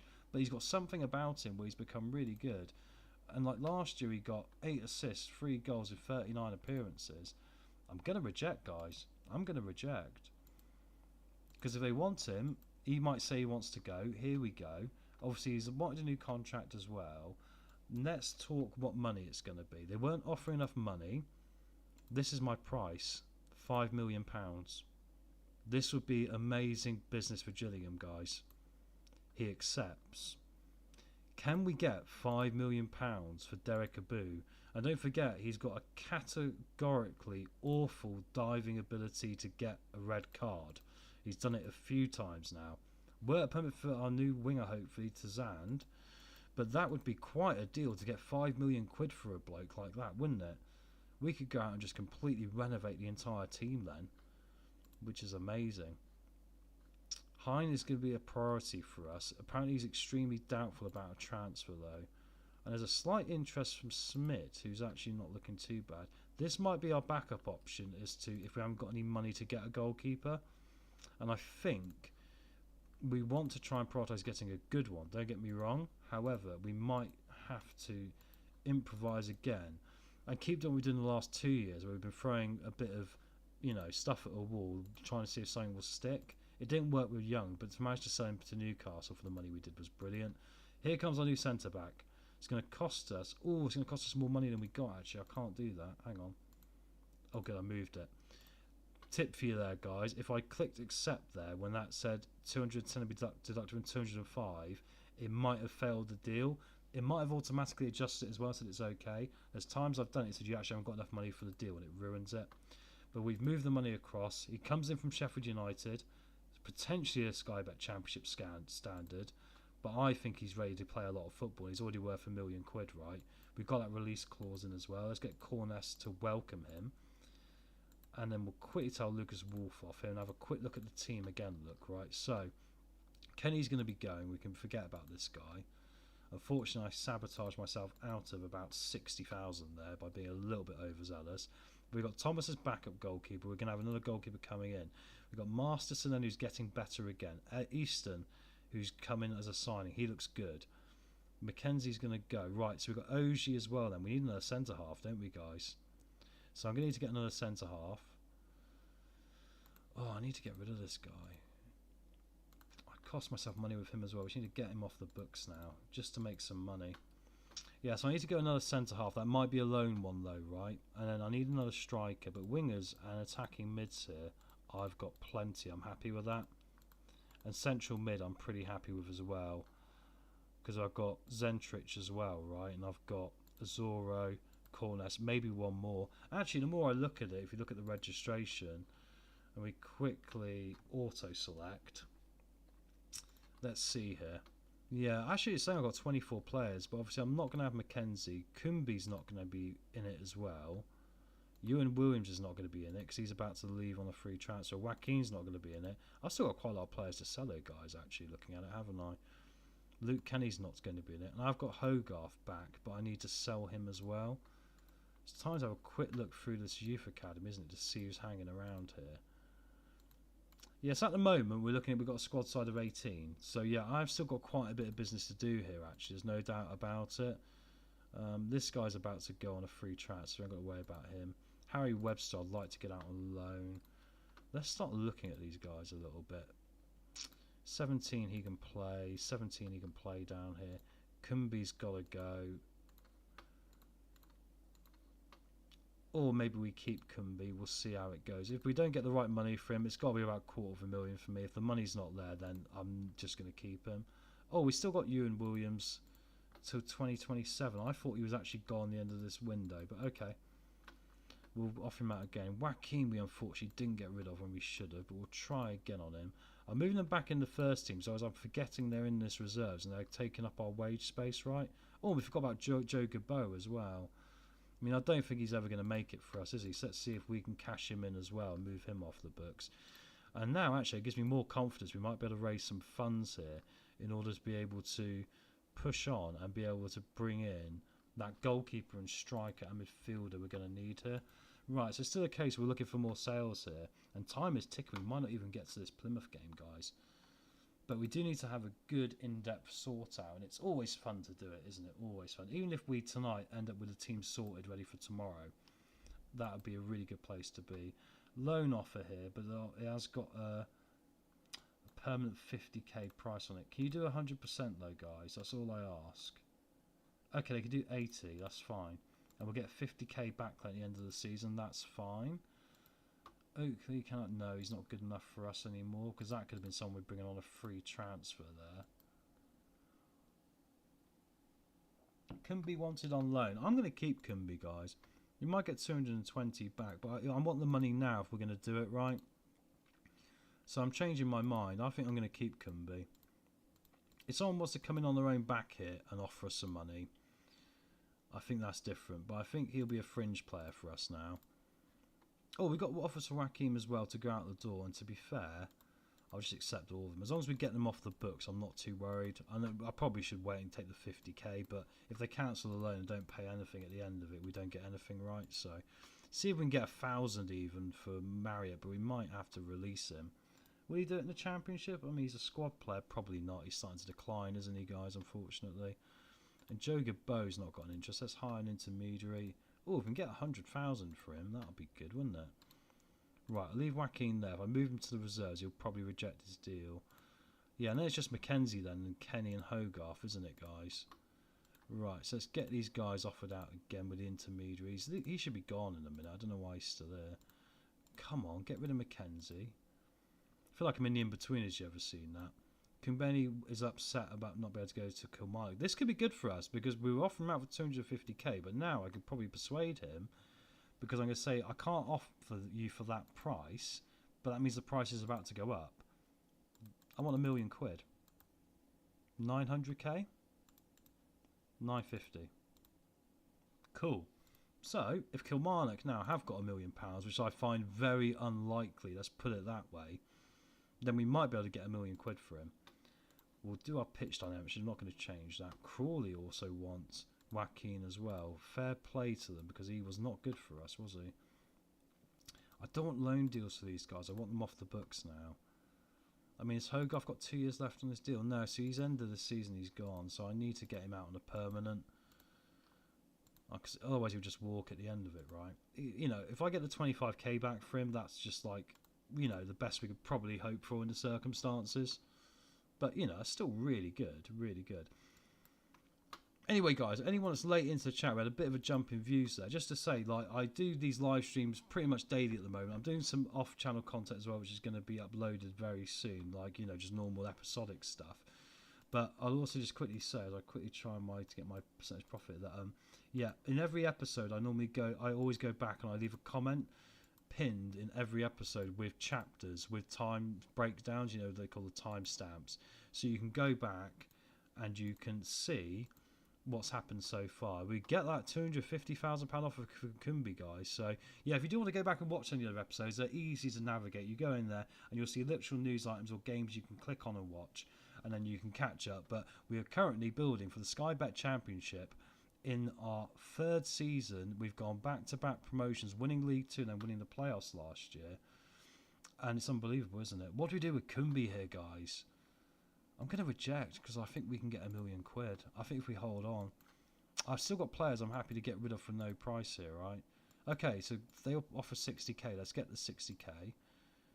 I want to get this guy out of the way. I think 25k seems reasonable, because he costs us nothing. If we just get something, I like to drive a hard bargain. Jabot's had an offer in. Right, now it's Hogarth and Webster, isn't it? I mean, Hogarth might be the sticking point here. He might be one I have to release, but I need to upgrade my goalkeeper. I can't seem to get rid of Harry Webster now, which is unfortunate. But I'll try and loan him out here and see how we get on. 50%, 50%. Even if we get half his wages, that's better than nothing, isn't it, guys? But there we go. Mackenzie, we finally get that offer. I'm not messing around with it this time after last time. Right, signing. Shaito Tazan. Here we go, look.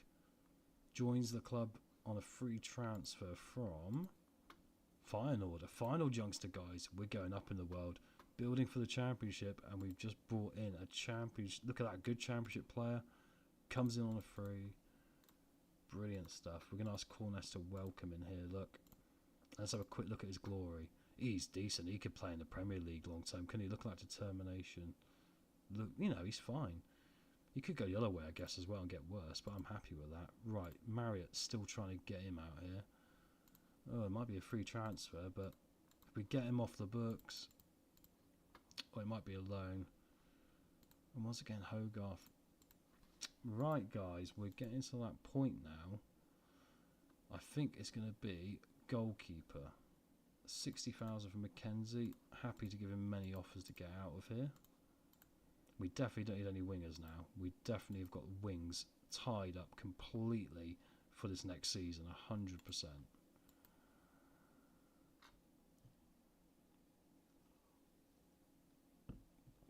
Right. No offers still for 3 players. Oh, come on, guys. Do me a favour. I just need to move these guys on now.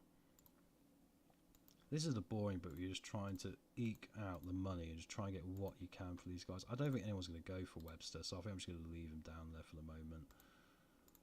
I wonder if we've got an affiliate I can move him to. No, right. This is something we need to look at, right? With the finances, we should be able to get an affiliate. So let's make the board request. Networking affiliate club. So we can send our players out on loan. No. This is really important. Why would they support me, guys? I'm like A-star rated for them. We'll get left behind some of our biggest rivals. Alright, I accept your... That shocked me, that. The new board don't seem to have the respect for me the last ones do. Look at the club vision. I'm still A-. That's quite a surprise, actually. Jabot moves on. We're going to get that 100,000 through the door. That's an extra bit of money, which adds to our transfer budget, which is good. Our wages are actually currently overspent. Not you can see it behind my head. So I'm just going to quickly move it across here. 96,000 transfer wage budget now. Just to check the FFP, what can we run at as our maximum? Oh no, it's different when you get in the championship, guys. You're allowed a maximum loss, right? So we're currently running at we could run 15 million as a loss, which we don't want to do because obviously I cracked myself last year when we were in a loss of, what was it? What, 1.5 million? Currently we're projected, would you believe it, to make a profit of 5.2 million. And that's not taking into account player sales, guys. That's pretty impressive in the circumstances, right? As we build this team for the championship campaign. Williams is going to go back out on loan for the year, which is fine because he's not good enough to play in the first team here. Nicky Hogarth. We're not going to get rid of this guy, are we? I probably should have accepted his offer to go on loan. Keep coming forward. There's been an offer as well for another striker we were looking at. Right. Getting towards squad numbers. So Hogarth's not going to feature, so I'm not going to register him. Kenny's not going to feature, I'm not going to register him. I'm only registering players that are going to feature here. And imagine we did get that £5 million for a boo they were asking for. It's crazy. We're going to keep Kumembe for the moment. Tizand. Yeah. So we're still in the next episode going to have some transfers to do. But well, at least we've got the time to be able to do it as well, which is going to be good. 10,000. It's literally like an auction, isn't it? We're just dropping it down by a little bit at a time, trying to get what money we can for the Marriott's having a shocker again. And actually Marriott might be the one we just have to loan out in the circumstances. In fact, if I come off this, I've now reduced this money down to 0, which is not true. So if I unspecify it, it should put it back to normal. Oh no, they reckon he's worth 0 now. I've literally trashed the guy's worth. So let's see if we can loan him out for the season. Now I've ruined him. This is the problem with gambling on selling players. Sometimes you can ruin their value, right? Which is not a good thing to do in the circumstances. Right. I still got no money, look, guys, and I need to get a goalkeeper. I could use these clauses, but I prefer not to at this time. Although saying that, are any of them worth it? 73, 60... 10,000, Al-Haji Bar 13,000, not really worth cashing in yet. So we're going to have a look in loans in a minute as well. I think we'll quickly do that and then we'll do the squad numbers. Quickly, if I quickly remove my head here, I'll show you the problem we're facing right now, right? And that is that we have, if I quickly remove the webcam, yeah, we're now overspent, look. Only by 1,000, so we are going to have to make 1 or 2 little concessions, but we're probably slightly oversubscribed some places. I mean, Joaquin's going to go, that's 1,000 immediately, isn't it? Roy McKenzie's going to go, that's 1,500, and then Kenny's going to go, that's 400. Hogarth's going to go, that's 1,500 as well. Luton want him on a transfer now, that's something. Maybe we will be able to sell him, so that's good. Right, goalkeeper. But like you say, actually, there's no point looking now. Let's get the squad numbers done. Let's get my order wrong there, because obviously we can't really do a lot if we haven't got any money. So let's do the squad numbers. Lewis Thomas is going to be number 13, because we're getting a new number 1, guys. I've decided it's going to be a new number 1. And then we're going to go our usual of Hutton and Abu as number 3. Ogier as number 4. Masterson as number 5 or 6. Actually, I'll go with Masterson as 6 this year. Give Easton number 5, I think. I think he's earned that. I think he's going to be good enough for number 5. Zentrich goes back to his number 12. Obviously, these guys are all going, so we're not going to worry about them. Kumbeni was 24. Might change some of these around this year. Corness retains his number 8. It's good he's got no interest as well, guys. I'm really happy he's got no interest, because obviously I'd like to keep him around for as long as possible. Tiffany, now he's signed his new deal and calmed the hell down after getting all funny. That's brilliant news. Ben Knight was on number 10. We'll keep that. I want to buy a new number 9, so I'm not going to give that number 9 out yet. It was Joaquin last year, but he's nowhere near as good enough to hold that. Birchall was number 19. We'll retain that one. Patterson was number 22, wasn't he? So I'll give him a weird number again here. Glass number 20. Lucas Wolf, I quite like the idea of number 17, I think, there. I can't remember what Zora was. Wasn't he number 20? It doesn't matter. We're getting to that point now, aren't we? Maybe number 25 would be good. I'm trying to figure out who else is to come. Right, we've got a goalkeeper to come, right? So I use my squad numbers as a good indication of what spaces to leave. So I've got a number 1 goalkeeper to come. I need a defensive mid, probably number 15 or something. So I think we can go over Nzan's number 14. Duarte, maybe he should be on number 7 because of that ability. Or maybe we should go number 12 and move Zentrich. Yeah, do you know what? Number 12 for Duarte. Zentrich is going to move number this year up to 15. It seems a little bit more of a good fit for him. And Roberts can have number 23. That's quite cool, isn't it? And that leaves Lewis Richardson now with a number. I want to give him a higher number. He deserves it, doesn't he? So I guess number 18 will be good for him, wouldn't it? Because that leaves then 1 more striker. We've got 1 more potential defensive mid, 1 more goalkeeper, and a centre back. Yeah, I think I'm quite happy with that, really, all in all. That will do fine for the squad numbers on that one. Right. And let's see if we can, just before the end of the stream today, get a few of these players moved on, just so we can know, going into the next one, what money we're going to have for a goalkeeper. We're not going to get to the Plymouth game tonight, guys, unfortunately, but we have done all the admin at least. So next time tomorrow, and we're probably looking at the same time, about 10 o'clock start, we'll crack on and get straight into the championship games. And hopefully, we've got some offers coming in now as well. Millwall will make a glass offer. Well, Millwall are in League 2, and I don't know how the hell they've got £1 million, but I'm going to reject it. I still think he's got something very good to offer us here in the championship, this kid, right? So I don't really want to sell him anytime soon. We've got a loan offer from Marriott from Wimbledon. We'll take it. Beggars can't be choosers. FC Halifax. If we get £1,000 for this bloke, honestly, it's fine. It's utterly fine. And Hogarth again, £1,000. Just want to offload the wages now, just to give us the opportunity to make a few loan deals as well, and just really bounce that up. Where are we here? Loan offer for Kenny. Do you know what? It's going to have to do, isn't it? We can't wait around too long here, because we're getting close to games now. So we've got to start just moving players on. Yeovil will go for Graham. That probably means it's the right decision us not to go for him. He mustn't be good enough because they're in the National League. Right, Mackenzie's going to move on.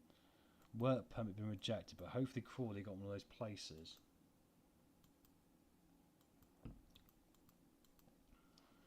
Pedro Lima's still on our shortlist, right? I really like Pedro Lima. I'll have to go through on the next stream the updating shortlist. We're not going to get any money for Hogarth. What a shame. But to be honest now, it's just important to get him off the books. If he's one I have to lose 25,000 on, then so be it in the circumstances. Marriott's going to go on his loan to Wimbledon. That's good news anyway. Yeah, and they're in League 2, so that's a good level for him. He'll probably score a ton of goals down there. I'm going to keep the normal bonuses. If you want to say get some more transfer budget, guys, obviously we'll put it to low. And then actually the difference you'll get in transfer budget. So I'll get an extra 600,000. But do I? Actually, no, guys. Am I going to be naughty here? Hang on. Yeah. Let's upset the team, guys. Look at the dynamics here. The managerial support is excellent. You can't sit by my head. Atmosphere's average. Okay. Let's upset them. They're going to get low bonuses this year because I want to invest in the team. And look at what it does to our transfer budget. If I quickly remove my head again here, guys. Look at this. We gained the difference back, so now we might be able to put more as well into our wage budget. £100,000 a week wage budget, that seems a nosebleed territory for this football club, right? But what a job that is to get the club back from this all the way to this point. Unbelievable stuff. Right, skip forward a bit more here, guys, and I think we're going to wrap it up for the night then, because we've done the 4 hours. And like I said, I think this time slot is the best one so far. I hope you guys agree. Get it in the chat if you like this late night time slot. I think it's the best one. I really like the look of this guy. I want him to be my defensive mid, actually. Let's try and quickly move for this guy to end up on a good note. I've got 2 ESC permit places extra as well, so I'm going to just go for this guy. And I'm going to offer him a bit of money more, which sounds crazy, but he's got a decent offer somewhere else. Yeah, and his determination, his mentals are brilliant. I think mentals in this league are going to get us a long way, so I'm happy to bring him in to give Kambani a bit of competition. If Kambani ends up going, then we've got someone already here, right? Bradford make a loan offer for a boo. Not a chance. He's worth 5 million quid, mate. Not going to loan out Birchall either, because he's pretty good. Tiffany's now being lazy in training, so we're going to tell him off quickly here. Mixed music advice, thanks for the live. Cheers, mate. See you soon. Absolutely, man. See you tomorrow, hopefully, mate, if you're around. So I'll probably be same time, alright? Lovely to see you as usual, mate. Just literally going to skip forward a bit more. We're going to get to the 1st of August before we wrap it up a minute here. More loan offers for a boo. Get rid of him. Not get rid of him, sorry. We don't want to get rid of him unless someone makes the 5 million quid offer, right? We win away at Chesterfield in a friendly, so that's good. I'll have a look at the friendly results in a minute as well, see how we're getting on, because we're just simulating them. We might move Birchall out on loan, but I'm not going to make a decision on that till later on. Work permit required for our new signing, but at least that's going to be our central mid positions completely sorted then, right? Which is what I wanted to do as well. And then it's goalkeeper again. Right, who's going to be our captain this season? Zentrich and Knight seems not a bad shout. Is there anyone else it suits? I'll go for Masterson and Zentrich. It shouldn't upset them too much because they're all in together. And we sell Whacking the Crawley, so that's another bit of money off the books, which is good. Dundee United now make a loan offer for a boo. That'll be a no. Livingston make the 1,000 Kenny offer. That's good news, so we're going to get some money for him. And Tazand has pulled his hamstring and will be out for a few weeks. That's a shame. Right, let's get rid of this loan deal and see if we can just get the £1,000 for Kenny and get him gone. I think that's the best idea. And then Nicky Hogarth is the last one here. This one's going to be a loan deal, but if we can at least clear these last 2 dead bits of weight out of the team before we get to the next stream tomorrow and make those last transfers, and when we get underway, that is going to be a good place to be for me. Another loan offer for a boo, and they've offered nothing because they've been really cheeky. That's ridiculous. I'll appeal this work permit. Jimmy J Morgan, who was our top goal scorer, this guy in the first season for us. Look all the way back then. 23 goals he got for us in 37 games. He's now at West Brom. He's always ended up in the same division as us after the first season we had him, which is insane. And he always scores a lot of goals. So it's going to be interesting to see how he gets on here. We got a loan offer for Hogarth. Finally, it looks like we're going to move him on. And Lewis Thomas wants his new deal again, but we're hardballing these guys because of the wages. We can't afford to offer you it. And luckily, because most of them are happy, he's going to accept that as a good excuse. Right. Excellent. We get to the first here, and it's Plymouth tomorrow, so we're going to start with the Plymouth game tomorrow. And I still, guys, haven't got myself a backup goalkeeper yet, so that was a bit of a disaster, perhaps. But anyway, I think we'll wrap it up there, guys. Thank you all very much for watching. It's been a very long night tonight of admin, but obviously we finished off the year last year. If we go back to League One and go to the history, click on the season, we won the playoffs. Who would have thought this would happen? The fact we'd be able to get rid of the webcam here to finish off. Win the playoffs in our second season in League One. So we won League Two in the first season with 95 points. We go through and beat Reading in the playoff final to get ourselves promoted to the Championship. I mean, it's unbelievable scenes for Gillingham, isn't it? And like I say, we'll quickly have a look at who else is in it with us, because I love seeing this. We came up with Birmingham. We also got Blackburn. Blackpool came up as well. Bolton came up the year before, which is interesting. Coming down was Brentford. And we still got to play Leeds United as well there. Look, Sheffield United, Sheffield Wednesday, Wolves having come down as well is a huge game for us as well. So there you go. It doesn't get much bigger than this. And when you go to the squad planner, we still probably got a bit of work to do. And the money itself, okay, we've got a bit of a budget and we're still just moving out the last 2 guys, right? And once those guys are moved out, if I quickly check in the under-21s, that should be the majority of it, apart from anyone else we want to offer out on loan now. And there's a couple more guys here who are actually going to be out of contract. So still a bit more money to come off, and then we need to focus on goalkeeper because Lewis Thomas isn't going to be the guy for us. So that's going to be very important tomorrow, and we might need to look at centre-back and defensive mid as well, and striker. Right, 1st of August, and tomorrow we're back in with championship games. I'm just going to save it here, guys, and say once again, thank you very much for being here. I've been your host, the one and only Tom Smith. If you want to come back and see more of the episode that you missed earlier, there'll be timestamps in the first pinned comment after the stream ends. Probably be about 20 minutes and they'll be in there, alright? And then you can go back and click and see the playoff final, for example, if you missed that, or the semi-finals, see what the team looked like then, see when we brought in these players, whatever you need. It's nice and easy. It's literally on demand. We'll catch you tomorrow. Keep an eye on the post. I'll put a post up on the page, on the the channel. Sorry, that's the word, isn't it? I'm getting tired now. And obviously then you'll be able to see when I set the stream up for what time it'll go live. I'm going to guess it's going to be 10 o'clock, guys, again, alright? Because it seems to be a good time slot. But anyway, if you're new to the channel, don't forget to hit that like button, hit the subscribe. And if you don't want to miss one, hit the notification bell. And I'll see you very soon.